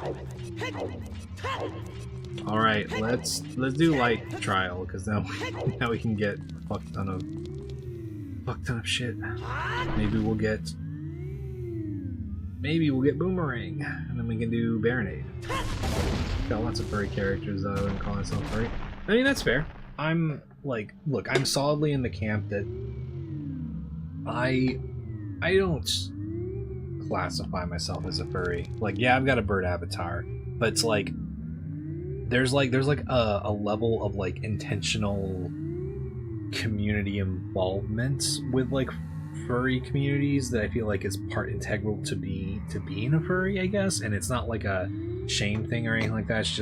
It's just not a title that I really. Okay. But it's just like anything, you know. I'm also like, do I consider myself a man? Like, yes. Do I care about like gender roles and all that shit? No. It's just one of those things, you know. But absolutely, if anybody's like, hey, you want to go, like, you want to hang out with, you know, these people, they're a furry group that does this or whatever, and they're having a party or whatever, I'm like, fuck yeah.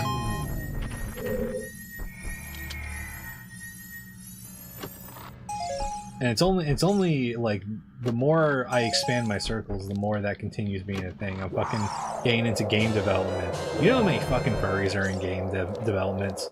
So many, so fucking many. Furry is a community, and you decided how to involve. Yeah, I mean, exactly. That's exactly what I mean. Like, ooh. Okay, Requiem. Thank God we have a shortcut back. We don't gotta go through fucking Spirit Temple again. Used to frequent hardcore punk shows back in the 10s and talking about the most welcoming. Yeah, I mean, exactly. That's the thing. There's a good period of my life too where I was really into the hardcore community. I was going to shows a lot and whatnot, and trying to support a lot of like local scene stuff, and would also go to big shows like fucking Madball and Cancer Bats and fucking Terror and all that shit. And it's cool too, because like now, you know, I know people get annoyed with like, oh god, I know people get annoyed with communities becoming popular or more like well known, and more accessible, and I can get like, you know, like I understand the idea of gatekeeping in the sense of like you don't want shitty people to show up into your community like Nazis and shit, but like when people talk about like, oh, hardcore got TikTokified, I'm just like, I don't know, that doesn't bother me, because I want people to know about fucking I want people to know about hardcore bands. I want people going to hardcore shows. I want people. Oh, that's right. I didn't need to do this. What am I doing?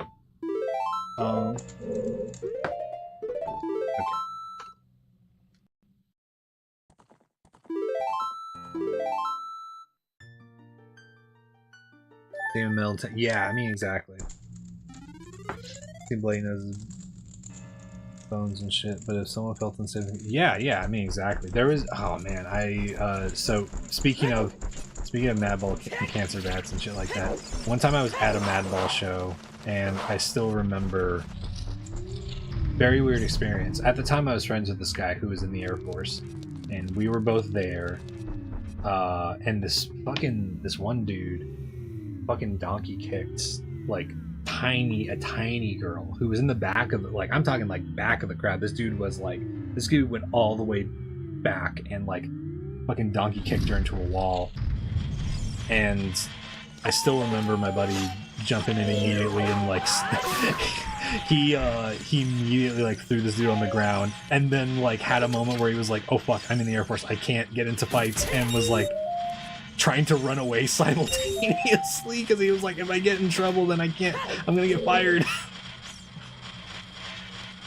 Which, you know, come on, there we go. But yeah, that shit happens all the time. I saw a dude who was fucking crowd killing get the ever loving shit beat out of him. Because like, I know people have mixed opinions about things like crowd killing, and but I'm very much of the mind of like, hey man, unless you know the people and you know they're cool with it, dude, don't do that shit. Hardcore dancing, moshing, all that shit, I'm cool with that, but like, have some fucking awareness of like where you're at and what you're doing, man. Be responsible, you know? Yeah, I mean, legitimately, it is one of those things. Okay, get the fuck out of here. Nope.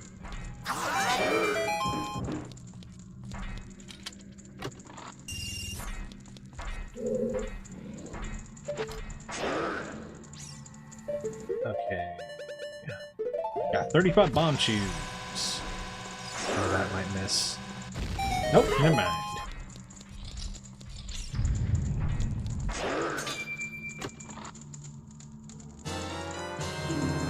Oh no, dude, no! Don't make me do Fire Temple. Yeah, still no lens.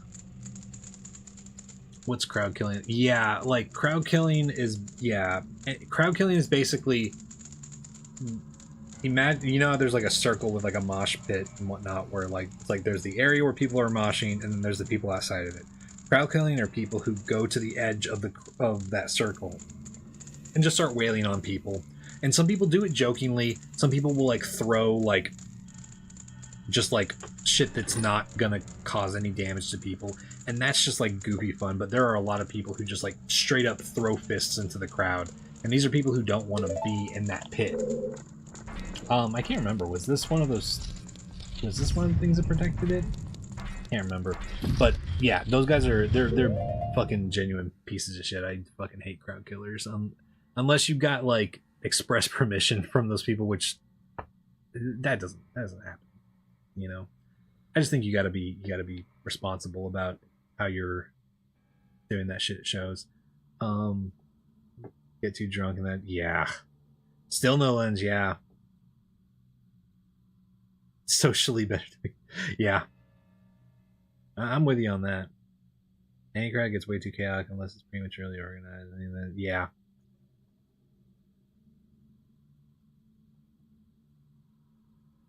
Like, I used to be full minimalist guy in most places. Or, and you'd rather talk to a purple deer, yes. I don't remember... Okay. No, it's not. Okay, we can do... No, we can't. We need long shot. We need long shot to do this, so... That's all the checks in here. Outside of boss key. Oh my god, okay, we can do Shadow Temple now, I think. Yeah, we can do Shadow Temple. Where was Shadow again? That was Deku Tree. We can do Shadow, we can do Cavern, well, Forest, actually, I don't know about doing Shadow. What was Ice Entrance? That was Forest Temple. And that leads to Baronade. Okay. Okay, so we're missing... Currently, we're missing Bottom of the Well entrance. Oh, we need to do water temperatures. I think Zora Tunic is in Kokiri, or Kakariko, if I remember correctly. And the pain tolerance, I don't understand. Yeah, that's understandable, Doc. I think so. Same buddy at a house show one time was getting too unruly at a show. Yeah, that's always annoying. I've had to stop being friends with people who get like that at all. Like, I understand if things get out of hand. Like, I understand sometimes if just, like, certain situations while being drunk cause issues, but, like, I used to be friends with people who would, like, get into fights so much when they were drunk. To the point where, like, I would get into fights with them, and it would actually kill a fucking party, because, like, by the end, it would be me and, like, another friend grappling this fucking dude who's drunk and trying to, like, do shit. And so eventually it was just like, man, whatever. I'm tired of this kind of shit. You know? Cool, right? Logic for randomizers. You also have, used to bug and stuff to determine what's common knowledge. Yeah. That stuff is really interesting. I also really like how on the checklist now I can actually see, the things that tell me, like, oh, you can get this check because you have this item, which tells me I can use that to get it, and that stuff's really cool. GTD is gonna be vanilla dam, yeah, probably. Forest Temple, Ice Cavern, yeah, Ice Cavern is Forest Temple. Wait, no, wait, yeah, no, it is. The boss at Forest Temple is Volvagia. So, no, Baronade is in Dodonga. Between punching in the leg, so we duct tape 40 balls. That's funny. Wait, you know my friend Oliver? Oh, man. He was that drunk when we were... Oh, man. Oh, man. Yeah. It's not fun, which, you know... The most you can do in those situations a lot of the time is just, you know... say, hey man, you got a problem. You got a real problem. And I can, you know... be here for you, but like I can't I can't keep bailing you out of fights and shit, you know? That stuff's not cool. Your BF's name used to be Oliver. Oh, that's funny. Hopefully not that Oliver. Never understood being drunk, alcohol, tasty stomach, but shane off your brain stuff. Yeah, I mean, like, here's the thing. I understand getting drunk. I understand why it's fun, and like, you know, I obviously don't bash anybody who doesn't. I wouldn't even necessarily call myself sober entirely. I don't know. I don't really drink, but or like do anything recreationally, but it's just like the only reason I stopped drinking was because up until the point where I stopped kind of drinking, I had never really had a hangover. I would drink a fuck ton of water, take multivitamins, and like do all these things to like sort of prep myself so I wouldn't get a hangover. And luckily I never did have a hangover. But there was a point where I like realized like whenever I would get drunk, I would have to kind of like expect not to do much the next day just to recover. And I kind of just got to the point where I was like, damn, there's too much stuff that I want to do. I don't have enough time to like want to get drunk. And I found that I could still have fun with friends who were getting drunk even if I was sober. So I just stopped doing that, especially because like the only time I couldn't have fun with people who were getting drunk was whenever they got out of control, like what we're talking about. And at that point I was like, that's not a problem of me being drunk, that's a problem of them being a not really great friend. So I was like, whatever, I'm just not gonna do that anymore, you know? But yeah, I'm kind of the same way. It kind of just became a thing where I'm like, I get why people enjoy drinking. I just like, I rarely The pros rarely outweigh the cons for me nowadays. Ooh. Okay, dude. You've got some fucking jokes, sure. What the fuck? What? I hear you. Oh god. Okay.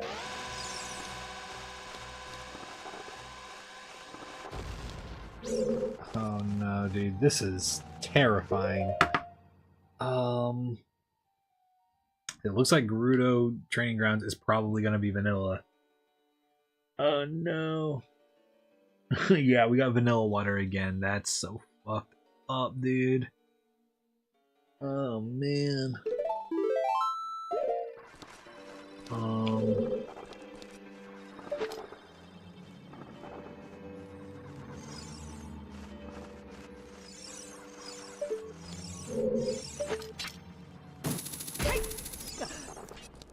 Here's what we're gonna do.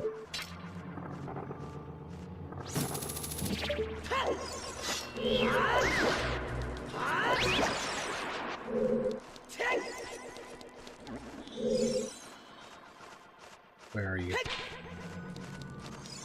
There you are. You motherfucker. Okay, I think that was the only other one that was causing an issue. Okay. Right there?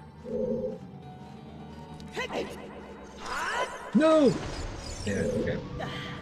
We're gonna get this.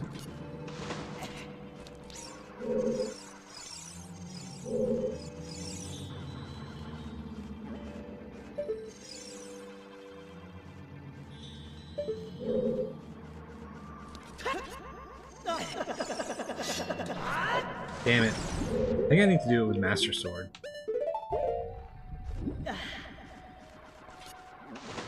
Here are my best friends in the car. Drives. Oh my god. Yeah, no, I mean, I gotta say, I was pretty fucking lucky, man.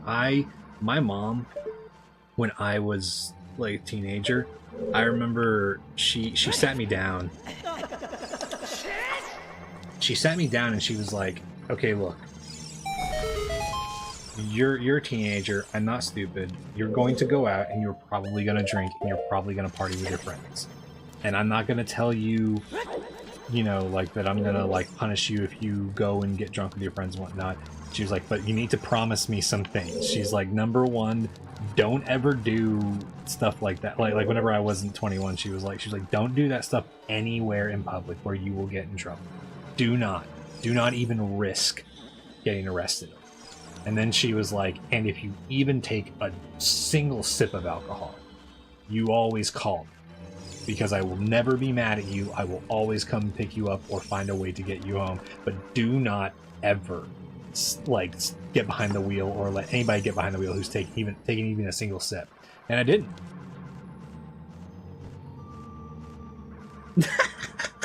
Told me to drink as well. Yeah, I mean, she did. And honestly, it made a huge difference because I never felt scared about whether or not my like I was gonna, you know, get home safe. I always knew, even in the situations where it was like there was like once where I think I had to call my mom, and it was because the person who was supposed to drive me home was extremely wasted, and they didn't tell me they were getting wasted. But that's one of those things where I'm like, oh, this makes so much more sense when it's framed as like an act of care and not like a thing of like, oh, you're gonna get in trouble if you do this, you know. Like, I wasn't ever scared of like getting caught. I was always just like, oh yeah, drunk driving is a scary thing, and I don't want to do it because that sounds awful. But you know, some people are in very different situations, grew up in very different households, and I, you know, as dangerous as it is, I also like completely get why people end up like thinking the risk is worth it sometimes, you know. Yeah, my mom I really think she kind of grew up in a bit of a situation where she was a sort of in a black sheep like situation where she was she grew up in a small town, and the small town was really shitty, and she was not nearly as shitty and was trying to become better. And you know, I think that brought her around to the idea of just like, oh yeah, you can't do things the same way as your parents. If you made all those mistakes, you gotta find ways to do things better than your parents, you know? So, I always appreciated that. Yeah. Yeah, I'm always... I'm not gonna go through the usual route with Water Temple. That shit's just... I'm so scarred at this point. I do not want to fucking do more than I have to.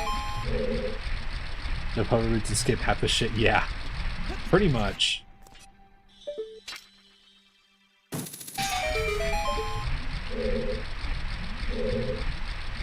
What do we got? Oh. Hey, buddy. There we go. No.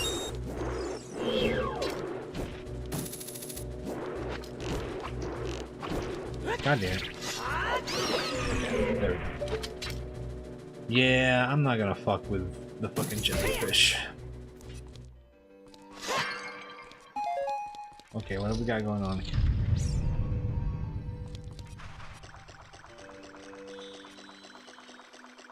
Oh, this room specifically? Oh, I didn't even think of that.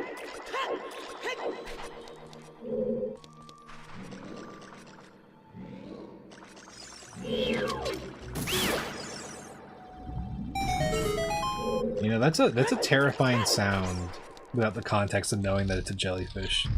You can negate that whole switch puzzle? Oh, fuck yeah. I'll have to do that next time.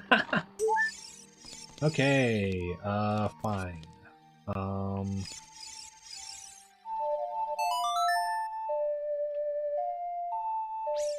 Okay. Dark Link.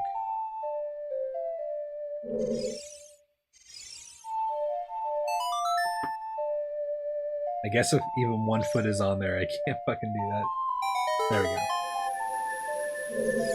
It's funny that you can't do that, but you can play Song of Storms and open a grotto and drop it down immediately. Yeah, I like Metroidvanias. I think they're pretty cool. Yeah, it was fucked up. Last run was extremely cursed because of that. Don't remember this room that well.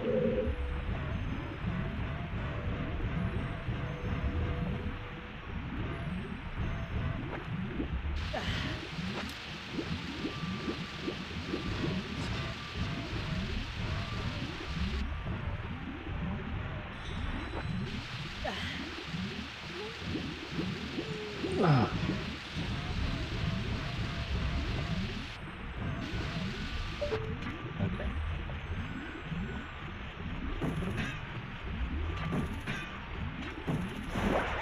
Yeah, this kind of is the thing of it. But yeah, Metroidvanias are cool to me.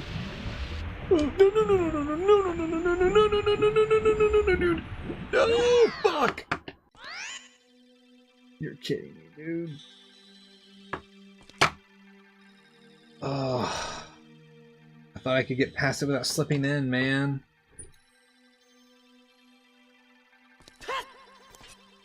Tunic, I've heard about that game.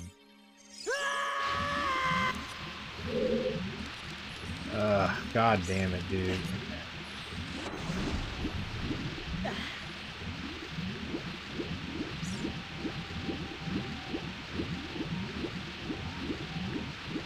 Should have been more careful, man.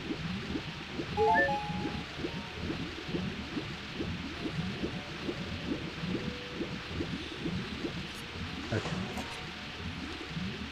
Aqua Jams, thanks for following. How's it going?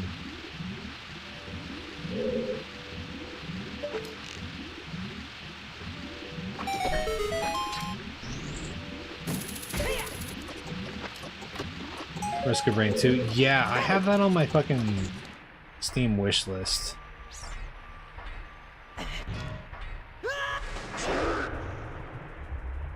Oh, this is gonna be... Oh, God.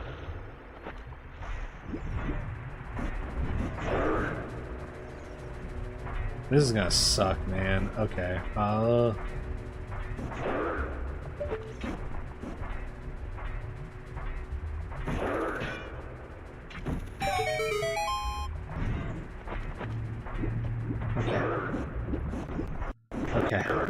Okay.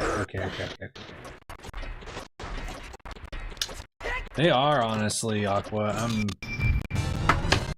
Oh, light arrows. Okay. Okay. So we can finish Spirit Temple now. Oh my god.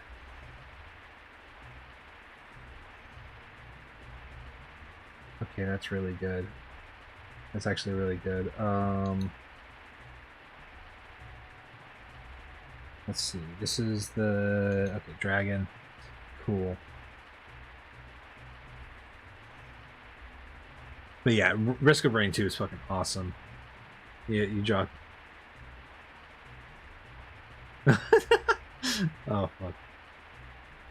I actually like that. I don't know why I stopped playing. I mean, here's the thing. Risk of Rain 2 is one of those games I really want to play, but I'm also like, man, I think I gotta be careful about it because I also feel like it's a game that I could get addicted to pretty badly.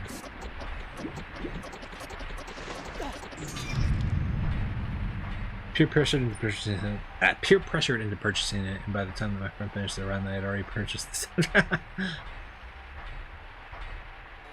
Oh, God. Experience one of the most satisfying gameplay ever. Yeah, same with Megabonk. Oh, man.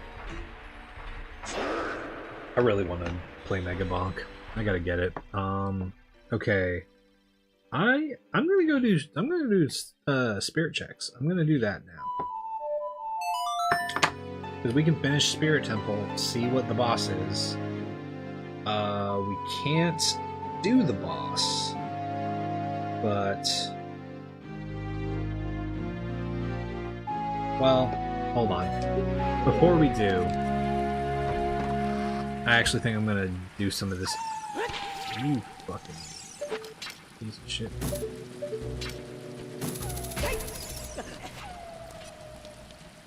If you plan on being any kind of productive, don't get it. Oh yeah, I've heard. I mean, that's partially why I've started streaming again. You know, there's games that I've been wanting to play, and I just have not been able to. Oh, well, here we go. Wait, I can't remember. Is there something down there? Hold on. I can never remember what all is in this temple because I fucking never do it. No, there's nothing down there. Yeah, Megabonk just looks super cool, but you know that's part of, like I said, why I started streaming is I just there's so many games I wanted to play and do stuff with, and I already kind of liked streaming, but it was like, oh, okay, this is an excuse to do it and make time for it, you know.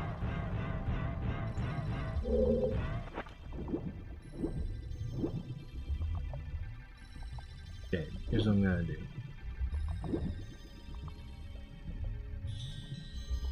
Save a viewer for Megabonk. That's fair. That's fair.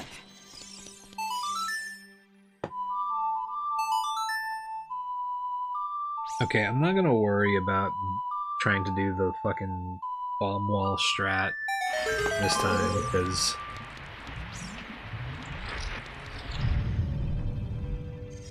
Oh my god, dude. What a room, man.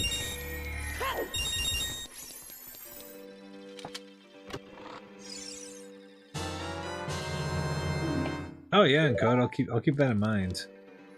Well, games aside, it just meant I'm here to have vibes. Fuck yeah, thank you. Appreciate that.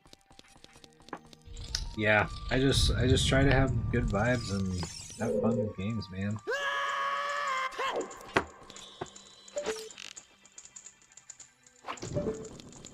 I'm eventually also gonna start doing other types of streams as well. Like, if I'm ever like practicing for like a gig or something like that, I'd like to do some like Glass Beach like guitar streams or just like music streams in general. I used to do music streams on the actual Glass Beach Twitch channel,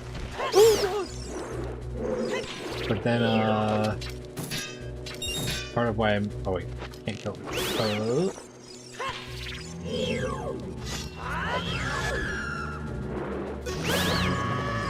Fuck me, dude.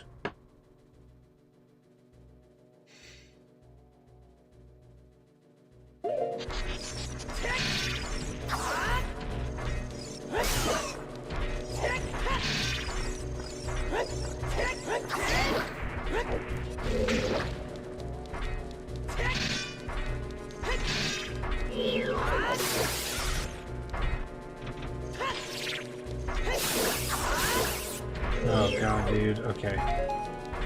Jesus fucking Christ. Alright, Teto, later. You have a good one. Oh, Christ, dude. Oh. Megapunk is like 4 seconds. Oh my god, dude. Yeah, I can imagine.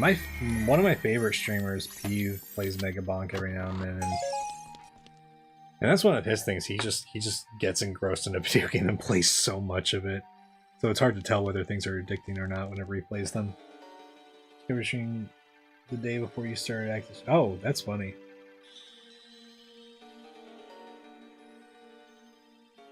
Yeah, this room is cursed. That was fucked up.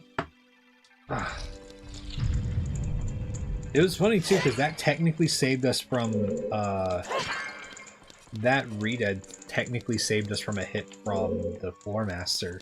But then we didn't know that the fucking jellyfish was there.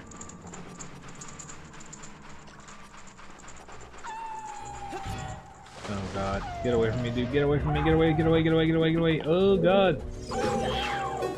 Motherfucker, dude.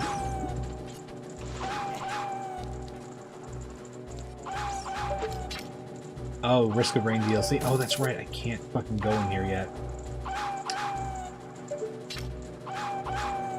Where are you at, dude? Can I just hookshot you so I can get out of here?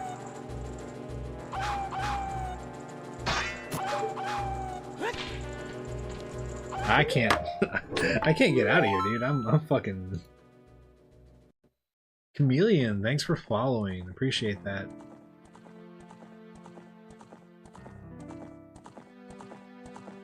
What's his full name? Chameleon Girl Protector of.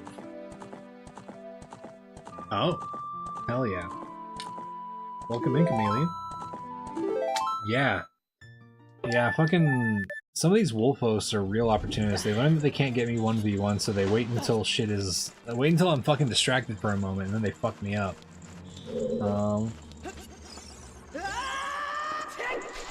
Okay, is this the... No, this isn't the way to the... That's right, okay. It's a bit concerning when Gearbox absorbed the property and they released lackluster. Oh, yeah. I mean, that's good. That's good, I'm glad. I love your parrot icon. What's the story behind that? Oh, this motherfucker, dude. Can I... Yeah, so the parrot, my profile picture is of, oh god. Okay, well that didn't work. Maybe... Hold on. Sorry, give me just a moment. I'm gonna try this out. Ooh!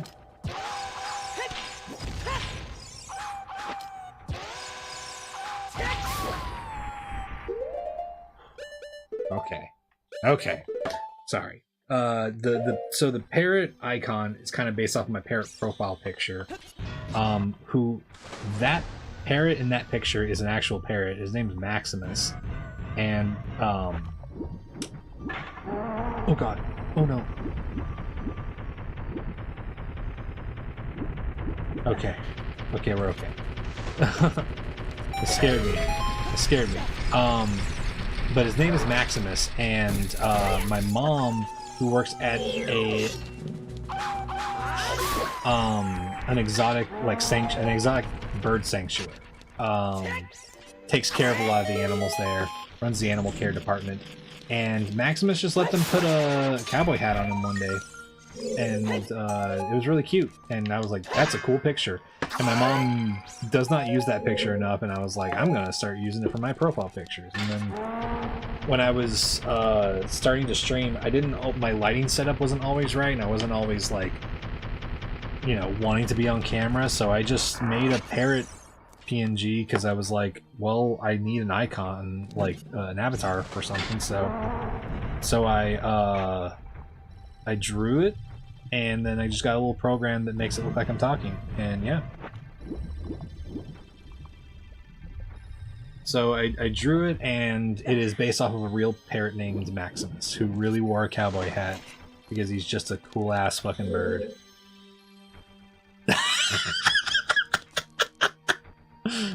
Yeah, that was a kind of diabolical cutoff. But yeah, she works in animal care at an exotic animal sanctuary.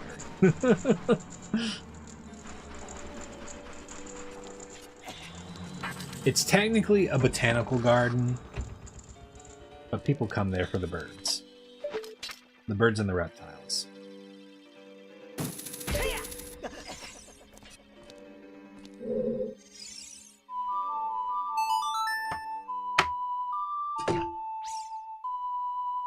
But it's really cool. I get to go and fucking help her sometimes whenever I go and visit.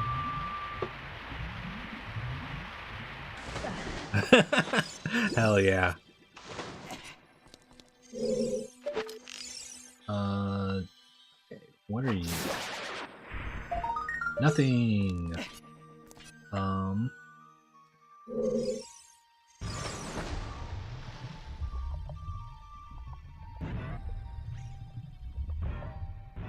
Oh yeah, also, just for context, because I don't think I haven't made any more emotes past the few I have now, but the so the parrot's obviously just the talking picture of my parrot avatar, but the other one is we played Liza P during a subathon where I kicked off my channel, and oh god, no dude, what why, what the fuck, why didn't that work? Was it too close? Oh my god, dude. But when we played Liza P, that was one of the things that happened is I had a Rudolph nose and antlers on, and this guy kept attacking me, despite the fact that I was just a little reindeer guy. Do you have Discord? No, I do have Discord. Yeah, it's same name and everything like that. Remember when I lived forest there, a place in Miami called Parrot Jungle, and I always wanted to go as a kid. Oh, that's yeah. I love birds are really cool. It's always like a toss up sometimes too, because like some bird places, especially with exotic birds, it's like some places are really cool and it's a really cool vibe, but then there's even places in the town where my mom lives where it's like she has to play nice with some of the businesses that have birds, but they're not very good to them, you know. Yeah, Hero, I don't know what the fuck was up with that. Yeah, the shelters are kind of weird. I think it's like, I could be wrong, but the only I've found sometimes when I'm too close, it just, I guess, hits the top of their shell and not the fucking muscle between the mouth. So I don't know what the deal is with that. Okay, so we know central pillar, the basement. So now the question of, do we finish Spirit Temple or do we finish this temple? We don't have boss key here, so I think we've got enough now. I'm not gonna spend any longer here, man. If I gotta come back, I gotta come back. But whatever. you know, I'm not too worried at this point. Oh yeah, Rachel. Fucking, this temple's been fucked. I like to throw a bunch of them in a pot and eat them.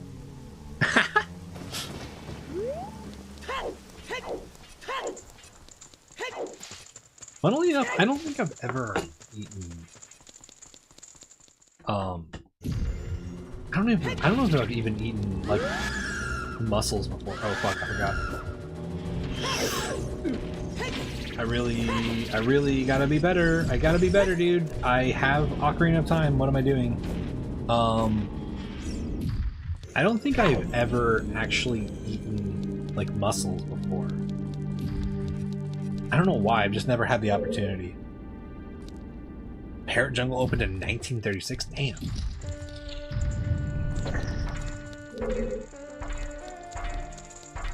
All right. Get this party on the road, guys. Come on. Come on over here so I can hook shot.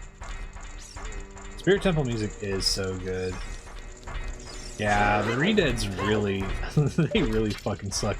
Especially in a room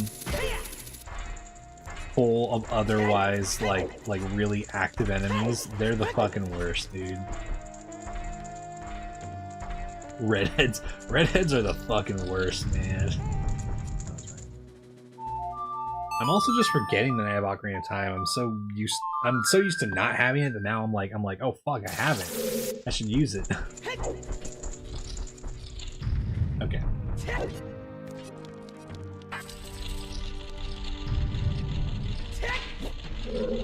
Oh god. Oh god. Oh god. Okay, okay. Okay.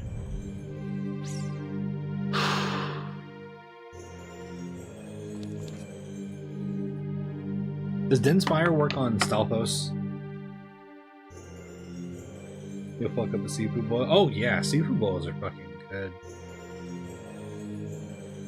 I guess we're about to find out.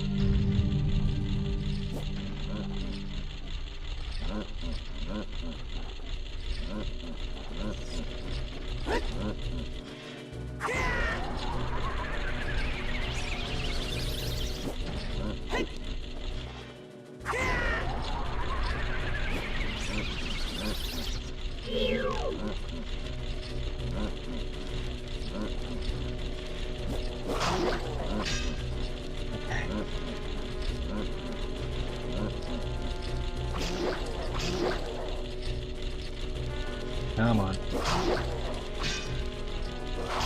Okay. We're fucking gaming. We're fucking gaming, y'all. Give me arrows. Where's this fucking thing? Oh, god damn it. Stay the fuck away from me, Dark Link. I see you looking at me. I know what you're fucking thinking. Light arrows once. Oh, fuck. I didn't even think about that. God damn it.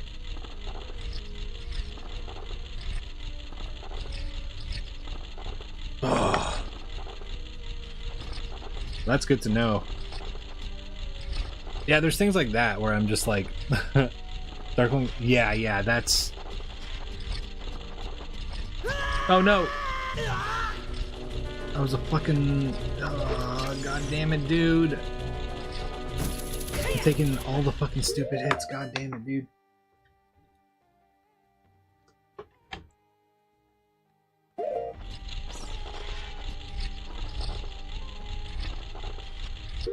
Can't imagine Link just getting Darkling in the middle.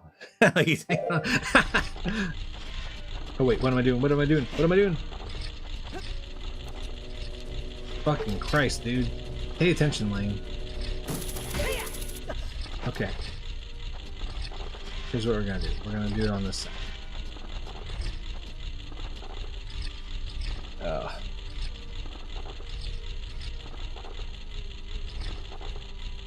Yeah, that's one of those moments. What? What do you mean? What do you mean? I thought I timed that. I thought I timed that correctly. What do you mean, dude? It's supposed to be as soon as it comes over, right? Did you get up there yet? Oh, okay. Focus, Lane. Focus, you're throwing right now. That's Dark A, yeah, that's right. Our fucking name on this thing.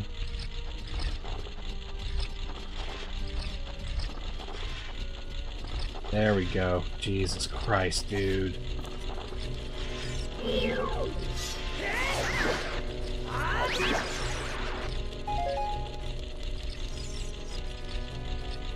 Okay. Can we... Ooh, dude. Give me Deku Nuts.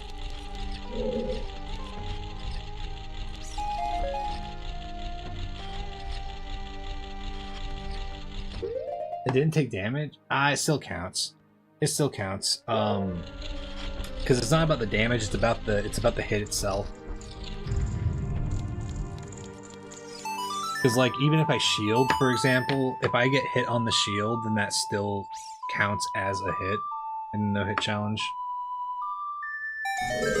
It's rough, but...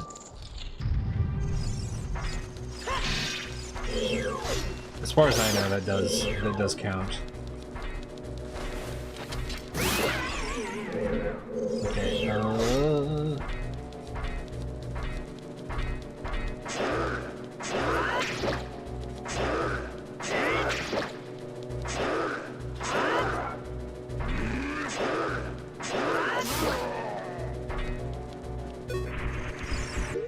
okay,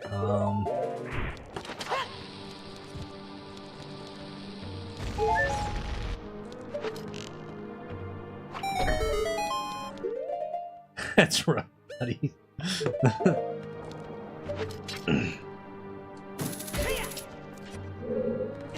That might be one of the best line deliveries in that entire show.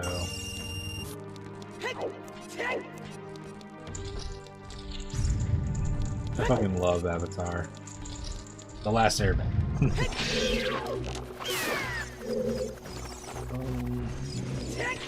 Get the fuck away from me! No! Oh. What the fuck, dude?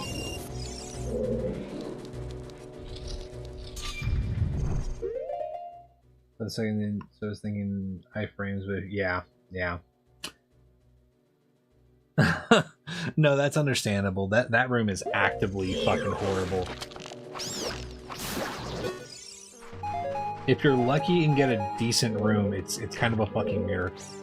But literally, like 90% of the combinations of enemies you can get in there are just like atrocious. Iron Knuckles have the same health as Bongo? What the fuck? Oh. Oh, come on, dude. Get away from me, you fucking weirdo. Okay. Okay. Here's what's gonna happen, Link. We're gonna move this, and you're not gonna do shit about it, okay?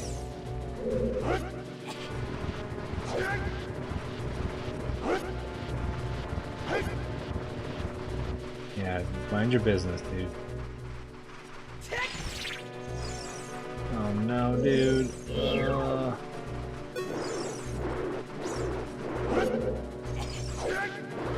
Can't I?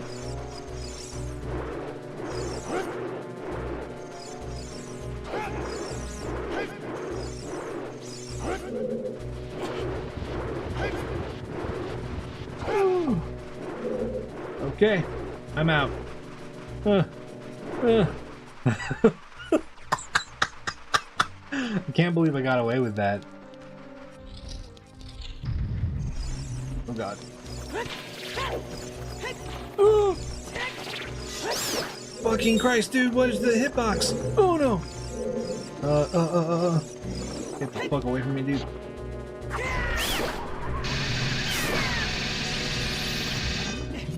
Okay.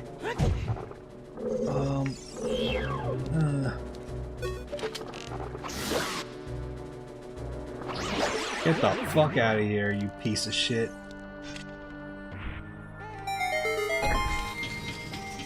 Oh my god, man.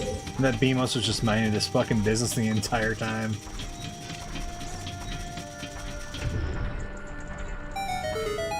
Holy shit, man.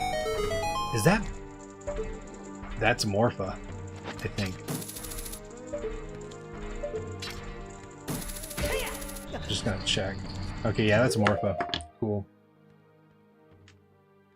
Kills the leg like... Oh, okay. Yeah, yeah, that fucking iframe, dude. I just didn't want to risk it. I get so nervous trying to kill likes with any kind of melee. It's fucked up. Shit stresses me out. Okay, so that's everything there. What else do we have? We got bottom of the well. Oh, actually, yeah, let's just take a look at our thing. Okay. Nothing to Kokiri. Okay. All that stuff. Underwater item. Wall, no, none of that. Gold Skulltula small bridge. Oh yeah, that's right, okay. Oh yeah, let's go do Desert Colossus checks, because there's a couple there.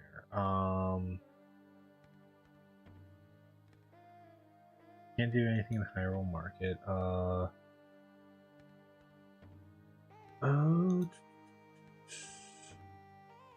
Graveyard, no.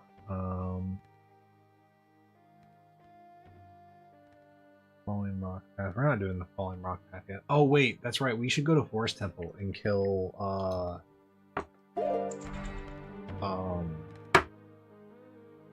fucking Volvagia. Ice entrance, right? That means let's do this. First time I played through Spirit Temple, I didn't know you were supposed to hookshot onto the face. Because the study guide didn't say anything about it. You know, I'm gonna be honest, Chameleon, I don't know if I saw that same strategy guide when I was a kid, but I had the same problem. I was like, where do I go? What do I do? Because like I couldn't, because like every time I tried to hookshot onto like a metal fencing area, it never let me. So I assumed, I was like, oh, that's a metal fence, I can't do anything about that.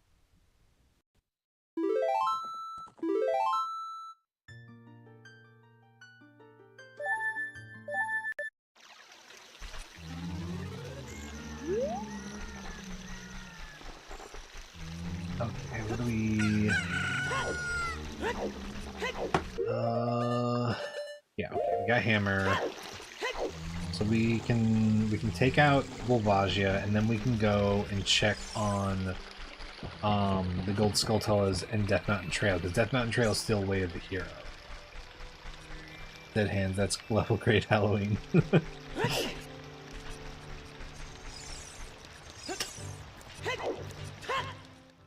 Oh man. Just give us Lens already, man. Then I can go and fucking do Bottom of the Well. Well, I say I can do Bottom of the Well, I don't even have the fucking keys for it. I need Gerudo Training Ground keys is what I fucking need.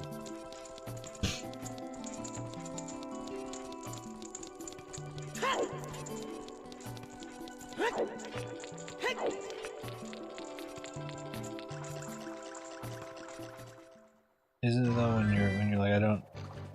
For starting out, you're either first Legend of Zelda game or new to the video game in general. That's just terrifying. Yeah, yeah, yeah. When this kind of shit is like some of your first experiences with gaming, and you experience fucking dead hands for the first time, it's kind of fucked up. That's kind of why I love these games. There's I don't know if anybody's watched that Jacob Geller. There's a video by Jacob Geller on YouTube that's called. The title is "Every Zelda is the Darkest Zelda." And he literally describes he goes one by one describing Zelda games, but as he describes them, you're like, man, this game's fucking dark as shit. And then he like just goes down the line. He starts off describing, I think he starts with Twilight Princess or Majora's Mask or something, and then he does Ocarina of Time, and then he does Wind Waker, and he just keeps doing like different Zelda games, and it's really funny because it's just like, yeah, the Zelda games are fucking dark as shit when you think about it. Hey Roberto, how's it going? Son of a homie, I work late these hours. More Forte. Oh fuck yeah. Yeah, impatient outpatient. Yeah. Hell yeah. Thanks for hanging out, Agent. I appreciate you. Wind Waker redeads are fucked up. Oh, Aqua, fucking Wind Waker's awesome. I'm gonna write this down. Impatient.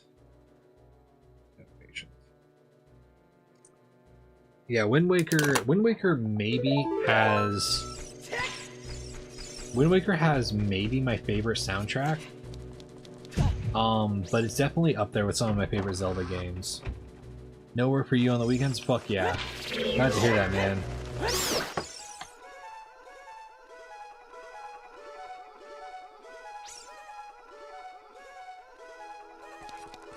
Oh man. Yeah, I fucking I love Wind Waker. It's like more streamlined. Like they definitely went back to a more streamlined approach for dungeons in that game, which some people don't like as much because it's very it's kind of simplified in a way. But I think that especially like for the style and everything like that, it's a very good Zelda game, especially entering the age that it did, because it was kind of a new era Zelda game that a lot of young people were playing for the first time. I think it's a really fucking great game.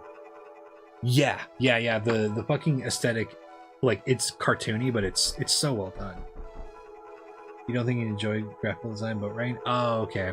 I mean, definitely, if you get the like, obviously, don't spend money that you don't have to, obviously, but if you ever get the chance to try it out on like emulation or anything like that, I definitely recommend at least giving it a try. It is pretty fun. Earth Temple music is in Wind Waker. Oh yeah, Earth Temple music in Wind Waker is really fucking good. Pretty much all the music from that game is a fucking banger.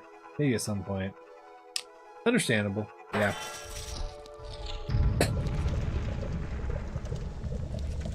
Yeah, no, I get you though. There's a lot of fucking stuff out there, and I'm kind of the same way with a lot of stuff. There's certain things that I'm kind of like, I don't think that I'd like this, so I'm not gonna spend my time playing it because I've got 20 other things on my list to try out. Yeah, I'm too busy bonking, exactly. Just got other shit going on.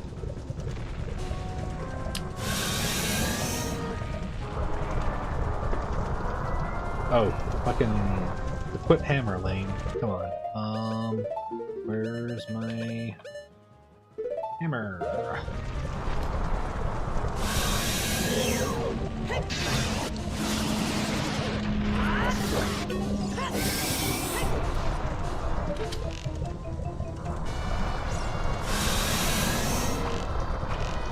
Fuck. Okay. Oh, please be a 2-cycle.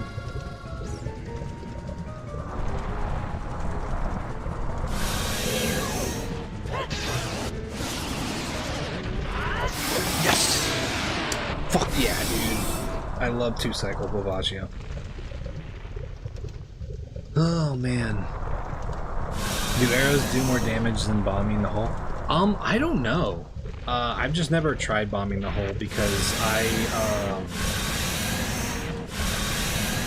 it's always just been easier, at least in my experience, to like stand back and like look at all the holes and just like aim at whatever one the flames appear on. But like, I would imagine that bombing might be more efficient, especially if you're fast enough to pull it off. I'm not. I don't have a lot of fucking speedrunner motor skills, so I don't try to do some of that stuff. Remember liking Molduga in most of the fight and music? Yeah, Chameleon. It's a great. To me, Wind Waker exemplifies like kind of a bare bones Zelda game, and not in a bad way. but it definitely is just like, it's a game that's like, if you want to experience what a core of Zelda is like with a pretty simple thing going on and like a very particular theme, I think it's like it's a really great game, especially as like an entry point for a lot of people. Because like I said, it doesn't get really complex, but it's got a very strong theme and aesthetic and everything like that. Okay, we did that. Let's go.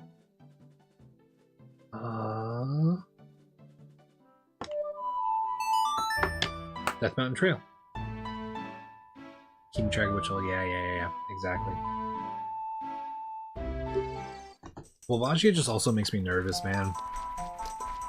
Like it's not until, you know, Volvagia spawns out of the whole opposite of where you're at. It's like, I did not realize how short the window for using hammer on Volvagia actually was, but it's actually pretty fucking short, and it got me hit a few times, and I'm just like, man, I just need this solid strat that I never have to question, and I can do every time. Skyward Sword was fun. I like to take the extended motion controls were kind of fucked, but other than that, yeah, I mean, see, I've heard that the Switch version is a whole lot more fun. Which I need to go and get and play, because I liked part of Skyward Sword. I thought some of Skyward Sword's temple design and everything was really good. I just I also have a strong belief that Skyward Sword's biggest problem is how it holds people's hands with some of the things that it tells you. But I do think that at the same time, that's stuff that can be ignored. It's not stuff that you have to necessarily engage with. But yeah, I think the fact that I only played OOT and MM makes it hard to play anything else in my mind. Didn't even fetch Breath of the Wild. I mean, hey, that's understandable. I think Breath of the Wild's an amazing game. But I definitely, it's one of those games that it's an open world game, you know? It's very hard to feel like you're done with that game, and like you'll ever be done with it. And sometimes whenever I have games like those, I have to just decide that there's a point of just not doing it anymore, rather than like the other route is going completionist. And I don't know. There's a couple games I've gone completionist with, but most of the time I don't like to do that. But I do get you. OOT and MM are they're very bold and particular branches of Zelda games. Oh my god, finally, dude! It's about fucking time. He's pink? He sure is pink. Pink Link. You went completionist on Legends of Arceus? Oh, hell yeah. I never played Legends of Arceus. I saw people having fun with it, but that was just one of those games that I never got the money for. I haven't... God, I really haven't played fucking many Pokemon games in a long... I haven't played Pokemon games in a long time, you know? One of the only bosses with a tinge of unpredictability. Yeah, I'm with you, Roberto. It's a little hard. I'm just glad we got... I don't think you were... you might have not been here yet, Roberto, but we fucking killed Bongo pretty early, so we got pretty lucky in that regard.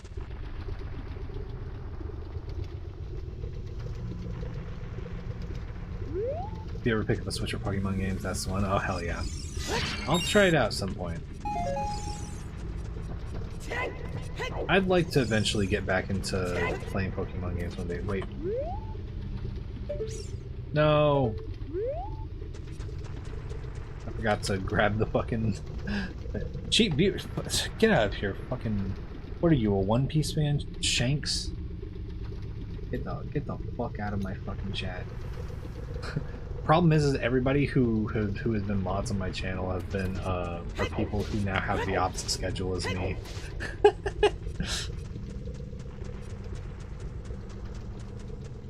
Yeah, it's funny, during my subathon back in June, I did a thing where I have a streamer bot set up, so if I do streams like like a subathon stream where I have to sleep, I'll do a thing where I put Pokemon either Fire Red, Leaf Green, or Heart Gold, Soul Silver up, or Ruby or Emerald, and I'll let chat control it, like Twitch plays.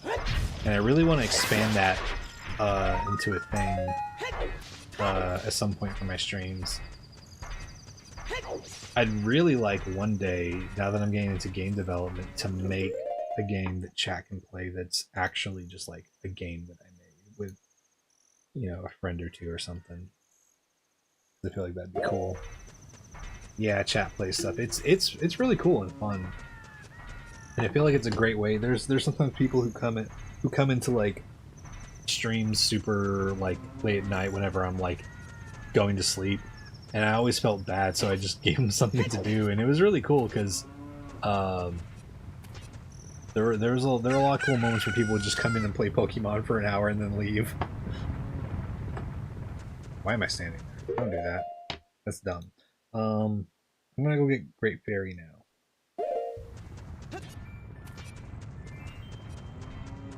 Did that in someone else's Sothon too? Fuck yeah.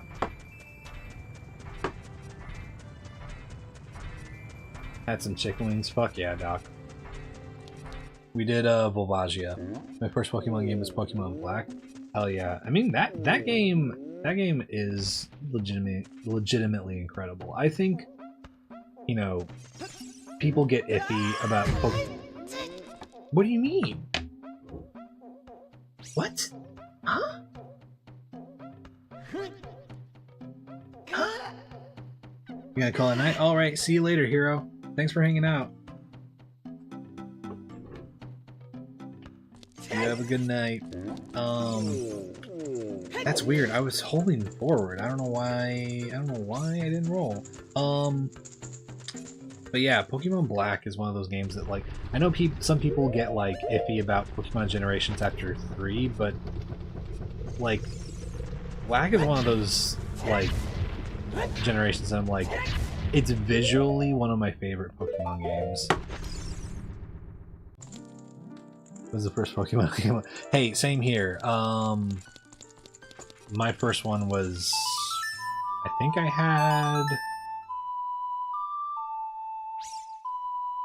can't remember if I had blue or red. I can't remember. But it was one of those. And then I had gold version, which I fucking love gold version so much. Okay. Now let's go do Desert Colossus stuff.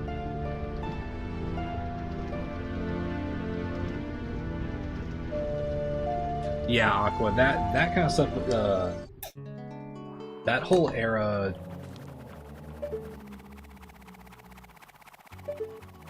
Where are you? Oh.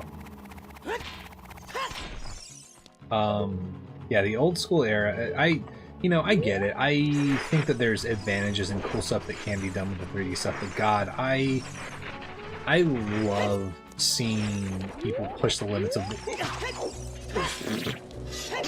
He wasn't even making any noise, dude! He wasn't even making any noise! We got a fucking stealth Stalfos over here, what the fuck? I feel that way about Crystal since it was my first ever? Fuck yeah. Crystal was really good also. Oh my god! Hey Dante, we're doing alright. Taking some kind of stupid hits, but we're doing alright. Okay.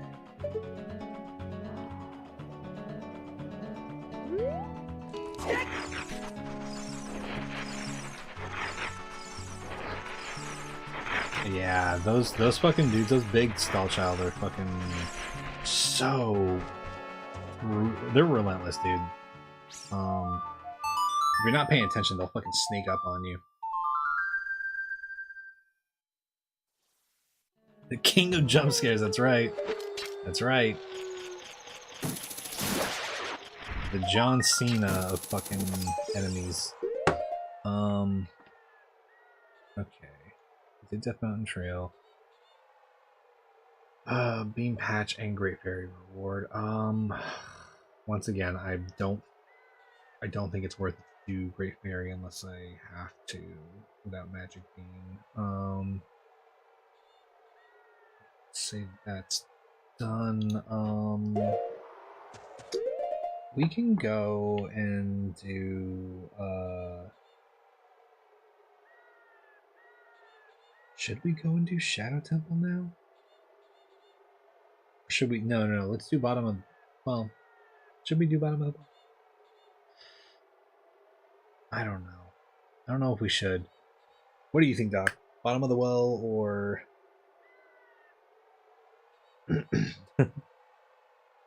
oh, treasure chest game. That's right. We can do that too. I always forget that fucking check.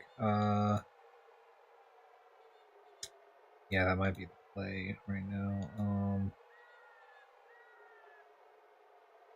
Checking off some things really fast. And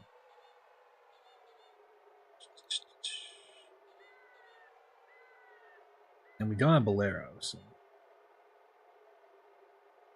oh, the wall's pretty. Yeah, that's true.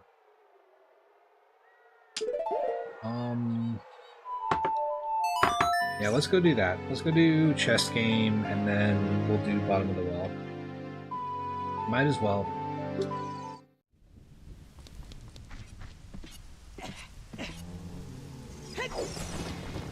So at this point,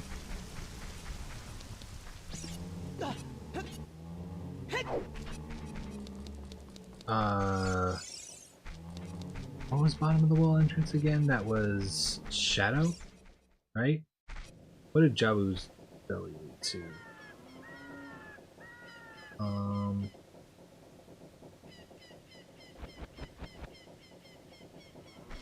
Oh no. Oh wait. No. Jabu was bottom. No, that's right.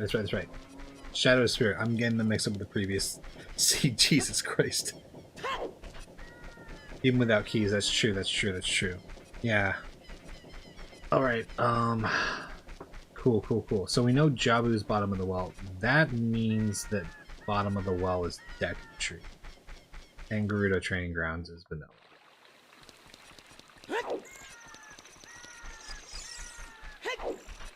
But the good news is that the moment we get Song of Storms, we can just go ahead and complete Deku Tree. Oh, hey, Parma.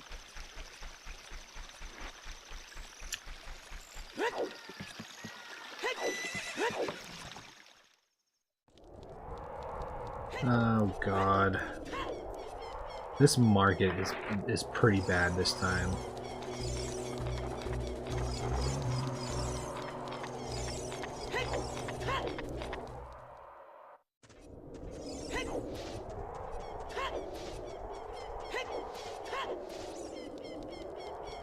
It's horse you just walk backwards. That's right. Link's knee strength has got to be ungodly.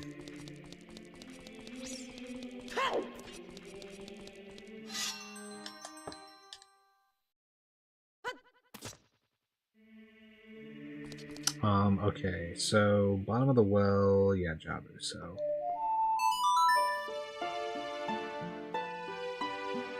Shoulders too from all that, yeah, fuck yeah.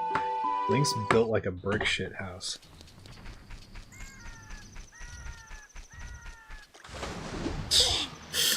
Yeah, his fucking rotator cuff's toast, dude.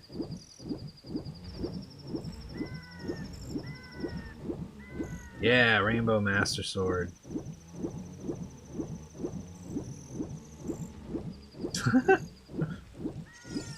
Yeah, the dude's he's got fucking bulletproof knees, he's got an indestructible shoulder. Who needs the Master Sword, dude? Just fucking shoulder check Ganon. He'll fucking dislocate his arm.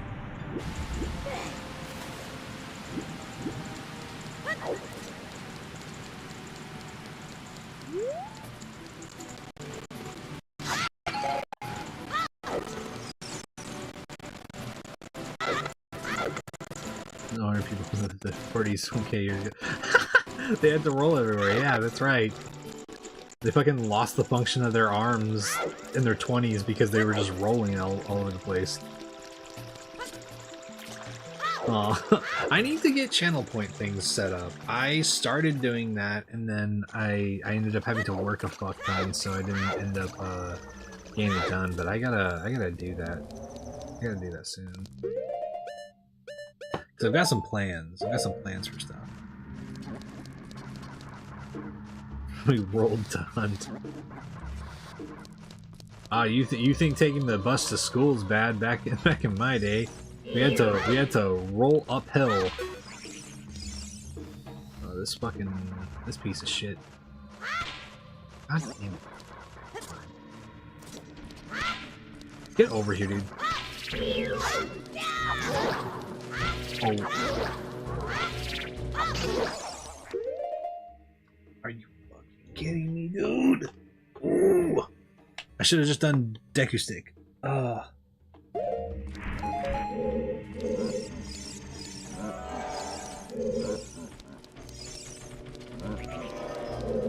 Okay. I was like, did he drop down to the thing yet or not? Yeah, that kind of shit's happened a couple times. Fucking bubbles. I just need to remember to always use Deku Sticks on them.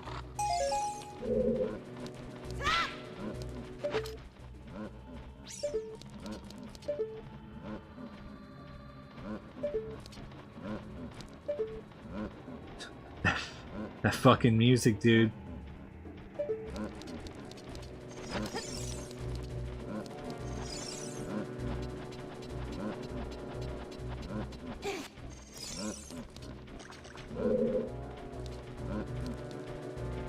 Oh. Wait, what the fuck was that? What the fuck? Was he... Something was stuck in the wall? Oh, it's in the basement, that's why. I was like, what the fuck is happening, dude?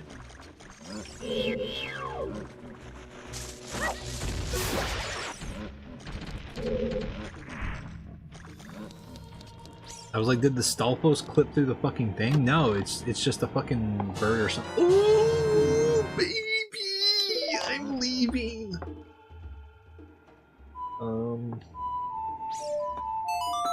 I'm fucking leaving this hellhole. You can't keep me here. What are you gonna do? Make me come back? Probably.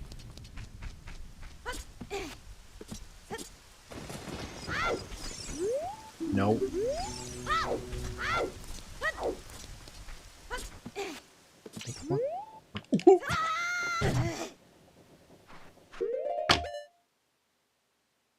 I just had to fucking open my fucking mouth, didn't I? I just had to open my fucking mouth, dude.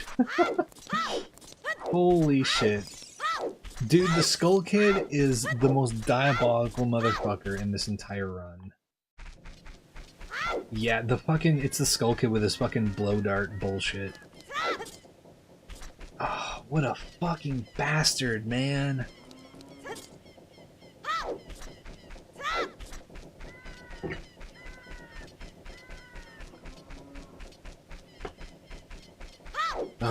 They need to fucking...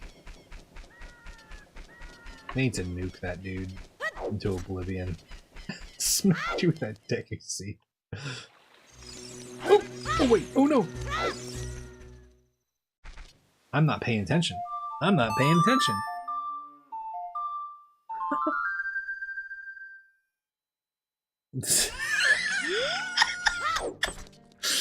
Oh man. Yeah, well, because I saw him spawn, and like I didn't hear any noise, and so part of me was just like, I thought it was an Iron Knuckle for a second, and so I just got curious and I looked behind me, and then the moment I looked back, I knew that was gonna get me hit.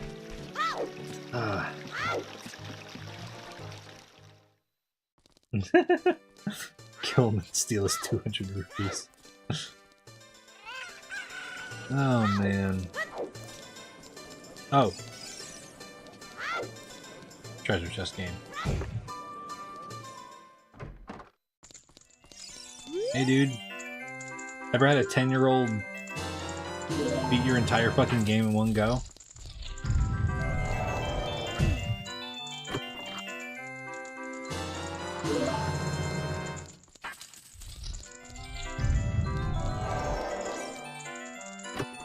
Yeah, some fucking hero of time.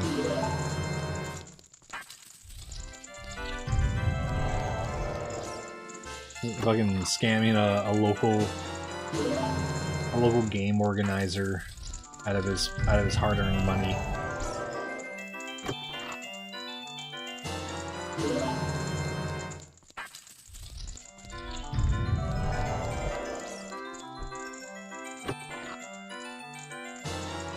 They should make a mod where you have to make it convincing that you don't know the answer.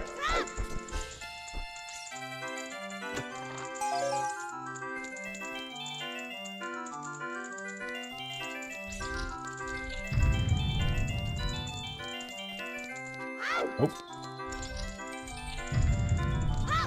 I mean, that's true. Only two choices, 50-50 chance. Or lockout lens. Oh, yeah. He confiscates your lens at the beginning of the game.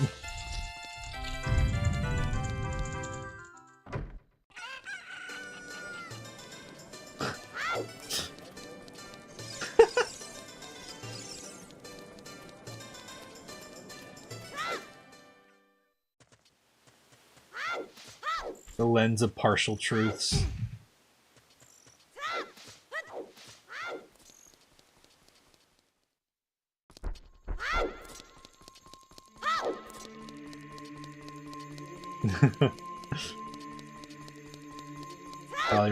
Yeah, I mean that's true. That is true.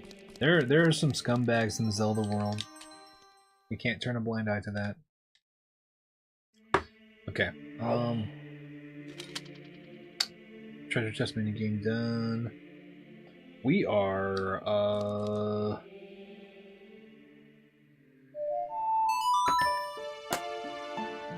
we're going to fucking Gerudo training grounds. About fucking time.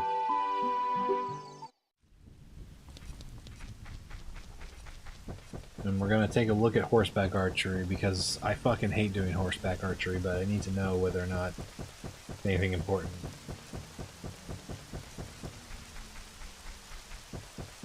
Guess five coin flips in a row before you can make a profit.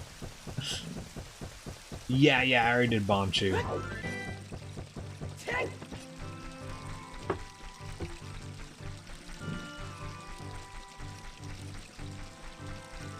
Where you go, Ian? Yeah. You know, it's funny. It's funny, Doc. I actually have a challenge I give to people. So this is gonna be kind of like a niche thing, but so I'm a guitarist, and I use an emulator for my like amp setup, like amp emulation and effects emulation. So it's all digital. It's all just like in a rack. And for anybody who doesn't know, that technology is really good. Like it's so good that I don't care who you are or how good your ear is. You in a recording or in a full band live setting, you cannot tell the difference between that and like a real physical tubing. Now alone, solo, if you just got a guitar going and whatnot, there's a chance, especially if you've got an experienced ear, maybe. But even then, it's kind of like, I don't know about that. But there's dudes who still like occasionally will be like, oh, there's nothing like the sound of a tube amp, and I'm just like, hey dude, I'll give you $100. I will actually give you $100 if you can listen to 5 audio clips and tell me which one of them is the actual tube amp. I mean, exactly. It's purists. It's because, and here's the thing, I don't blame people for liking tube amps more. Messing with knobs and having physical hardware, that shit's cool as fuck. I love tactile shit, and frankly, if you've got an amp setup and it's just like exactly where you want it and you don't want to change anything about it, I'm with you, man. Go for it. But anytime people are like, oh, you just can't get as good of a tone, I'm like, That sounds like a you problem. That sounds like you can't dial in tone. That's not me. One buy for $100.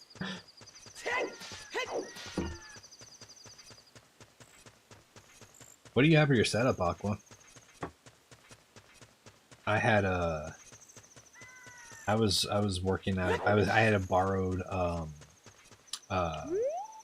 fucking 5150 that I was using for a while, and then I got my Line 6 Helix set up, and since then I've just been using that.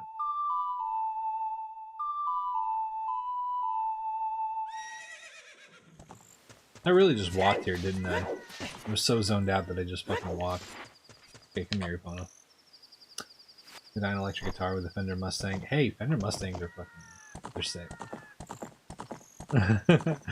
Yeah, I mean, like, here's the thing, Camille. I don't have any problem if someone, again, if someone finds an amp that they really like, or whatever, they have a specific setup. I don't think that you should have to learn all about dialing in tone. If you find something you're happy with, do that. That's cool as fuck, man. But the moment someone's attitude becomes like, this just isn't as good as this thing, I'm just, oh, I need to make it fucking daytime. But the moment, yeah, it becomes like, oh, this is better than that, and it becomes kind of like a weird elitist thing. I'm like that, once again, that's you not knowing how to dial in tone, you know? Both can be true. If you're going into the booth, you always have to... Yeah. I mean, that's part of the thing, you know?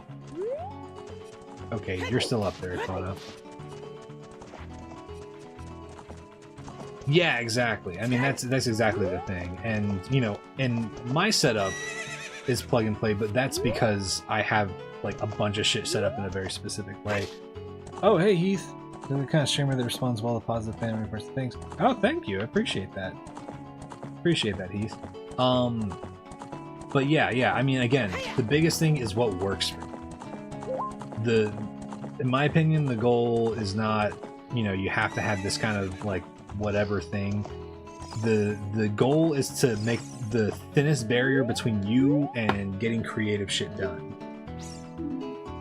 Oh, I don't gotta do it. And whatever makes that barrier between you and getting creative ideas out as small as possible, that's the thing I'm about. I'm like, that's the goal. That's why, like, I mean, the bird avatar I've got is like a perfect example of that. I don't like setting up my fucking face cam and my lights and stuff like that in my bedroom all the time, so I'm just like, I'll just have this avatar so I can just do it.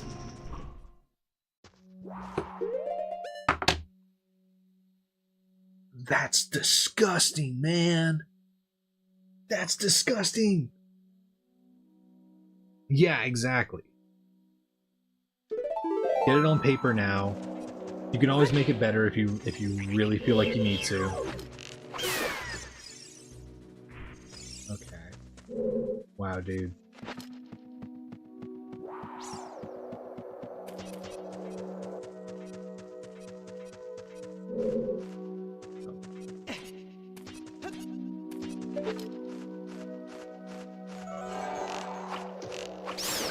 Get the fuck out of here, dude. Stay the fuck away from me. Okay. Woo!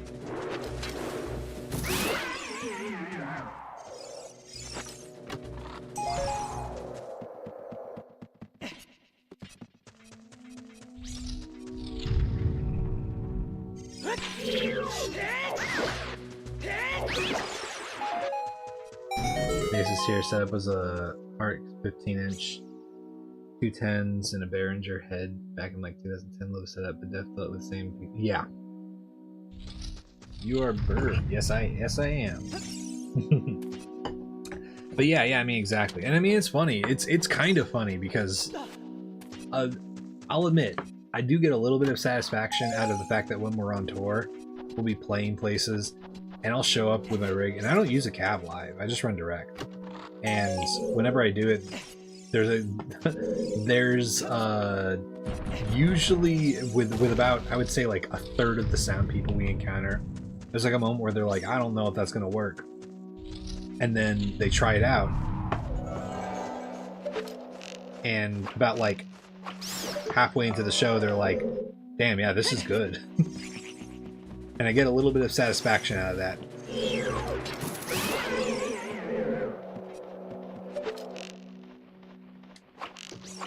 Especially because it makes, you know, like, if people have the money for shit, then, like, that's cool, but it also makes shit affordable for people, you know? Like, one of the reasons why I was using a borrowed 5150 is because I was broke as fuck, man. I did not have the fucking money to get a fucking head and cab and shit like that. I knew what I wanted, but I just didn't have the money for it, and all the fucking effects pedals that I wanted and everything. It's a lot of fucking money, man. And I'm a firm supporter of making the barrier of entry to making music lower.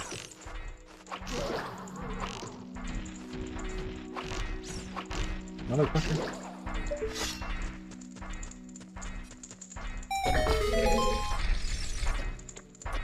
Okay. Whatever, man. Whatever, man. You can have the platform.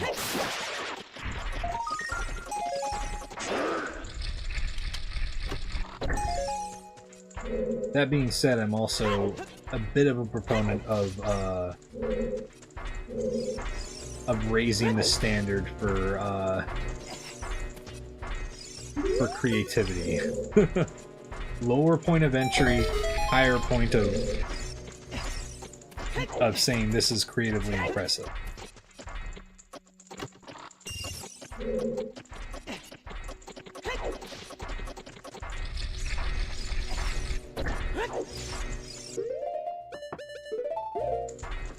Okay.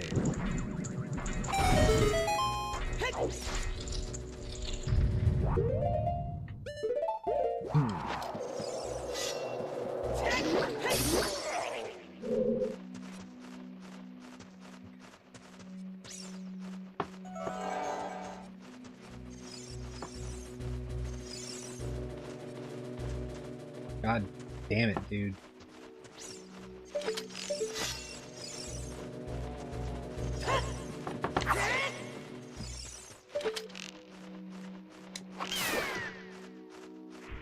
Come here. Gotcha. Oh, fucking Christ, dude. Focal point, in my opinion, of what Riot is doing wrong with League of Legends. The barrier of entry for new players is the same. Yeah.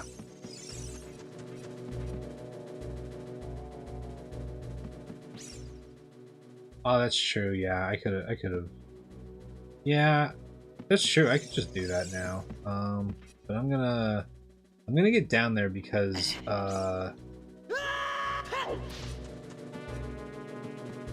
so there's a bit of a tricky thing here where I don't wanna suffer any fall damage. What? Link!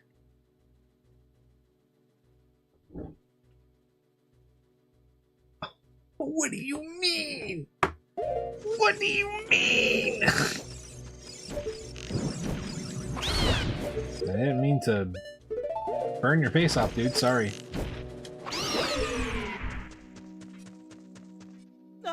Oh my god, dude.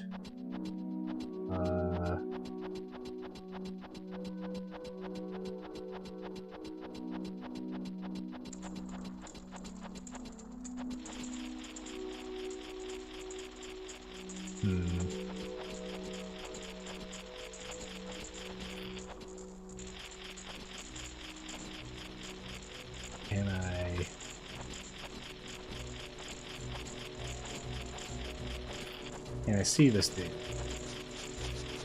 Okay. He's not standing over there. That's a tech guy. Yeah. There was a point in a stream I did a long time ago where, as I was killing a boss, in a Souls game. I said, I'm not trying to disrespect you, dude, I'm just trying to kill you. And that's the same vibe that I have with enemies in this game. Oh my god, dude. Okay, do we do this last, fucking check?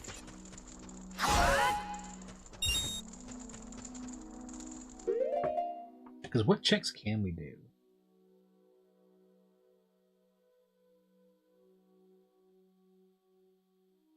We can go and do the rest of... Did we do Scarecrow's song? In Dodongo? I can't remember.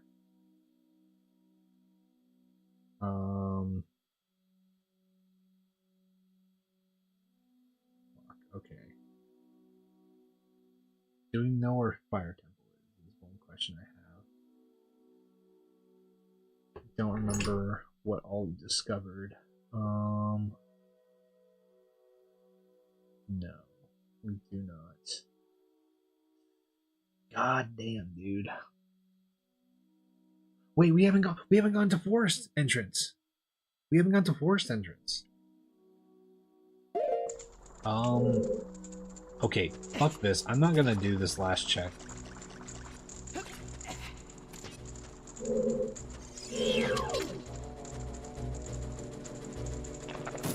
There.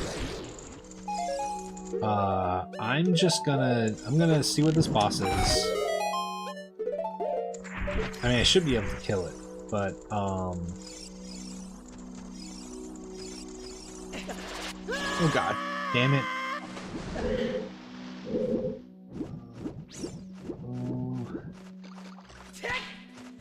Get over here.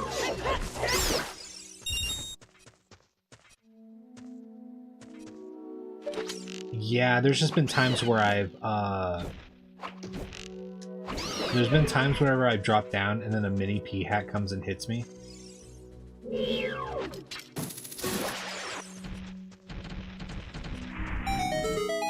So I'm always nervous about that drop down, because... Oh, there's one time where it was two. It was two mini P-hats. Oh. Oh, wait. Okay.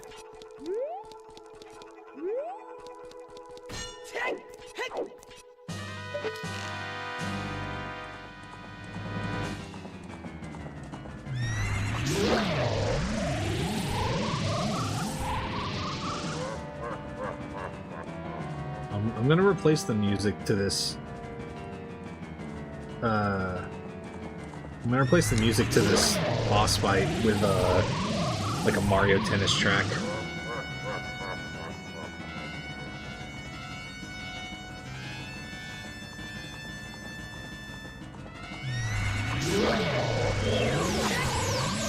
Okay, dude.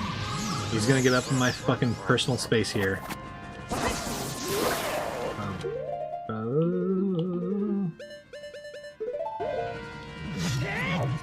What?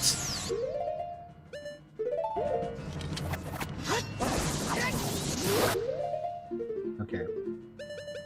Sorry, I'm really bad. I'm really bad at hitting with the fucking Big Oran sword. So I don't use it.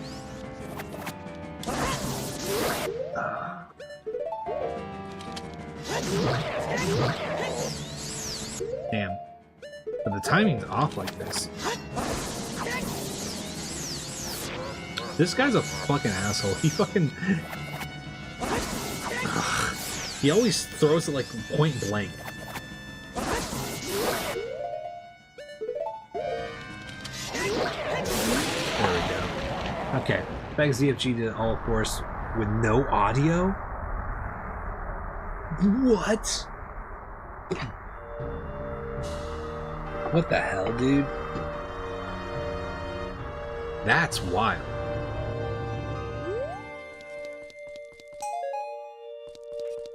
I mean, I guess visuals are maybe the most important part, but that's absurd, dude.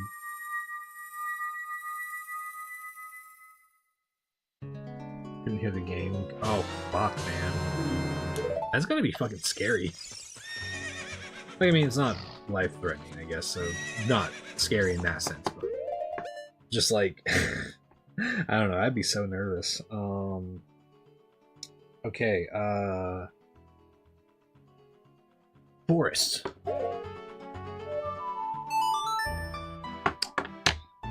ZFG is one of those dudes I'm just like, I don't know. There's some people who are just fucking built different in playing video games, and I'm just super impressed by that kind of shit.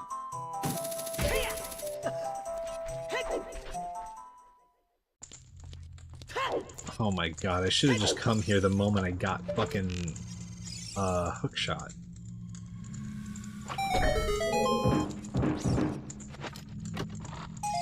He sees the Matrix.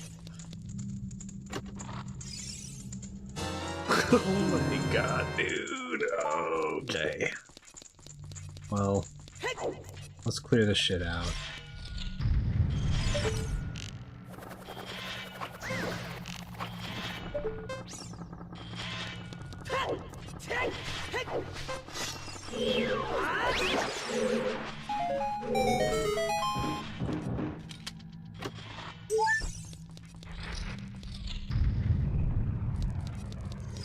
Yeah.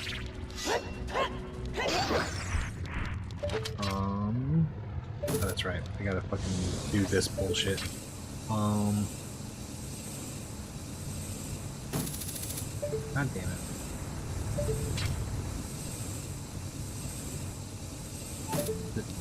Right over here? There we go. I didn't know until a few streams ago. I didn't know until a few streams ago that that was a thing you could do.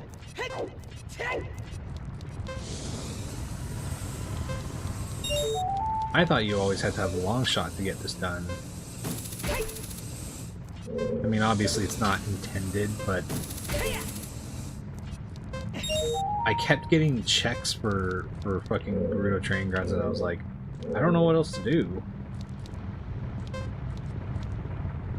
And then finally, just one day, I was like, I think you were here, Doc, where I was just like standing in that spot, and I was like, oh, what, am I supposed to hookshot it from right here?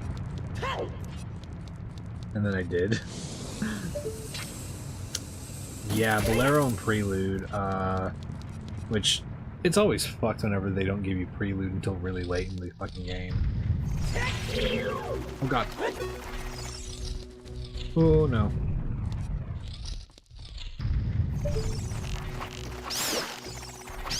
Oh my god, dude.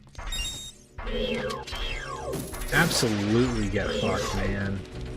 What a shitty way to come into a room.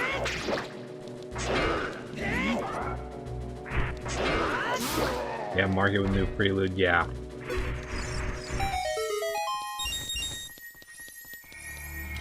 So I'm just doing all this now, because this is Way of the Hero, and it might just have been Song of Storms, but I am just like, if there's even a chance that there's something else here, I'm not gonna pass up on it.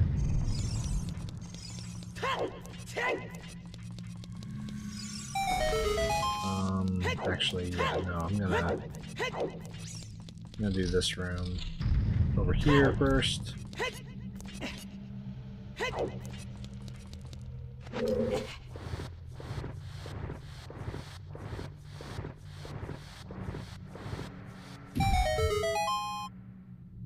Okay, let's see. Ooh.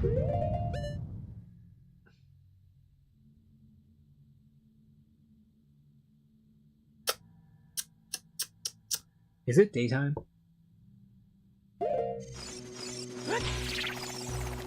It is. Oh, motherfucker. Okay, I'll have to come back to that room.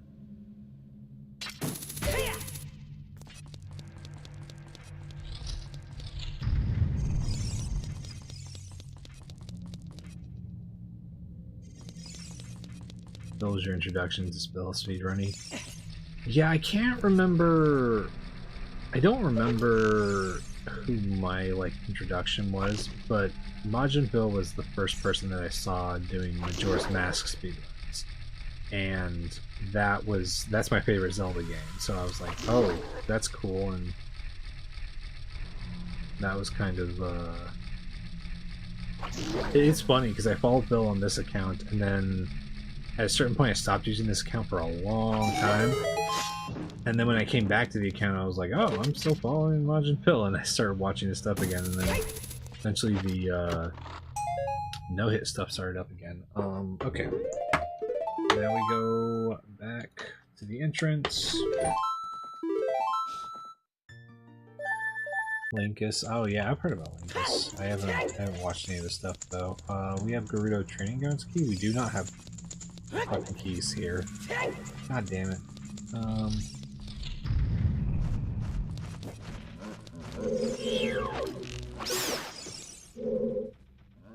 You stupid motherfucker.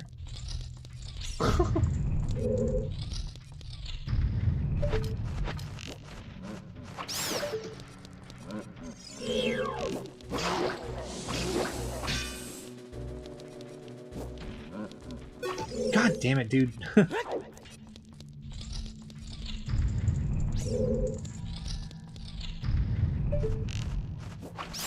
Stalfos are fucking bastards, man.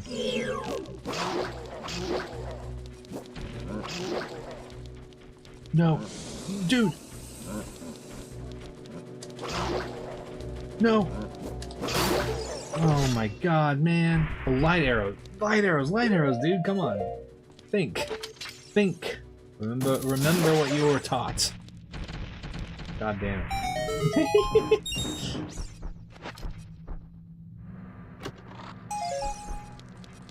Oh, Christ.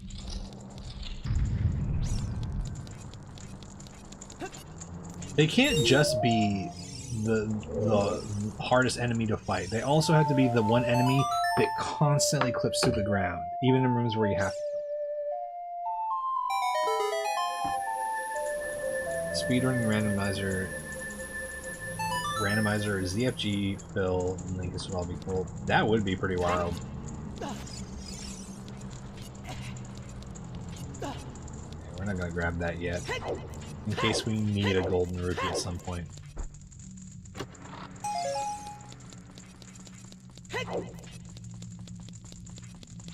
Yeah, at some point pretty soon, I want to get together with some other streamers and do some archipelago stuff. I think that would be fun. I don't know how many of you here are familiar with Aeneas, but Aeneas is one person I'd like to do some archipelago stuff with, along with Salvo is also really cool. The question is, what Zelda game would they do when they do an open world like Breath of the Wild, Tears of the Kingdom, Mercy? An ARG with the three of them would be pretty wild. That'd be pretty absurd. But they kind of did that, didn't they? It was well, not those three, but Phil recently did one that was like Twilight Princess, Skyward Sword, and Majora's Mask.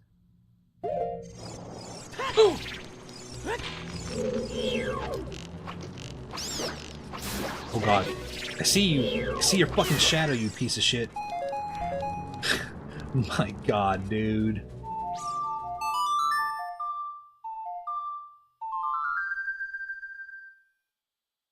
Oh. That's weird. I mean, I guess that makes sense as like a solution to where they spawn. But that makes sense.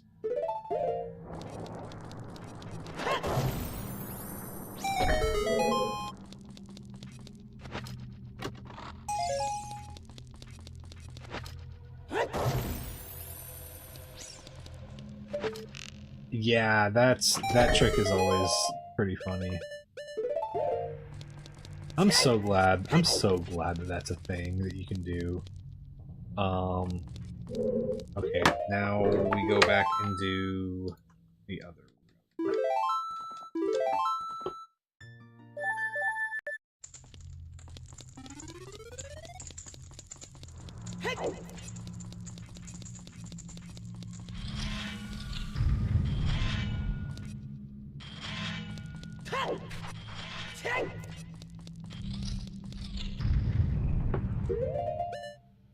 Bill's last time hit Randall, they walked through the graveyard fences and got... What? Whoa.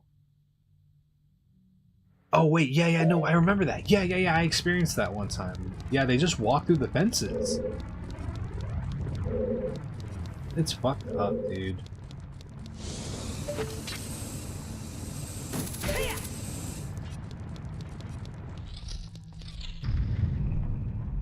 Difficulty issue. Yeah, I mean, that makes sense.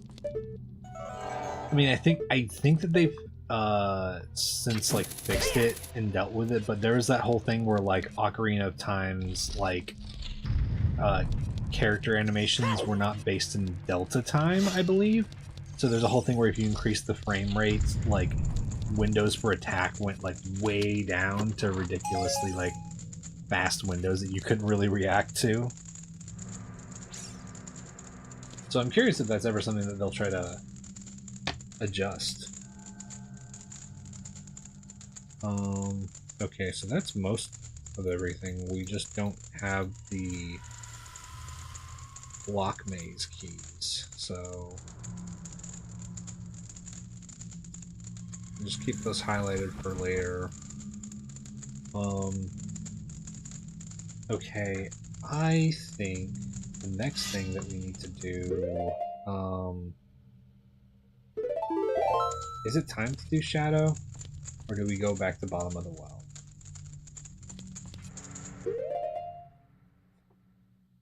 Do we even know where...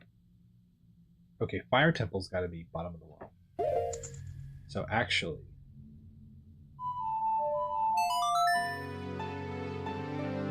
That's the one temple we haven't found yet.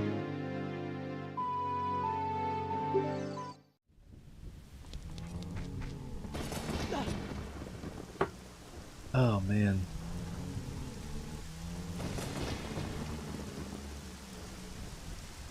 Comanche Banshee, thanks for the dolphins, buddy. How you doing?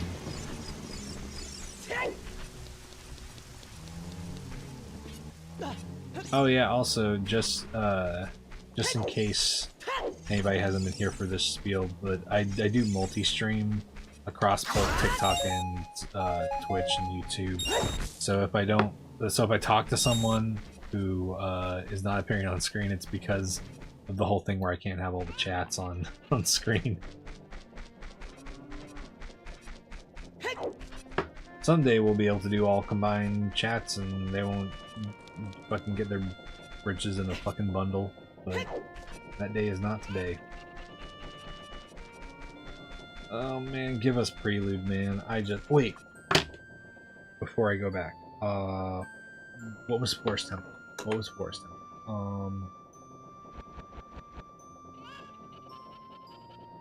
Ice Cap.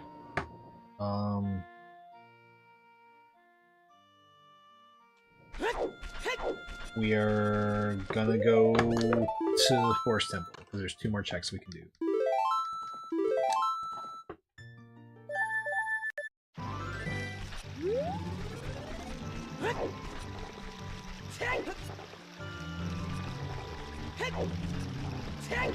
See, I don't understand how, like, I can make that jump and not take fall damage, but then, like, the jump, that like, fall in Deku Tree cost me fall damage.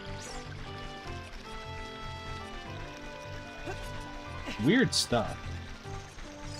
Maybe I'm just bad at measuring distances based off of, like, line of sight, and I'm just like, I'm pretty sure that those distances are comparable.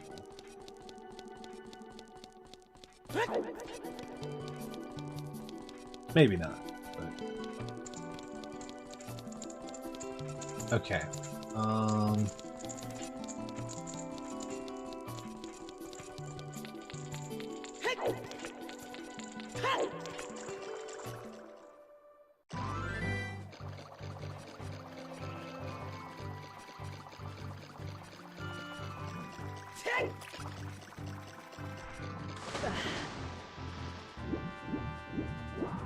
I love hearing a mini pea hat burning out in the distance. It gives me great joy.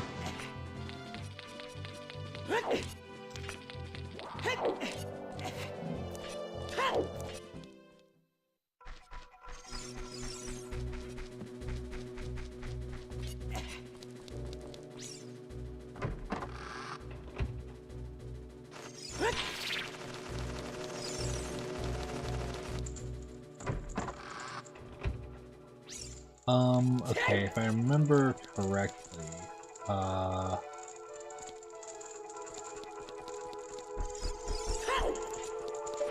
this is the side with the grassy hill, right?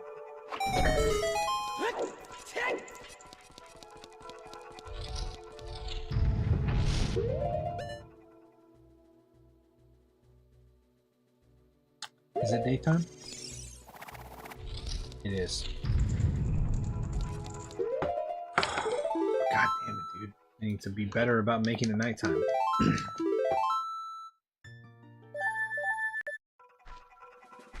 Visible enemies are pretty shitty.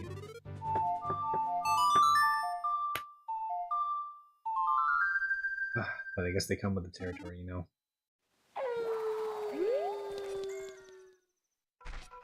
It was really funny. We had to do Water Temple last seed, and I think it was where you it was a small tunnel where you have to go and go through to get a boss key there. And while we were in that like underwater area, a fucking Lizalfos spawned. It was fucked. Can't remember if that resulted in a hit or not.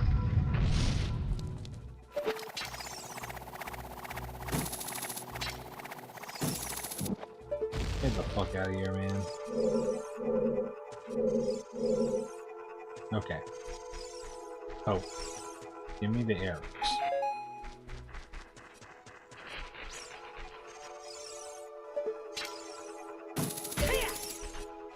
Anything important?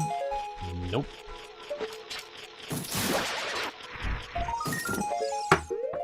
Ugh. Yeah, it's pretty satisfying, honestly. Okay, so that's done. Dongo Cavern. Where's the Dongo Cavern again?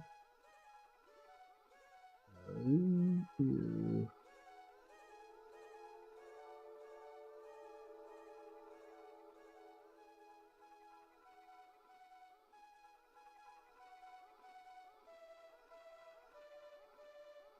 Oh, Spirit Temple.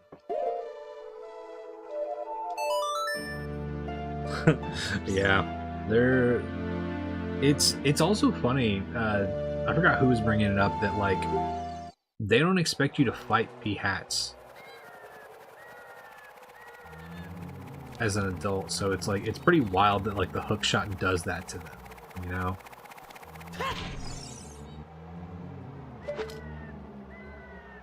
We're gonna let this motherfucker come to us. Where is he?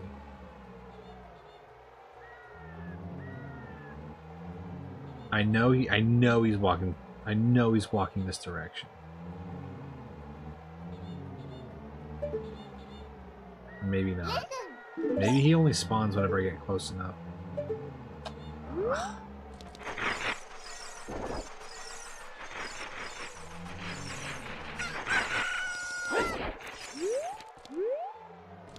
Oh. Where the fuck does he come from? Huh? Where does the big stall child come from? What do you mean? Where is he?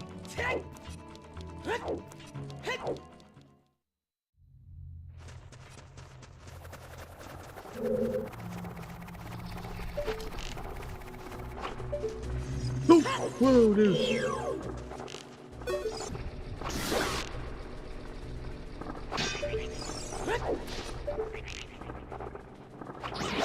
I heard the music getting louder and I was like, oh man, that bird must be getting close, but I couldn't hear its fucking things, so I was like, Must not be that close yet. Okay.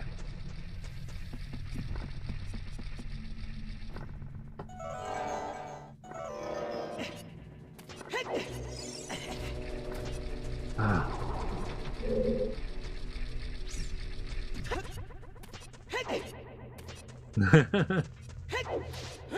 Oh.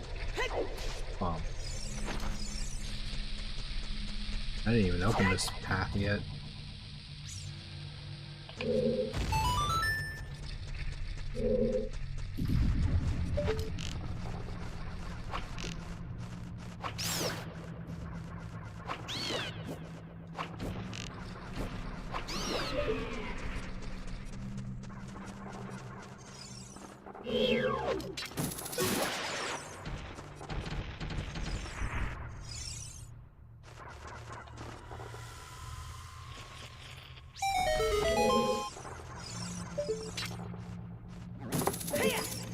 Ooh.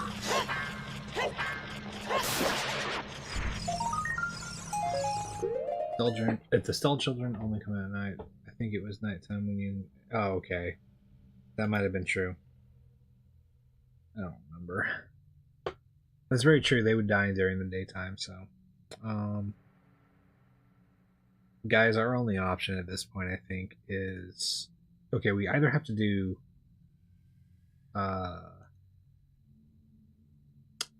Can't we do. No. Sorry, I'm checking all of my options.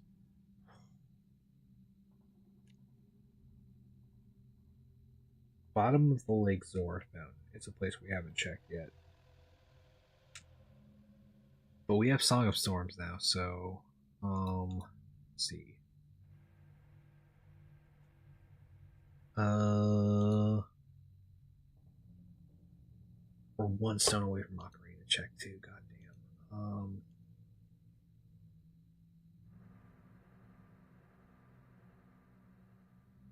Okay. Still don't have Bolero, so we can't do Bean Patch.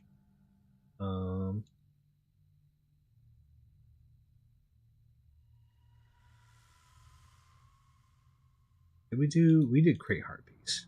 Yeah. And then Horseback Archery with nothing. Oh, I don't think I want to check Haunted Wasteland. I don't think that's a good idea at all.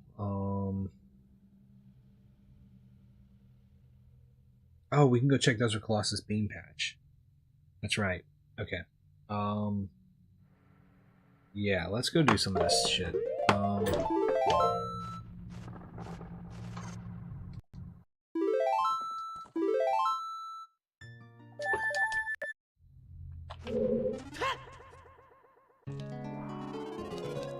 Okay,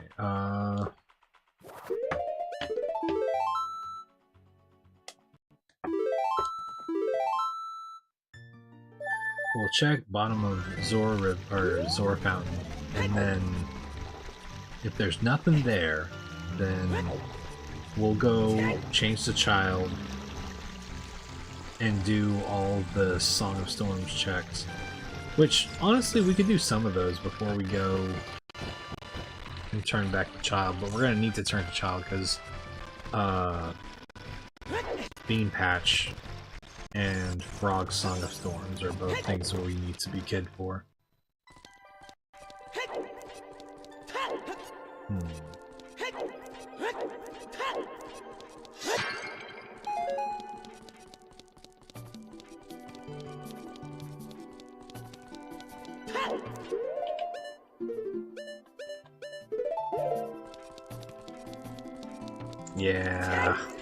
Yeah, Marketplace is not going to be fun.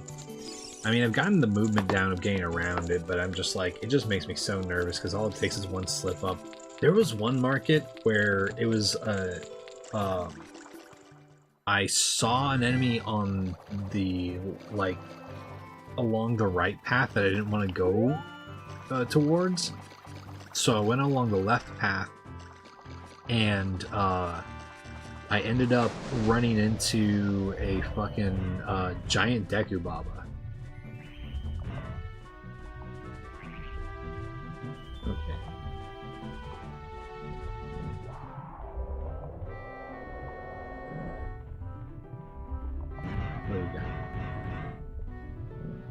Red Rupee. Okay, so that's nothing.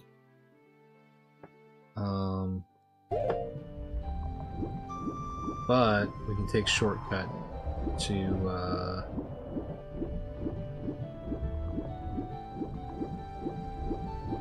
the Death Mountain Trail.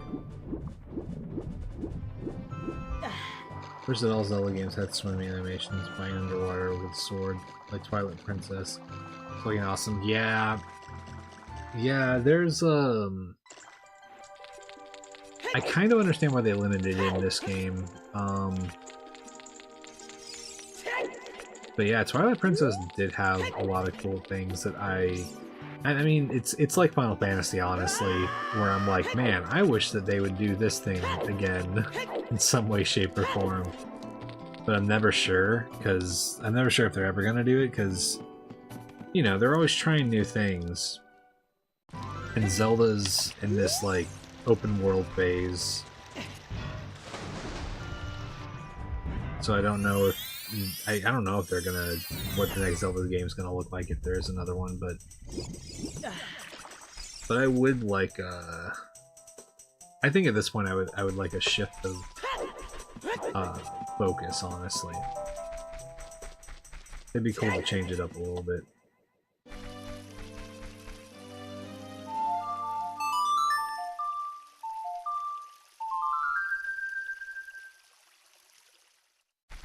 Oh, wrong fucking song.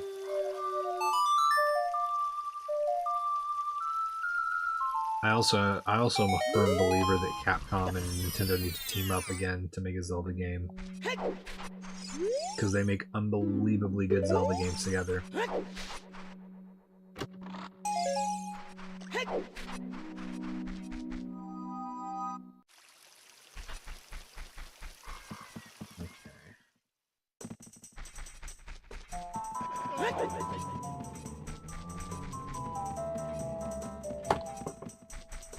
Oh yeah, Hyrule Warriors.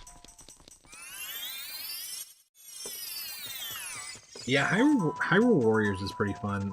I think it's cool having a game that's like it is kind of funny because sometimes there are just moments where you're like, man, I just want to do this cool thing with like Link or Zelda or Sheik or whoever.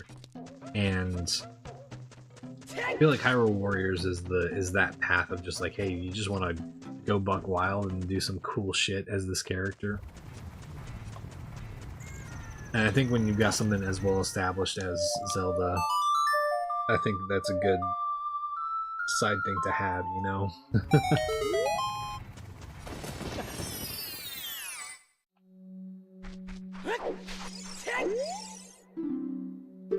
Don't be bad. Sure thing, man. Okay, so that's nothing. All right.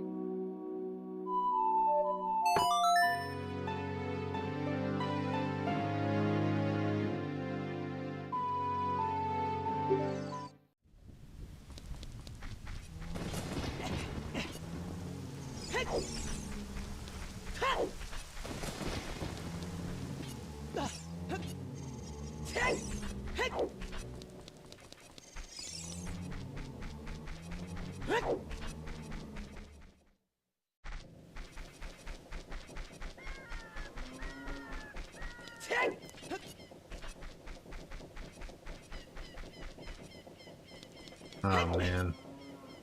We can also finally open fucking bottom of the well.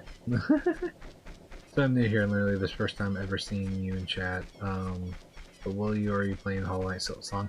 Not at the moment. I'm pretty kind of like, I'm tight on money right now, honestly. So I haven't had the chance to get Silksong. But I would like to play it at some point. But currently my plans are, I'm doing this, and something I'm pretty focused on, but I do want to do some Halloween streams this month. Go through my Steam library and just line up a few horror games to play. Just for like a little bit of fun, to break it up and whatnot.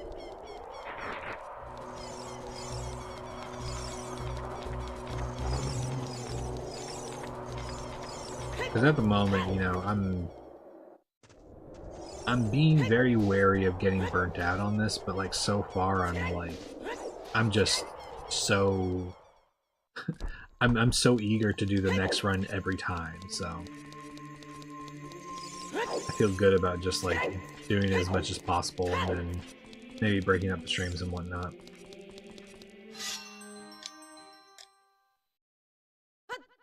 Hell yeah, Chameleon. Appreciate that.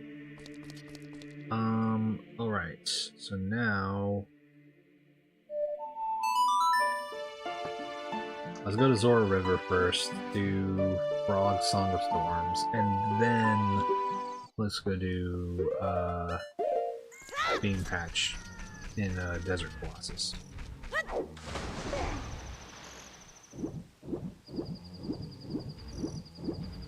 What do we even need at this point? We only need water and spirit boss key, I think. Yeah. Water and spirit boss key, and then we're in go mode, honestly.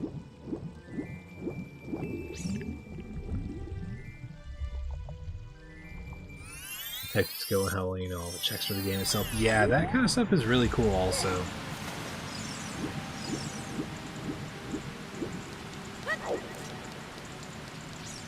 Also just sometimes having to make a decision of like, I don't know where this item is, but I know that I got an item in this dungeon. Do we assume this dungeon is Way of the Hero in multiple ways and go after this item in here, or do we explore other areas and follow the trail of this item we just got?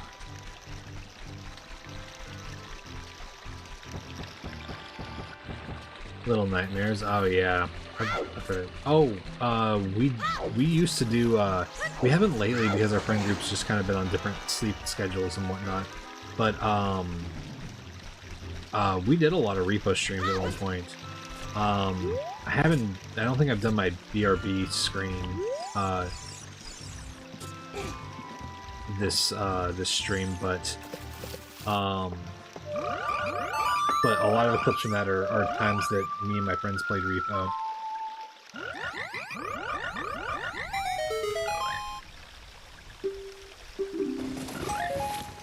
Okay, that was nothing. Yeah, I love repo though.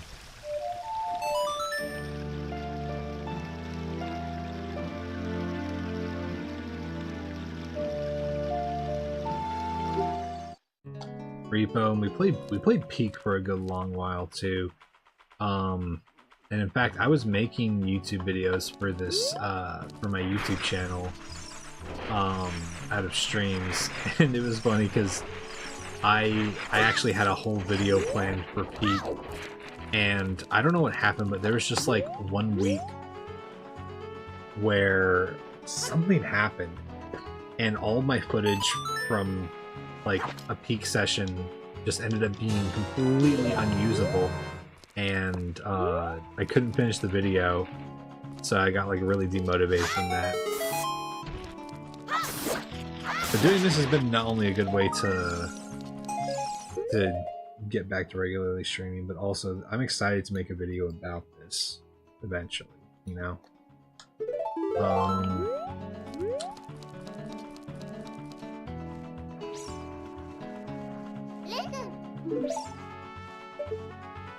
Okay, at this point, I think we go and check Great Fairy.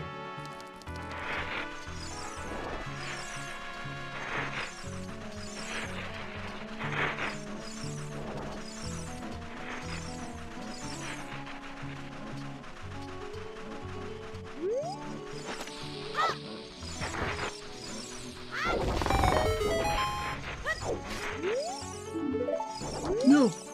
No, dude! Oh, what the fuck? I was trying to roll! What the fuck? Why did it do that?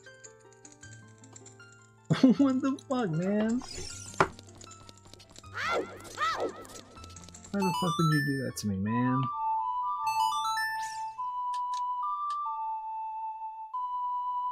Like, I understand if it wasn't already bombed, but and it wasn't even anything, man. Come on.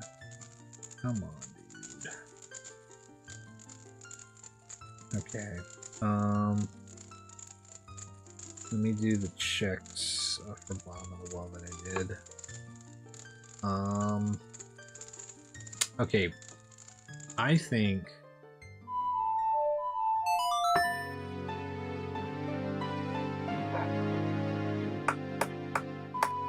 we do Shadow Temple.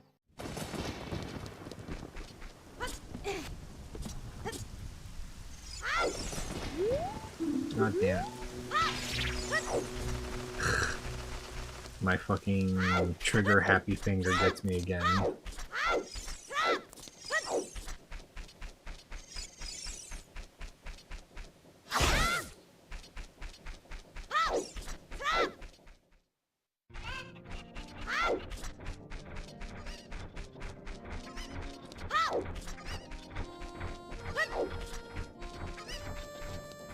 Aqua, it's a really fun game. Honestly, at some point, if we can get a group together, we should try playing. It'd be pretty fun.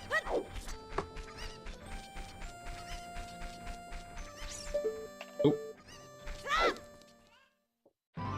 on Among Us, yeah. It's pretty fun. It's especially nice because it's a game where it's like, oh, wait, what am I doing? It is almost nighttime.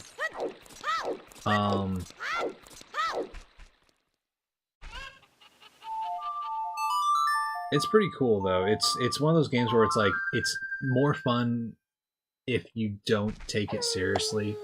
And that's kind of the best part about playing with friends is that shit just gets so goofy that it's hard to take seriously. And yeah, Agent, that check I wanted to avoid doing it, but now at this point, it's either that or doing temples, and I'm kind of just like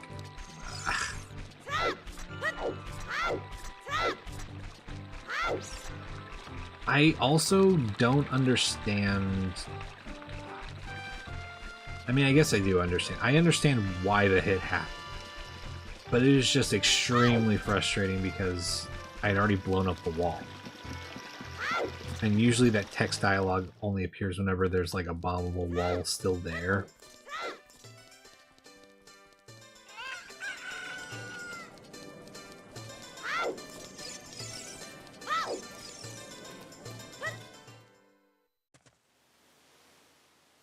Oh, wait. There's a Song of Storm's Grotto we haven't done.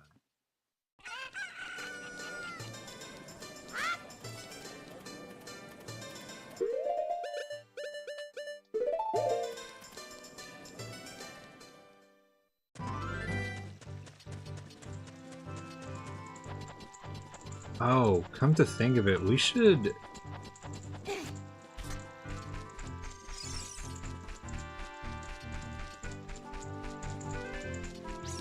We should do Baron.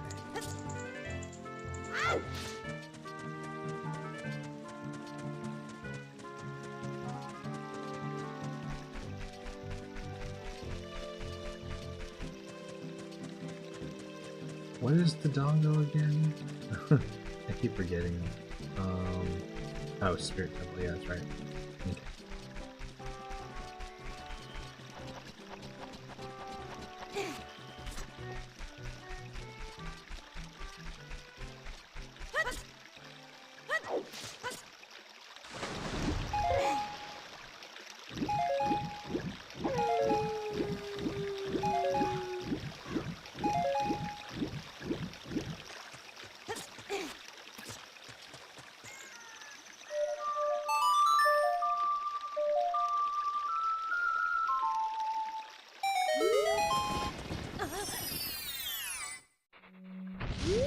Oh god.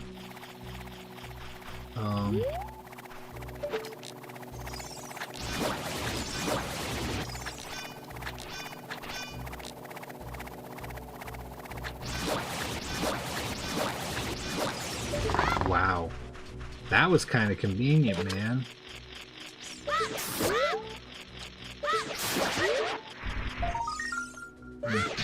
Fine. Okay.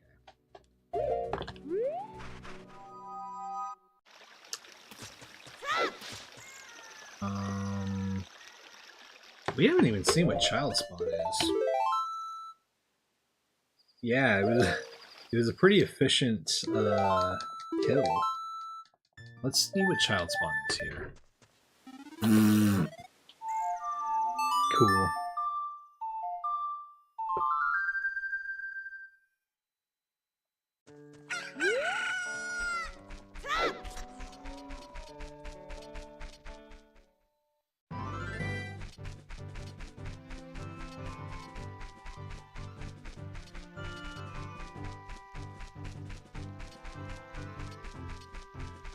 Okay, I'm gonna see if I can just blitz Shadow Temple.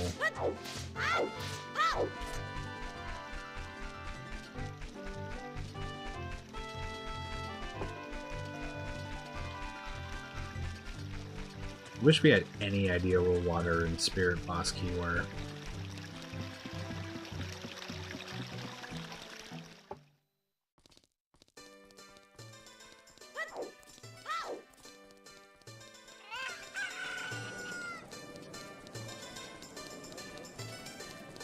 Oh wait. What am I doing? I almost forgot to fucking open up bottom of the well.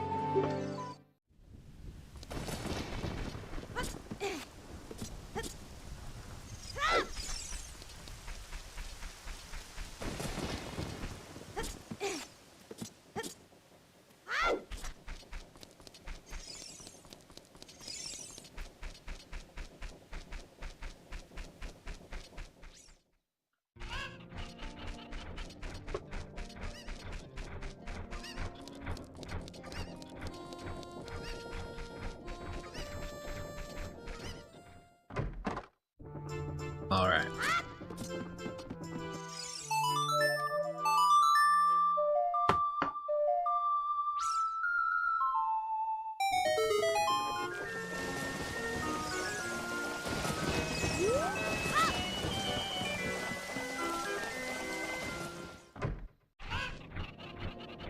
Oh man, dude. Okay, just so I checked. Chabu for sure. Yeah, imagine a randomizer seat so fucked up to get Jabu twice. I would actually fucking die. Okay, so suspicions confirmed.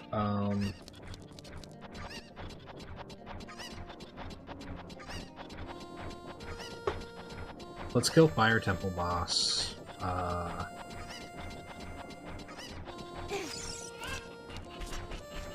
See how that goes. Because I don't think... Yeah, we can kill any boss no matter what it is. My money is on the Twin Roba, though. It's either... I guess it could be a few things, because we know where... We know Morpha... Morpha's in... Wait, no. Morpha's in Spirit. We don't know what's in Shadow. At this point, it could be Goma or Twin Roba.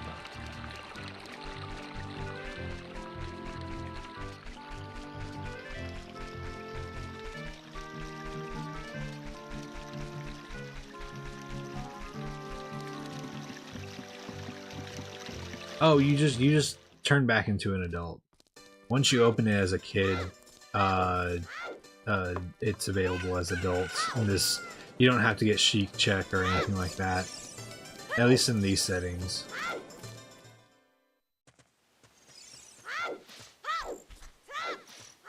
It reminds me, I need to remember to turn off Dark Link in the fucking randomizer.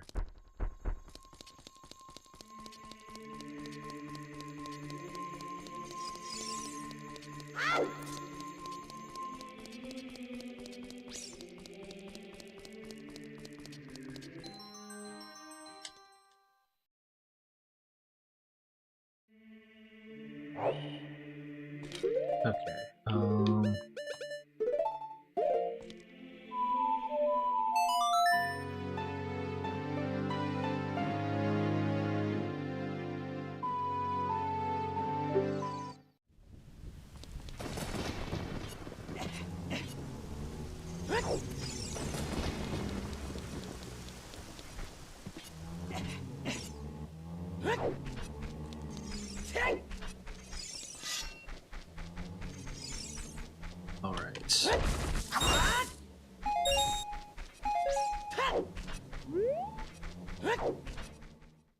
We're good on pretty much all of our supplies right now, so...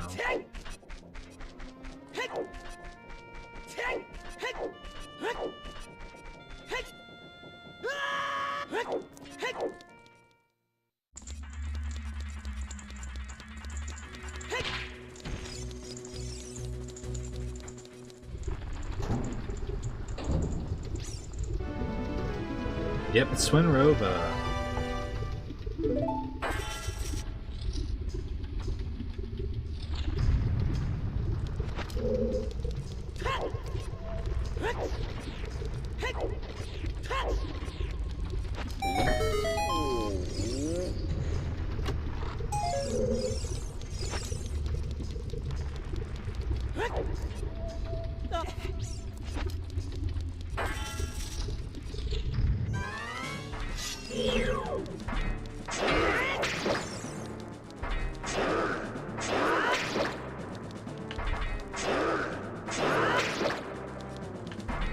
Of course, TikTok sends me a fucking slide puzzle while I'm doing this. Just a second. There we go. Okay.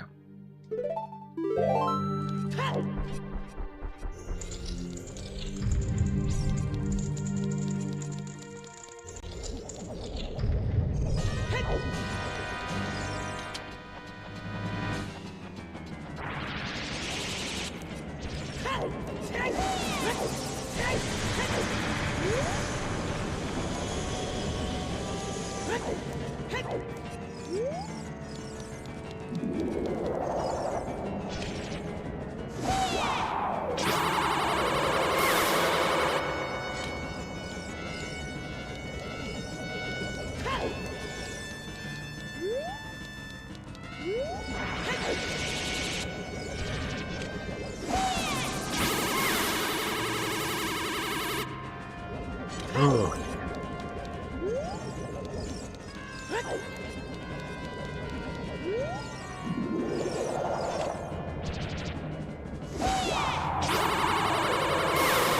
Wow. They're really behaving. I'm not used to this.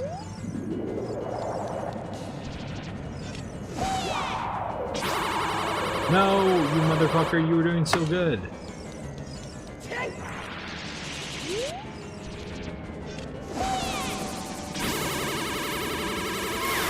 There we go.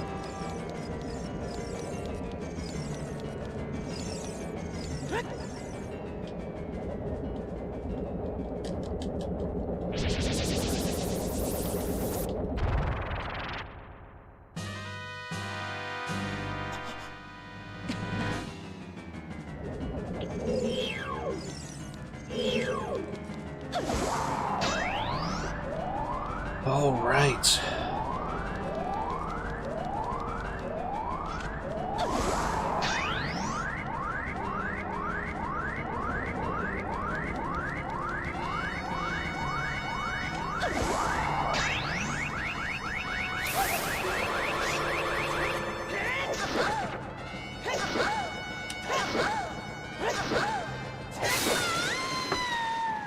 Wow, I've never one-cycled her before. Hell yeah.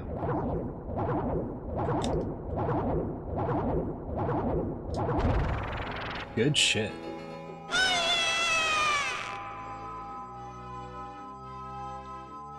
Over the baddie.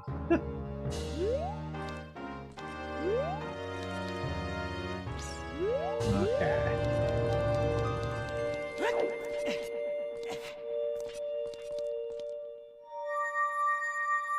Yeah, Brian, I've been trying to get better at doing Twinrova faster for this challenge. Okay, light medallion. That means Shadow Temple. Shadow Temple and Water Temple are both child bosses.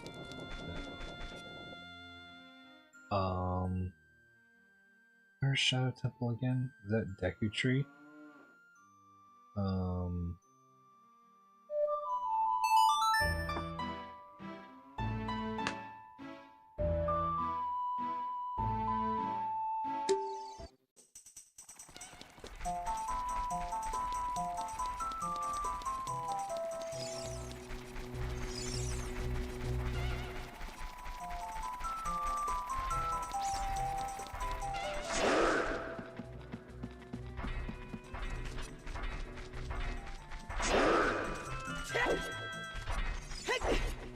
Brian finds it funny that there's the PR voice actor is still alive to know that weirdo still got him.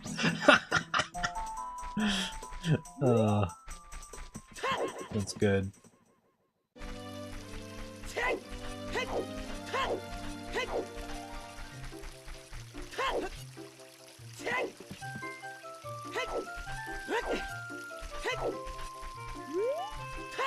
I haven't looked at the credit for it. I imagine if it's... I wonder if it was like a full-on voice actor who did it, or if it was like just some person in the studio who did some like weird voices. Oh, she died in her 50s? Oh, man. Oh! Interesting. I didn't know that. Damn. That's unfortunate. R.I.P. to a voice baddie, I guess.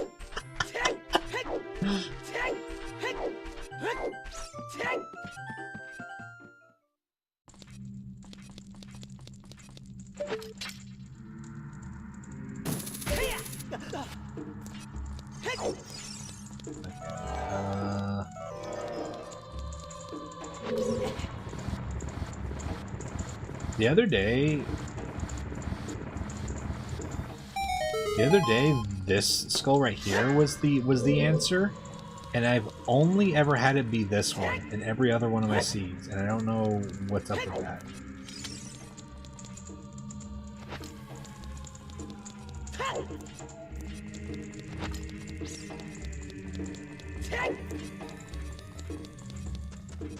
Whoa, okay, dude.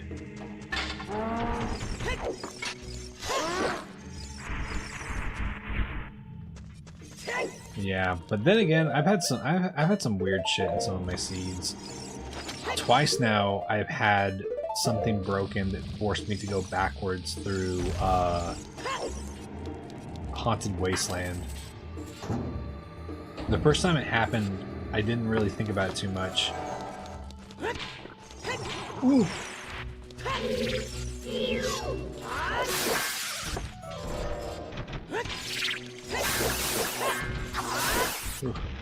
God damn, dude.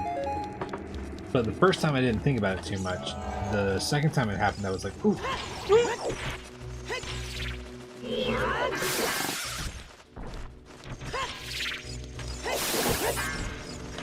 God damn it. Ooh. Oh. Oh my god, dude. What is up with this fucking temple, man?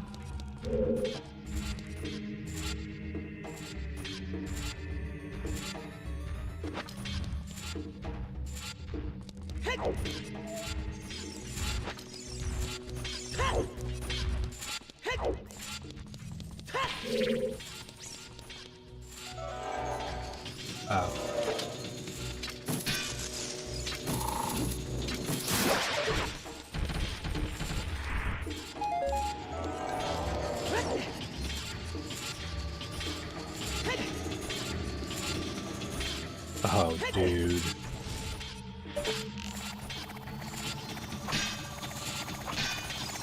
Oh.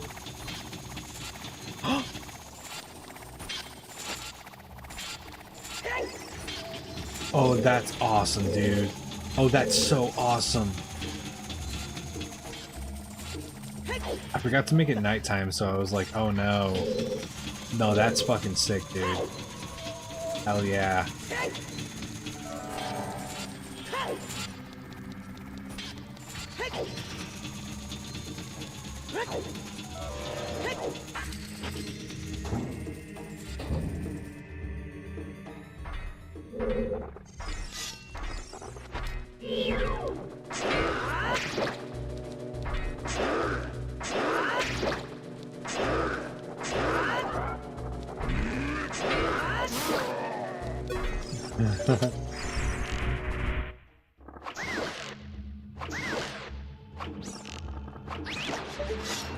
Right.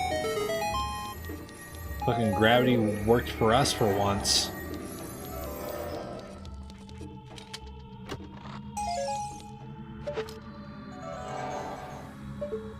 Oh, can I not do this without long shot? Do I need long shot for this?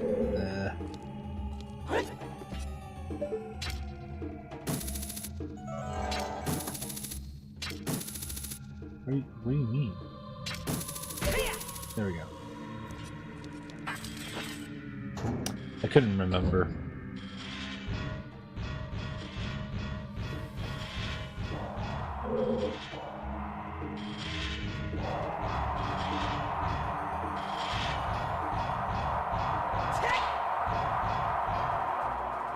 Oh, hi, dude.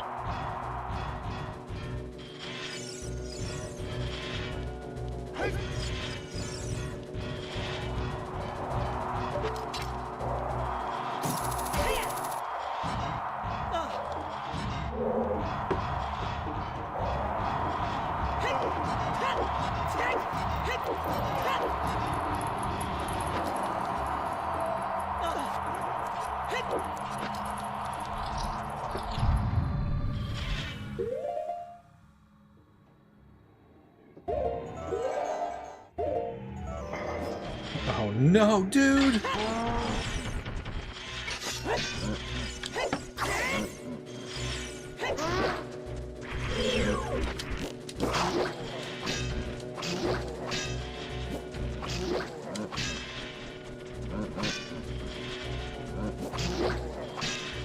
Oh. Oh my god. Light arrows! What am I doing? Light arrows, dude. Why are you panicking too much, man? You're not thinking. Oh, fuck, dude. I panicked. And I just went into gamer mode.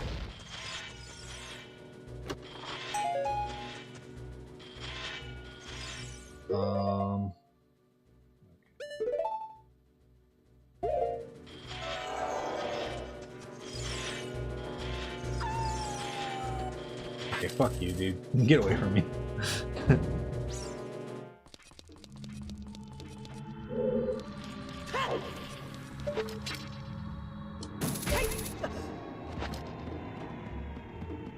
Yeah, that was kind of fucked.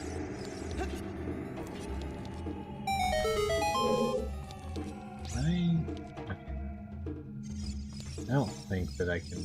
Oh, yeah, that's right. I can. I remember doing this.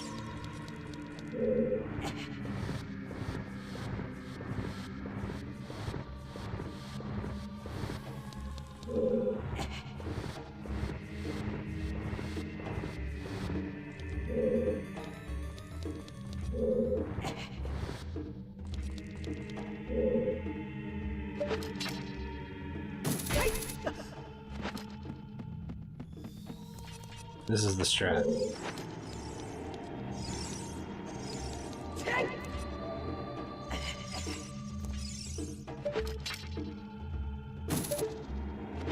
Or it would be if I pulled the sap bar out.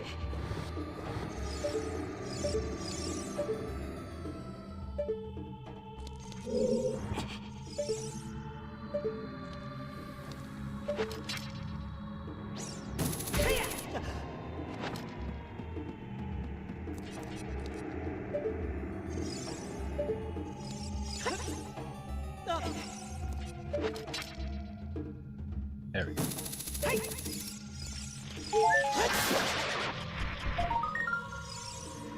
Sure, man. Yeah.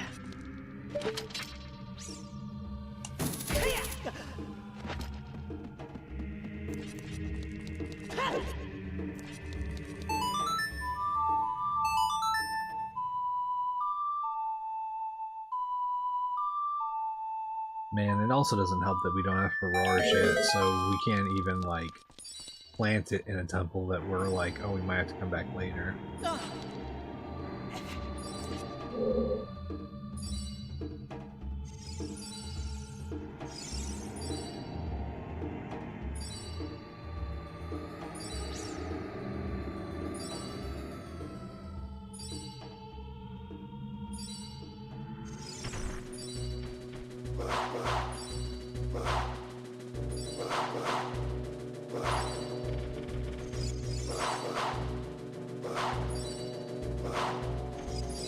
Goodbye.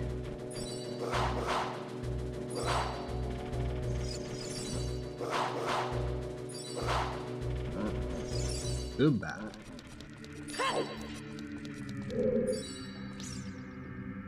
Tweedledee and Tweedledum fucking falling off the boat over here. Okay.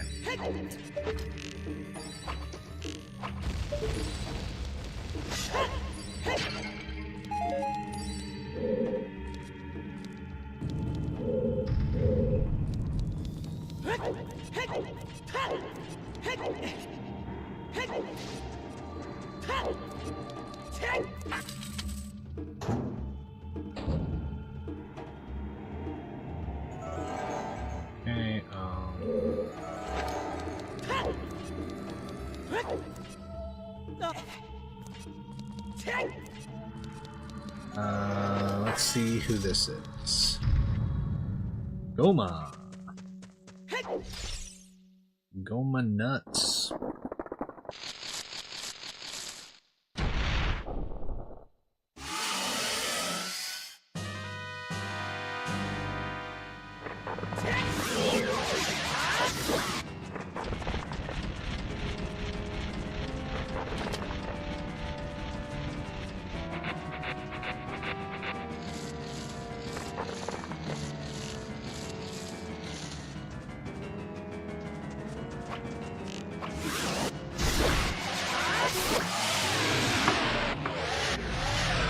Yeah, right.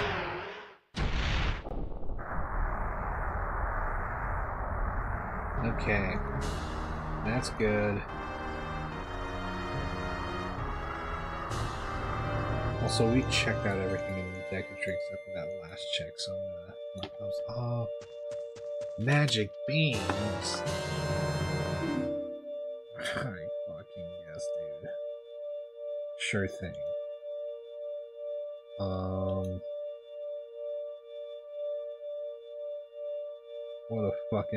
What a fucking check, dude. Is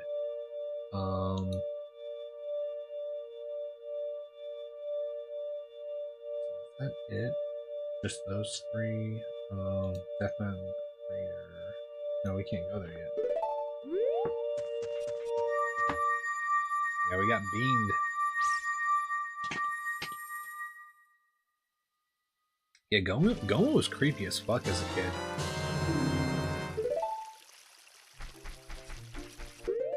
Oh, man. Okay,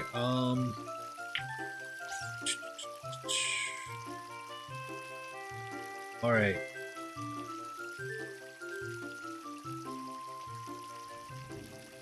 Here's the deal, y'all.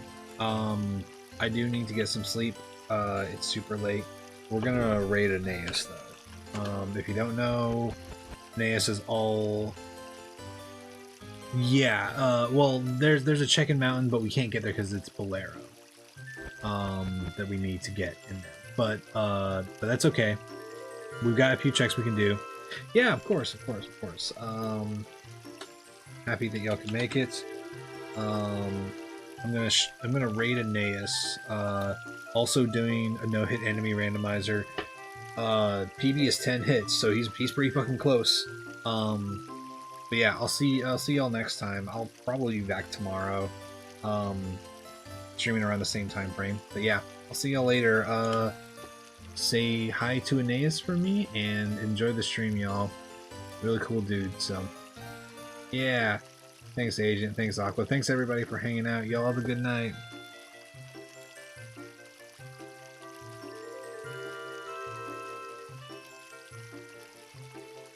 Alright, good night, TikTok. Pink Tunic it's a cosmetic editor. It's a randomizer, but yeah, I gotta go though. I'll see y'all later, guys.